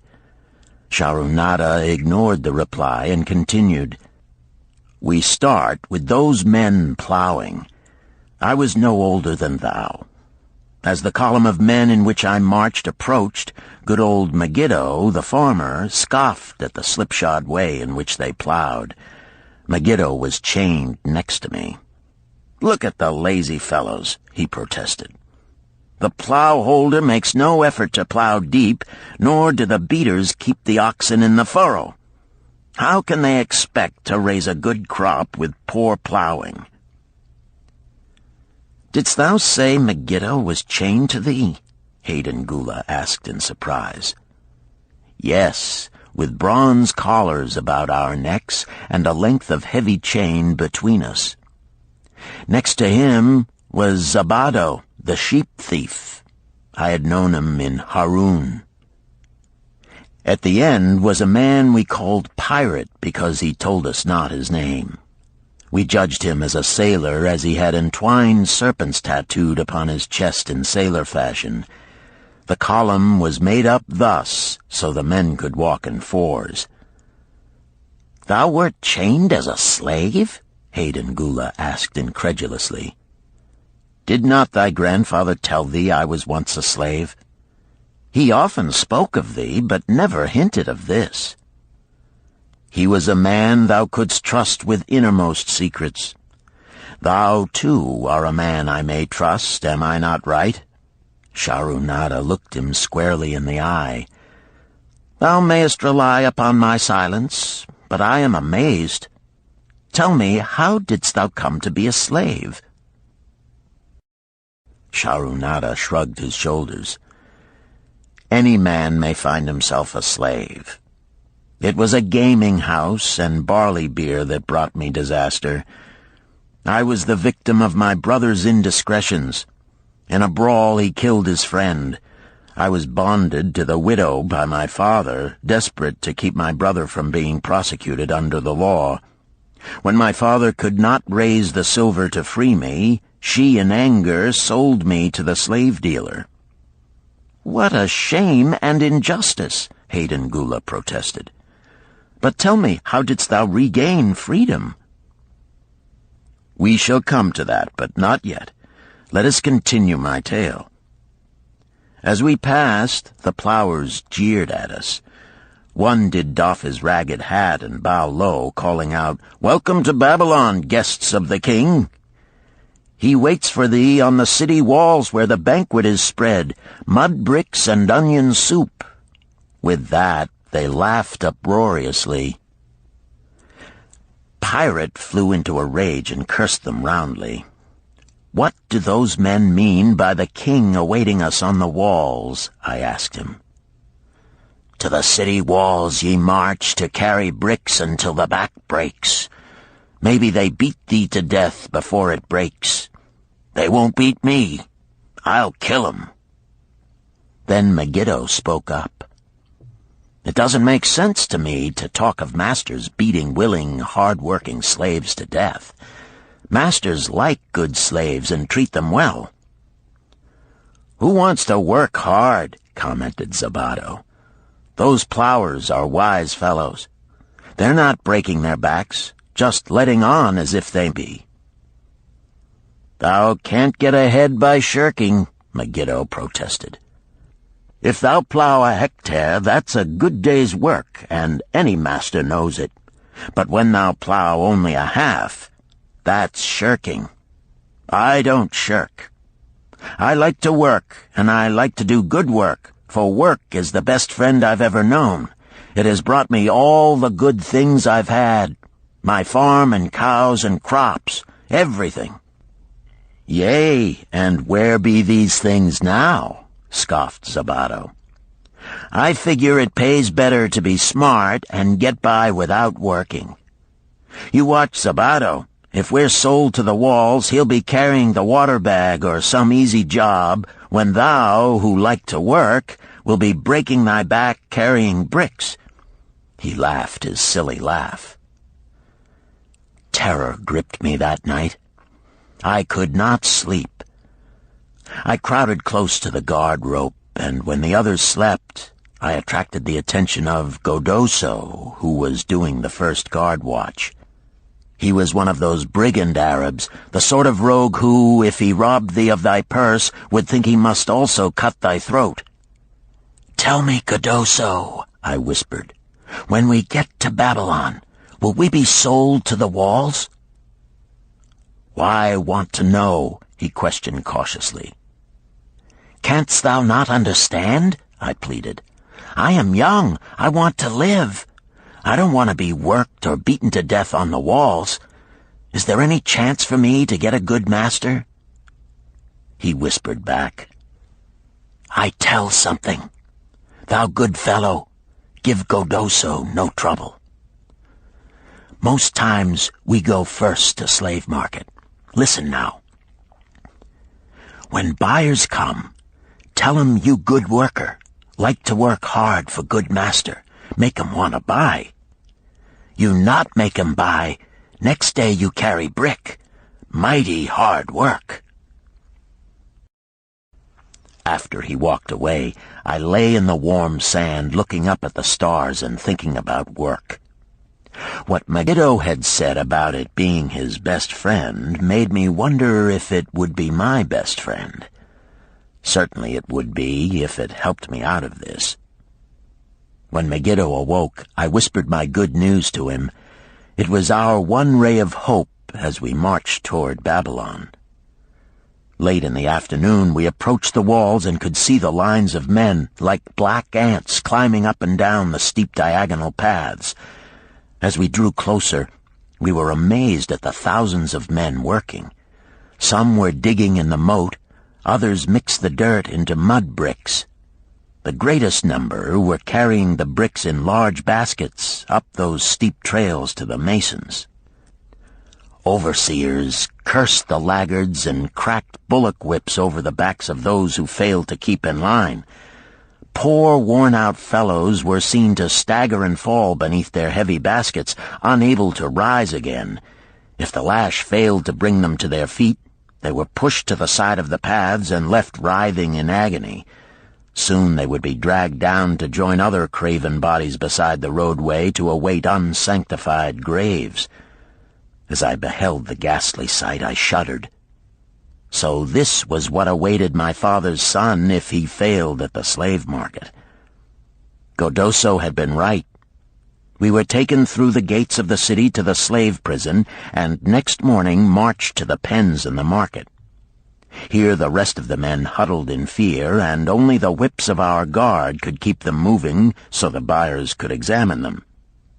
Megiddo and myself eagerly talked to every man who permitted us to address him. The slave dealer brought soldiers from the king's guard who shackled Pirate and brutally beat him when he protested. As they led him away, I felt sorry for him. Megiddo felt that we would soon part. When no buyers were near, he talked to me earnestly to impress upon me how valuable work would be to me in the future. Some men hate it.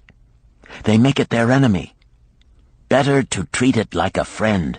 Make thyself like it. Don't mind because it is hard. If thou thinkest about what a good house thou build, then who cares if the beams are heavy and it is far from the well to carry the water for the plaster? Promise me, boy, if thou get a master, work for him as hard as thou canst. If he does not appreciate all thou do, never mind. Remember, work well done does good to the man who does it. It makes him a better man. He stopped as a burly farmer came to the enclosure and looked at us critically. Megiddo asked about his farm and crops, soon convincing him that he would be a valuable man. After violent bargaining with the slave dealer, the farmer drew a fat purse from beneath his robe, and soon Megiddo had followed his new master out of sight. A few other men were sold during the morning. At noon, Godoso confided to me that the dealer was disgusted and would not stay over another night, but would take all who remained at sundown to the king's buyer. I was becoming desperate when a fat, good-natured man walked up to the wall and inquired if there was a baker among us. I approached him, saying, "Why should a good baker like thyself seek another baker of inferior ways? Would it not be easier to teach a willing man like myself thy skilled ways? Look at me. I am young, strong, and like to work. Give me a chance, and I will do my best to earn gold and silver for thy purse." He was impressed by my willingness, and began bargaining with the dealer, who had never noticed me since he had bought me, but now waxed eloquent on my abilities, good health, and good disposition. I felt like a fat ox being sold to a butcher. At last, much to my joy, the deal was closed. I followed my new master away, thinking I was the luckiest man in Babylon. My new home was much to my liking. Nananeid, my master, taught me how to grind the barley in the stone bowl that stood in the courtyard, how to build the fire in the oven, and then how to grind very fine the sesame flour for the honey cakes. I had a couch in the shed where his grain was stored. The old slave housekeeper, Swasti, fed me well and was pleased at the way I helped her with the heavy tasks. Here was the chance I had longed for to make myself valuable to my master, and, I hoped, to find a way to earn my freedom. I asked Nananeid to show me how to knead the bread and to bake. This he did, much pleased at my willingness. Later, when I could do this well, I asked him to show me how to make the honey cakes, and soon I was doing all the baking. My master was glad to be idle, but Swasti shook her head in disapproval. "No work to do is bad for any man," she declared. I felt it was time for me to think of a way by which I might start to earn coins to buy my freedom. As the baking was finished at noon, I thought Nananeid would approve if I found profitable employment for the afternoons and might share my earnings with me. Then the thought came to me, why not bake more of the honey cakes and peddle them to hungry men upon the streets of the city? I presented my plan to Nananeid this way. "If I can use my afternoons after the baking is finished to earn for thee coins, would it be only fair for thee to share my earnings with me, that I might have money of my own to spend for those things which every man desires and needs?" Fair enough," he admitted. When I told him of my plan to peddle our honey cakes, he was well pleased. "Here is what we will do," he suggested. "Thou sellest them at 2 for a penny, then half of the pennies will be mine to pay for the flour and the honey and the wood to bake them. Of the rest I shall take half, and thou shalt keep half." I was much pleased by this generous offer that I might keep for myself 1/4 of my sales. That night I worked late to make a tray upon which to display them. Nananeid gave me one of his worn robes that I might look well, and Swasti helped me patch it and wash it clean. The next day I baked an extra supply of honey cakes. They looked brown and tempting upon the tray as I went along the street, loudly calling my wares. At first no one seemed interested, and I became discouraged. I kept on, and later in the afternoon, as men became hungry, the cakes began to sell, and soon my tray was empty. Nananeid was well pleased with my success and gladly paid me my share. I was delighted to own pennies. Megiddo had been right when he said a master appreciated good work from his slaves. That night I was so excited over my success I could hardly sleep, and tried to figure how much I could earn in a year and how many years would be required to buy my freedom. As I went forth with my tray of cakes every day, I soon found regular customers. One of these was none other than thy grandfather, Arkad. He was a rug merchant and sold to the housewives, going from one end of the city to the other, accompanied by a donkey loaded high with rugs and a black slave to tend it. He would buy 2 cakes for himself and 2 for his slave, always tarrying to talk with me while they ate them. Thy grandfather said something to me one day that I shall always remember. "I like thy cakes, boy, but better still, I like the fine enterprise with which thou offerest them. Such spirit can carry thee far on the road to success." But how canst thou understand, Arkad, what such words of encouragement could mean to a slave boy, lonesome in a great city, struggling with all he had in him to find a way out of his humiliation? As the months went by, I continued to add pennies to my purse. It began to have a comforting weight upon my belt. Work was proving to be my best friend, just as Megiddo had said. I was happy, but Swasti was worried. "Thy master, I fear to have him spend so much time at the gaming houses," she protested. I was overjoyed one day to meet my friend Megiddo upon the street. He was leading 3 donkeys loaded with vegetables to the market. "I am doing mighty well," he said. "My master does appreciate my good work, for now I am a foreman. See, he does trust the marketing to me. And also he is sending for my family. Work is helping me to recover from my great trouble. Someday it will help me to buy my freedom and once more own a farm of my own." Time went on, and Nananeid became more and more anxious for me to return from selling. He would be waiting when I returned, and would eagerly count and divide our money.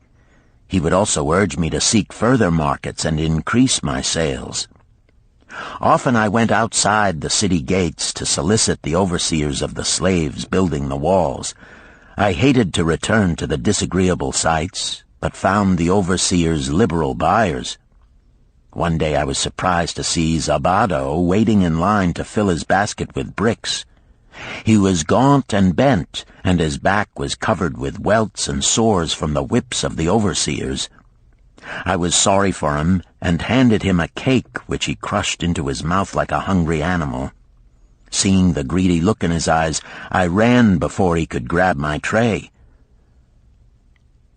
"Why dost thou work so hard?" Arkad said to me one day. "Almost the same question thou asked of me today, dost thou remember?" I told him what Megiddo had said about work and how it was proving to be my best friend. I showed him with pride my wallet of pennies and explained how I was saving them to buy my freedom. "When thou art free, what wilt thou do?" he inquired. "Then," I answered, "I intend to become a merchant." At that he confided in me, something I had never suspected. "Thou knowest not that I also am a slave.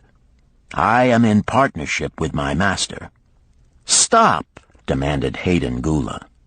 "I will not listen to lies defaming my grandfather. He was no slave." His eyes blazed in anger. Sharunada remained calm. "I honor him for rising above his misfortune and becoming a leading citizen of Damascus. Art thou, his grandson, cast of the same mold? Art thou man enough to face true facts, or dost thou prefer to live under false illusions?" Hayden Gula straightened in his saddle.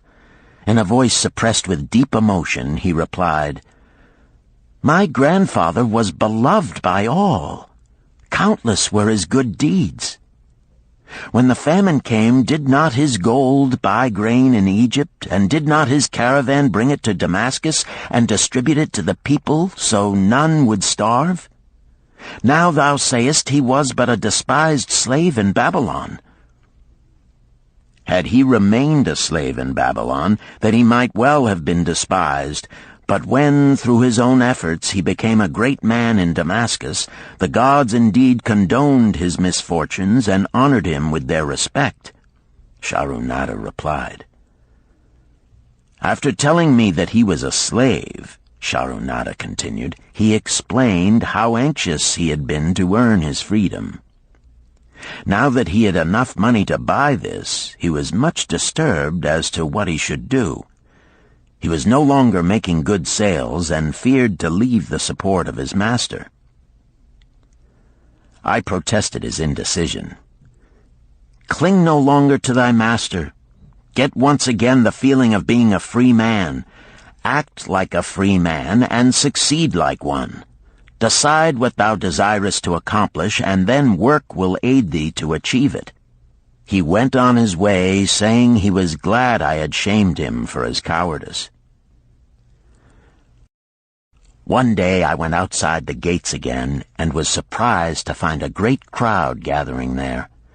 When I asked a man for an explanation, he replied, "Hast thou not heard? An escaped slave who murdered one of the king's guards has been brought to justice and will this day be flogged to death for his crime. Even the king himself is to be here." So dense was the crowd about the flogging post, I feared to go near lest my tray of honey cakes be upset. Therefore I climbed up the unfinished wall to see over the heads of the people. I was fortunate in having a view of Nebuchadnezzar himself as he rode by in his golden chariot. Never had I beheld such grandeur, such robes and hangings of gold cloth and velvet. I could not see the flogging, though I could hear the shrieks of the poor slave. I wondered how one so noble as our handsome king could endure to see such suffering, yet when I saw he was laughing and joking with his nobles, I knew he was cruel and understood why such inhuman tasks were demanded of the slaves building the walls. After the slave was dead, his body was hung upon a pole by a rope attached to his leg so all might see. As the crowd began to thin, I went close. On the hairy chest, I saw tattooed 2 entwined serpents. It was Pirate. The next time I met Arid Gula, he was a changed man. Full of enthusiasm, he greeted me. "Behold, the slave thou knewest is now a free man. There was magic in thy words. Already my sales and my profits are increasing.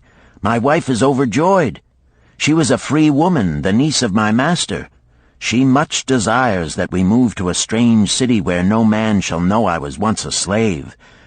Thus our children shall be above reproach for their father's misfortune. Work has become my best helper.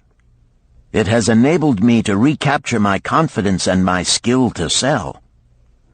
I was overjoyed that I had been able, even in a small way, to repay him for the encouragement he had given me. One evening Swasti came to me in deep distress. "Thy master is in trouble. I fear for him. Some months ago he lost much at the gaming tables. He pays not the farmer for his grain, nor his honey. He pays not the money-lender. They are angry and threaten him." "Why should we worry over his folly? We are not his keepers," I replied thoughtlessly. "Foolish youth, thou understandest not. To the moneylender didst he give thy title to secure a loan? Under the law he can claim thee and sell thee. I know not what to do. He is a good master. Why, oh, why should such trouble come upon him? Not were Swasti's fears groundless. While I was doing the baking next morning, the moneylender returned with a man he called Sasi. This man looked me over and said I would do. The moneylender waited not for my master to return, but told Swasti to tell him he had taken me. With only the robe on my back and the purse of pennies hanging safely from my belt, I was hurried away from the unfinished baking. I was whirled away from my dearest hopes as the hurricane snatches the tree from the forest and casts it into the surging sea. Again a gaming house and barley beer had caused me disaster. Sasi was a blunt, gruff man. As he led me across the city, I told him of the good work I had been doing for Nananeid, and said I hoped to do good work for him. His reply offered no encouragement. I like not this work. My master likes it not. The king has told him to send me to build a section of the Grand Canal. Master tells Sasi to buy more slaves, work hard, and finish quick. Bah! How can any man finish a big job quick? Picture a desert with not a tree, just low shrubs and a sun burning with such fury the water in our barrels became so hot we could scarcely drink it. Then picture rows of men going down into the deep excavation and lugging heavy baskets of dirt up soft, dusty trails from daylight until dark. Picture food served in open troughs from which we helped ourselves like swine. We had no tents, no straw for beds. That was the situation in which I found myself. I buried my wallet in a marked spot, wondering if I would ever dig it up again. At first I worked with good will, but as the months dragged on I felt my spirit breaking. Then the heat fever took hold of my weary body. I lost my appetite and could scarcely eat the mutton and vegetables. At night I would toss in unhappy wakefulness. In my misery I wondered if Zabado had not the best plan, to shirk and keep his back from being broken in work. Then I recalled my last sight of him and knew his plan was not good. I thought of Pirate with his bitterness and wondered if it might be just as well to fight and kill. The memory of his bleeding body reminded me that his plan was also useless. Then I remembered my last sight of Megiddo. His hands were deeply calloused from hard work, but his heart was light and there was happiness on his face. His was the best plan. Yet I was just as willing to work as Megiddo. He could not have worked harder than I. Why did not my work bring me happiness and success? Was it work that brought Megiddo happiness, or was happiness and success merely in the laps of the gods? Was I to work the rest of my life without gaining my desires, without happiness and success? All of these questions were jumbled in my mind, and I had not an answer. Indeed, I was sorely confused. Several days later, when it seemed that I was at the end of my endurance and my questions still unanswered, Sasi sent for me. A messenger had come from my master to take me back to Babylon. I dug up my precious wallet, wrapped myself in the tattered remnants of my robe, and was on my way. As we rode, the same thoughts of a hurricane whirling me hither and thither kept racing through my feverish brain. I seemed to be living the weird words of a chant from my native town of Harun. Besetting a man like a whirlwind, driving him like a storm, whose course no one can follow, whose destiny no one can foretell. Was I destined to be ever thus punished for I knew not what? What new miseries and disappointments awaited me? When we rode to the courtyard of my master's house, imagine my surprise when I saw Irid Gula awaiting me. He helped me down and hugged me like a long-lost brother. As we went our way, I would have followed him as a slave should follow his master, but he would not permit me. He put his arm about me, saying, "I hunted everywhere for thee. When I had almost given up hope, I did meet Swasti, who told me of the money-lender who directed me to thy noble owner. A hard bargain he did drive, and made me pay an outrageous price. But thou art worth it. Thy philosophy and thy enterprise have been my inspiration to this new success." "Megiddo's philosophy, not mine," I interrupted. "Megiddo's and thine. Thanks to thee both, we are going to Damascus, and I need thee for my partner." "See," he exclaimed, "in one moment thou wilt be a free man." So saying, he drew from beneath his robe the clay tablet carrying my title. This he raised above his head and hurled it to break in 100 pieces upon the cobblestones. With glee he stamped upon the fragments until they were but dust.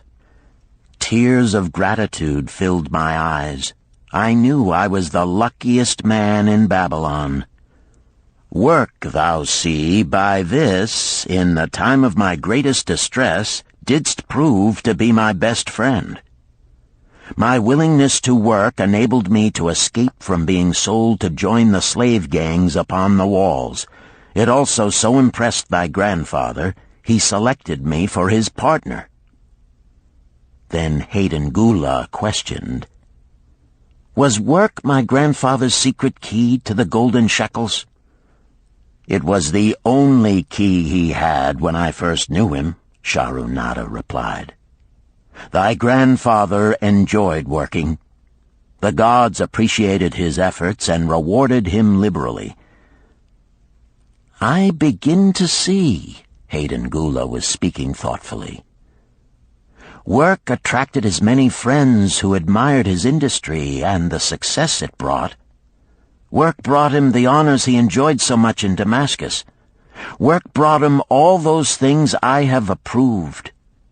And I thought work was fit only for slaves."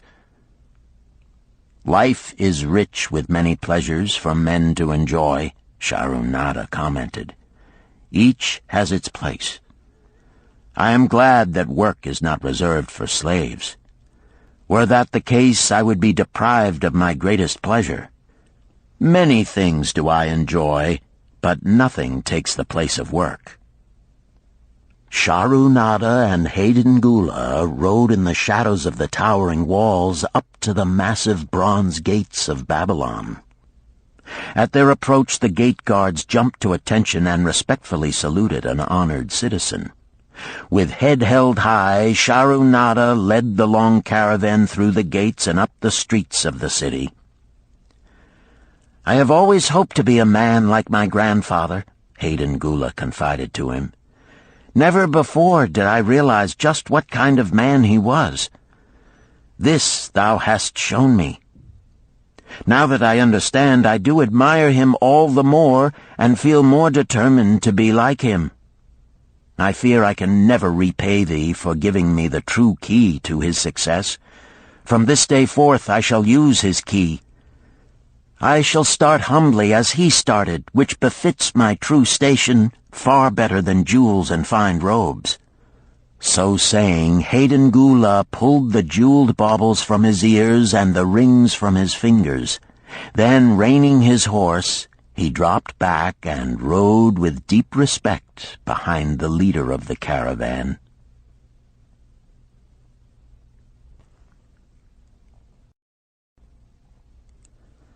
Chapter 11. An Historical Sketch of Babylon. In the pages of history there lives no city more glamorous than Babylon. Its very name conjures visions of wealth and splendor.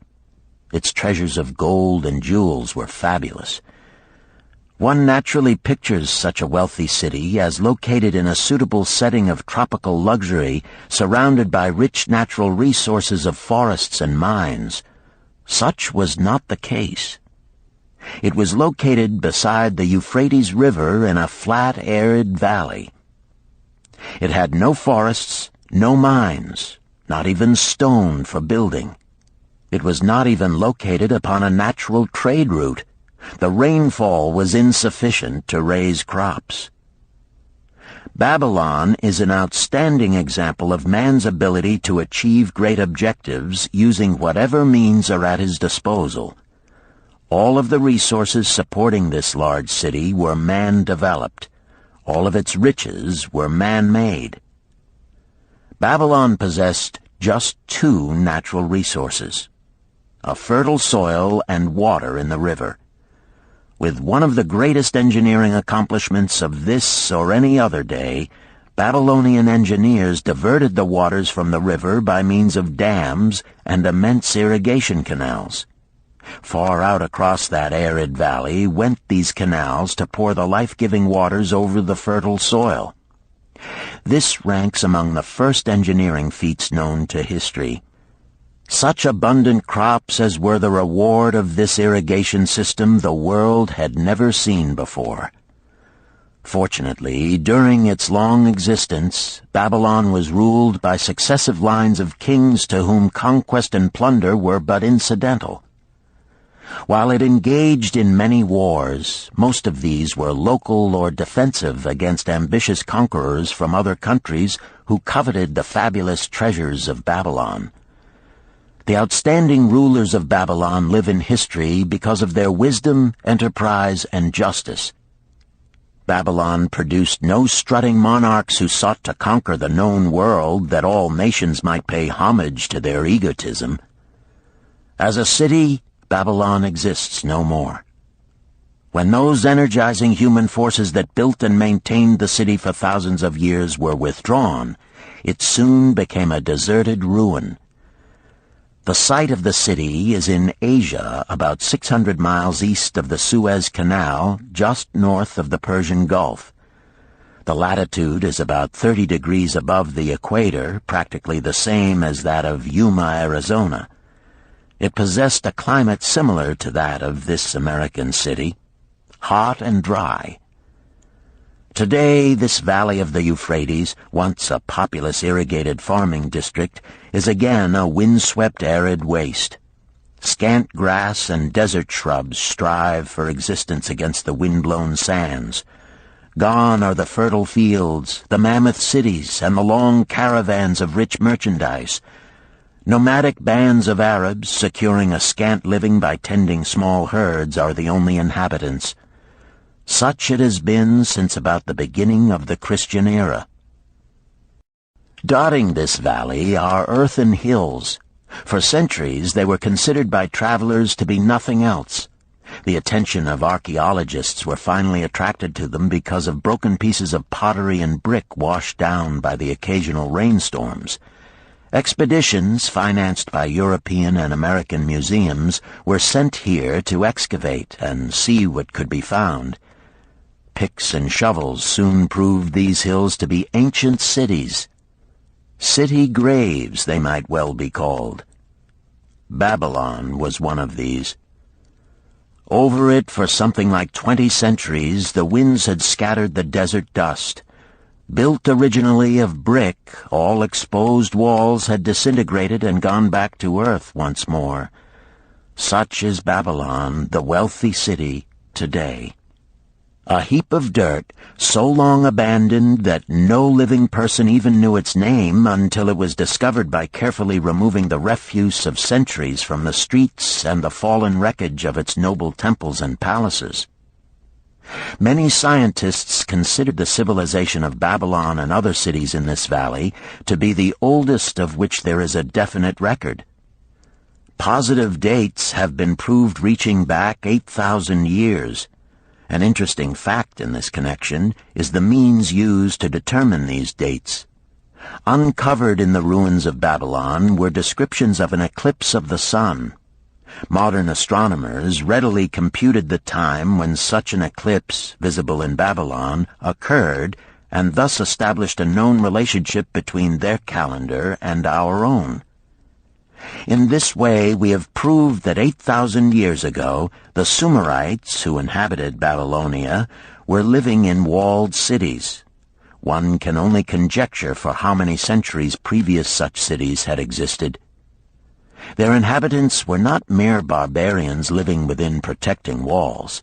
They were an educated and enlightened people. So far as written history goes, they were the first engineers, the first astronomers, the first mathematicians, the first financiers, and the first people to have a written language. Mention has already been made of the irrigation systems which transformed the arid valley into an agricultural paradise. The remains of these canals can still be traced, although they are mostly filled with accumulated sand. Some of them were of such size that, when empty of water, a dozen horses could be ridden abreast along their bottoms. In size they compare favorably with the largest canals in Colorado and Utah. In addition to irrigating the valley lands, Babylonian engineers completed another project of similar magnitude. By means of an elaborate drainage system, they reclaimed an immense area of swampland at the mouths of the Euphrates and Tigris rivers and put this also under cultivation. Herodotus, the Greek traveler and historian, visited Babylon while it was in its prime and has given us the only known description by an outsider.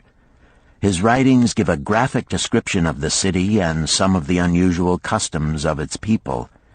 He mentions the remarkable fertility of the soil and the bountiful harvest of wheat and barley which they produced. The glory of Babylon has faded, but its wisdom has been preserved for us. For this we are indebted to their form of records. In that distant day, the use of paper had not been invented. Instead, they laboriously engraved their writing upon tablets of moist clay. When completed, these were baked and became hard tile. In size, they were about 6 by 8 inches and an inch in thickness. These clay tablets, as they are commonly called, were used much as we use modern forms of writing. Upon them were engraved legends, poetry, history, transcriptions of royal decrees, the laws of the land, titles to property, promissory notes, and even letters which were dispatched by messengers to distant cities. From these clay tablets we are permitted an insight into the intimate personal affairs of the people. For example, one tablet, evidently from the records of a country storekeeper, relates that upon the given date a certain named customer brought in a cow and exchanged it for 7 sacks of wheat, 3 being delivered at the time, and the other 4 to await the customer's pleasure. Safely buried in the wrecked cities, archaeologists have recovered entire libraries of these tablets, hundreds of thousands of them. One of the outstanding wonders of Babylon was the immense walls surrounding the city.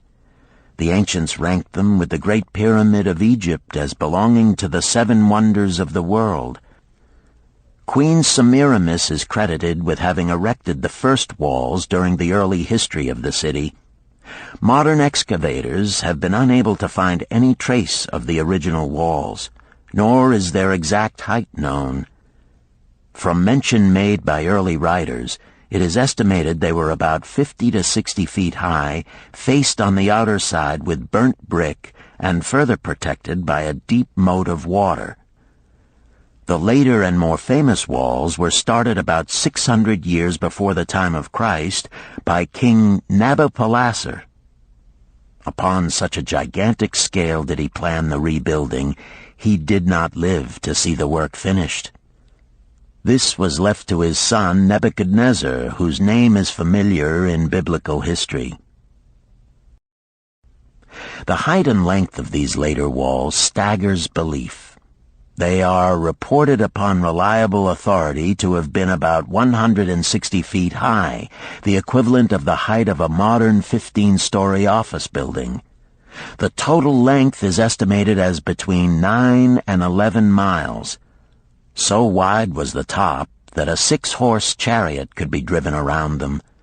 Of this tremendous structure, little now remains except portions of the foundations and the moat. In addition to the ravages of the elements, the Arabs completed the destruction by quarrying the brick for building purposes elsewhere. Against the walls of Babylon marched in turn the victorious armies of almost every conqueror of that age of wars of conquest. A host of kings laid siege to Babylon, but always in vain. Invading armies of that day were not to be considered lightly. Historians speak of such units as 10,000 horsemen, 25,000 chariots, 1,200 regiments of foot soldiers with 1,000 men to the regiment. Often 2 or 3 years of preparation would be required to assemble war materials and depots of food along the proposed line of march. The city of Babylon was organized much like a modern city. There were streets and shops. Peddlers offered their wares through residential districts. Priests officiated in magnificent temples. Within the city was an inner enclosure for the royal palaces. The walls about this were said to have been higher than those about the city. The Babylonians were skilled in the arts. These included sculpture, painting, weaving, gold working, and the manufacture of metal weapons and agricultural implements. Their jewelers created most artistic jewelry. Many samples have been recovered from the graves of its wealthy citizens and are now on exhibition in the leading museums of the world.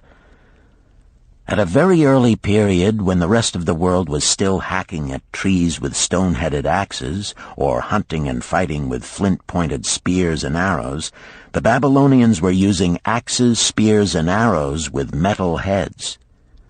The Babylonians were clever financiers and traders. So far as we know, they were the original inventors of money as a means of exchange, of promissory notes, and written titles to property. Babylon was never entered by hostile armies until about 540 years before the birth of Christ. Even then, the walls were not captured. The story of the fall of Babylon is most unusual. Cyrus, one of the great conquerors of that period, intended to attack the city and hoped to take its impregnable walls. Advisors of Nabonidus, the king of Babylon, persuaded him to go forth to meet Cyrus and give him battle without waiting for the city to be besieged. In the succeeding defeat to the Babylonian army, it fled away from the city. Cyrus thereupon entered the open gates and took possession without resistance. Thereafter, the power and prestige of the city gradually waned until, in the course of a few hundred years, it was eventually abandoned, deserted, left for the winds and storms to level once again to that desert earth from which its grandeur had originally been built. Babylon had fallen, never to rise again. But to it, civilization owes much.